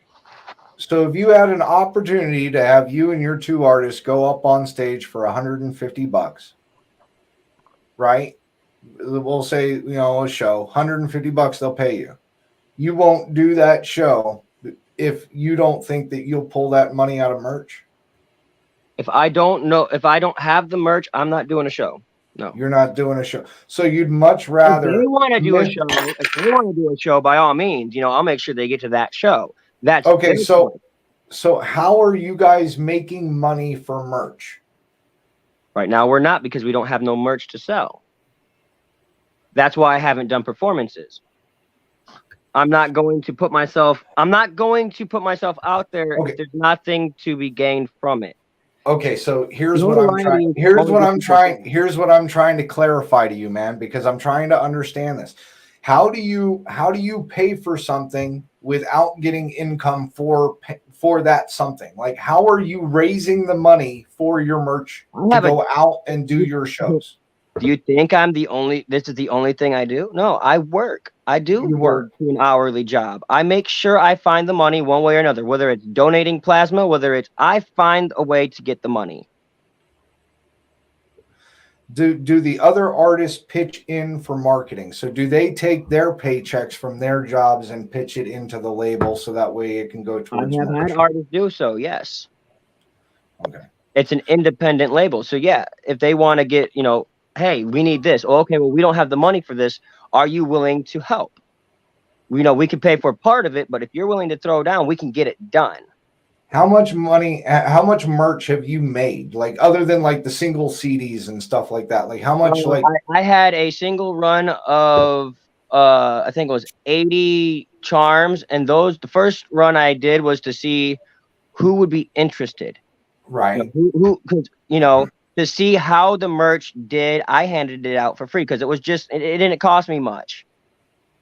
Well, I mean, only $300. That didn't bother me. Yeah, but that doesn't help your demographic. So your demographic, what you're looking for is who will pay for it, right? So you need to take 20 of those charms. You need to go to somewhere like a swap meet or even out on the street during a festival, something. Set them out, tell them $10, and then calculate how long it took you to sell all of those charms. Go to a festival that's or something, a music festival or something that's related.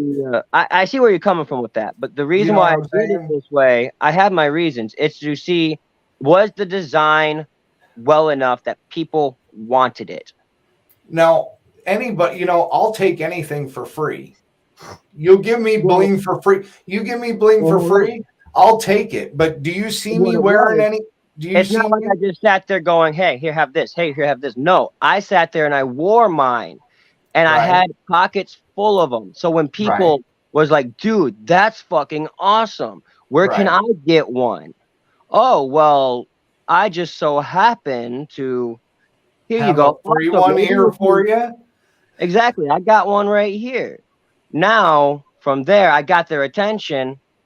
Also, maybe you might want to check out my music. And do you give them a single with it? Well, what I would do is they would sit there. I'd give them the name. I'd give them the site where you can find the music. at the time, because at the time when I was doing this, I didn't have distribution. I only had, what sites, that I could see, okay, what artist is doing what and how well are they performing on these sites to see how well it will transfer over. Right. That I use these free sites as a analytical step. So places like Reverb Nation, SoundCloud, I'm on both. No, I got you. I'm just trying to understand your business model, man, because I just most people in your people. Sorry, go ahead. I try to cut out a lot of what people would consider the stress factors. Okay, we need to get shows. We need to get shows. We need to get out there. Okay, yeah. Well, now I'm stressing on making sure I'm getting into shows, and now I'm not worried about, okay, now people are coming up to me and saying, well, where's your merch? How am I supposed to, listen to you after this? How am I supposed to, what can I take from this that is memorable? In my opinion, if I was you, and I understand it might be a stress factor, but I would just run a bunch of CDs and have that as your merch at the very beginning and do a couple of shows and start bringing in some money. The issue with that is we need CDs, enough music to put on CDs. So far, in order to gain at least a little bit of, of a foothold, all we've done is release singles. We only have singles out on all the distribution. So what we're doing is, as we're putting out these singles, we're also building our albums to be released. And so when they're released, now we go and get the physical copies. Now we got the physical copies to match the release, and then we'll have a physical release date. And from that physical release date, boom, we're doing shows. That's why, artists have drop parties, when they drop an album and they make it a concert, so that people will buy physical merch. Right. And they're not going into a drop. They're not dropping it because, oh, I dropped it on Spotify and everything else. Woo, listen to me. No, They're going because they want to sell the T-shirts and everything else that is involved with that said album. Yeah, but you're also talking about an established artist that has a name already for themselves and has a following. No, I'm not. I've never heard of an independent artist dropping an album with merch sales, and that's how they got their start, man. Like, okay, and I'm just saying this is just from my background. You know what I'm saying? Like, that's maybe why I'm confused. I don't have any artist that is already big. I start from scratch. I build artists. Right. That's what I'm saying. But I'm trying to figure out how you build these artists, because as it stands right now, the business model isn't bringing in any money. It's not bringing in money to do marketing. It's not bringing in money to do the mercantile. It's not bringing in money to make those connections. Like, it's not bringing in money. The music isn't meant to bring in money. The music is a promotional tool to sell the merchandise. The music isn't meant to make money. It is meant for you to promote the merchandise bought. But the merchandise promotes the music. No, it does. Yeah. See how it works? The merchandise. So get this, right? Get this. I need to interject right now. What he's doing is half of a conversation.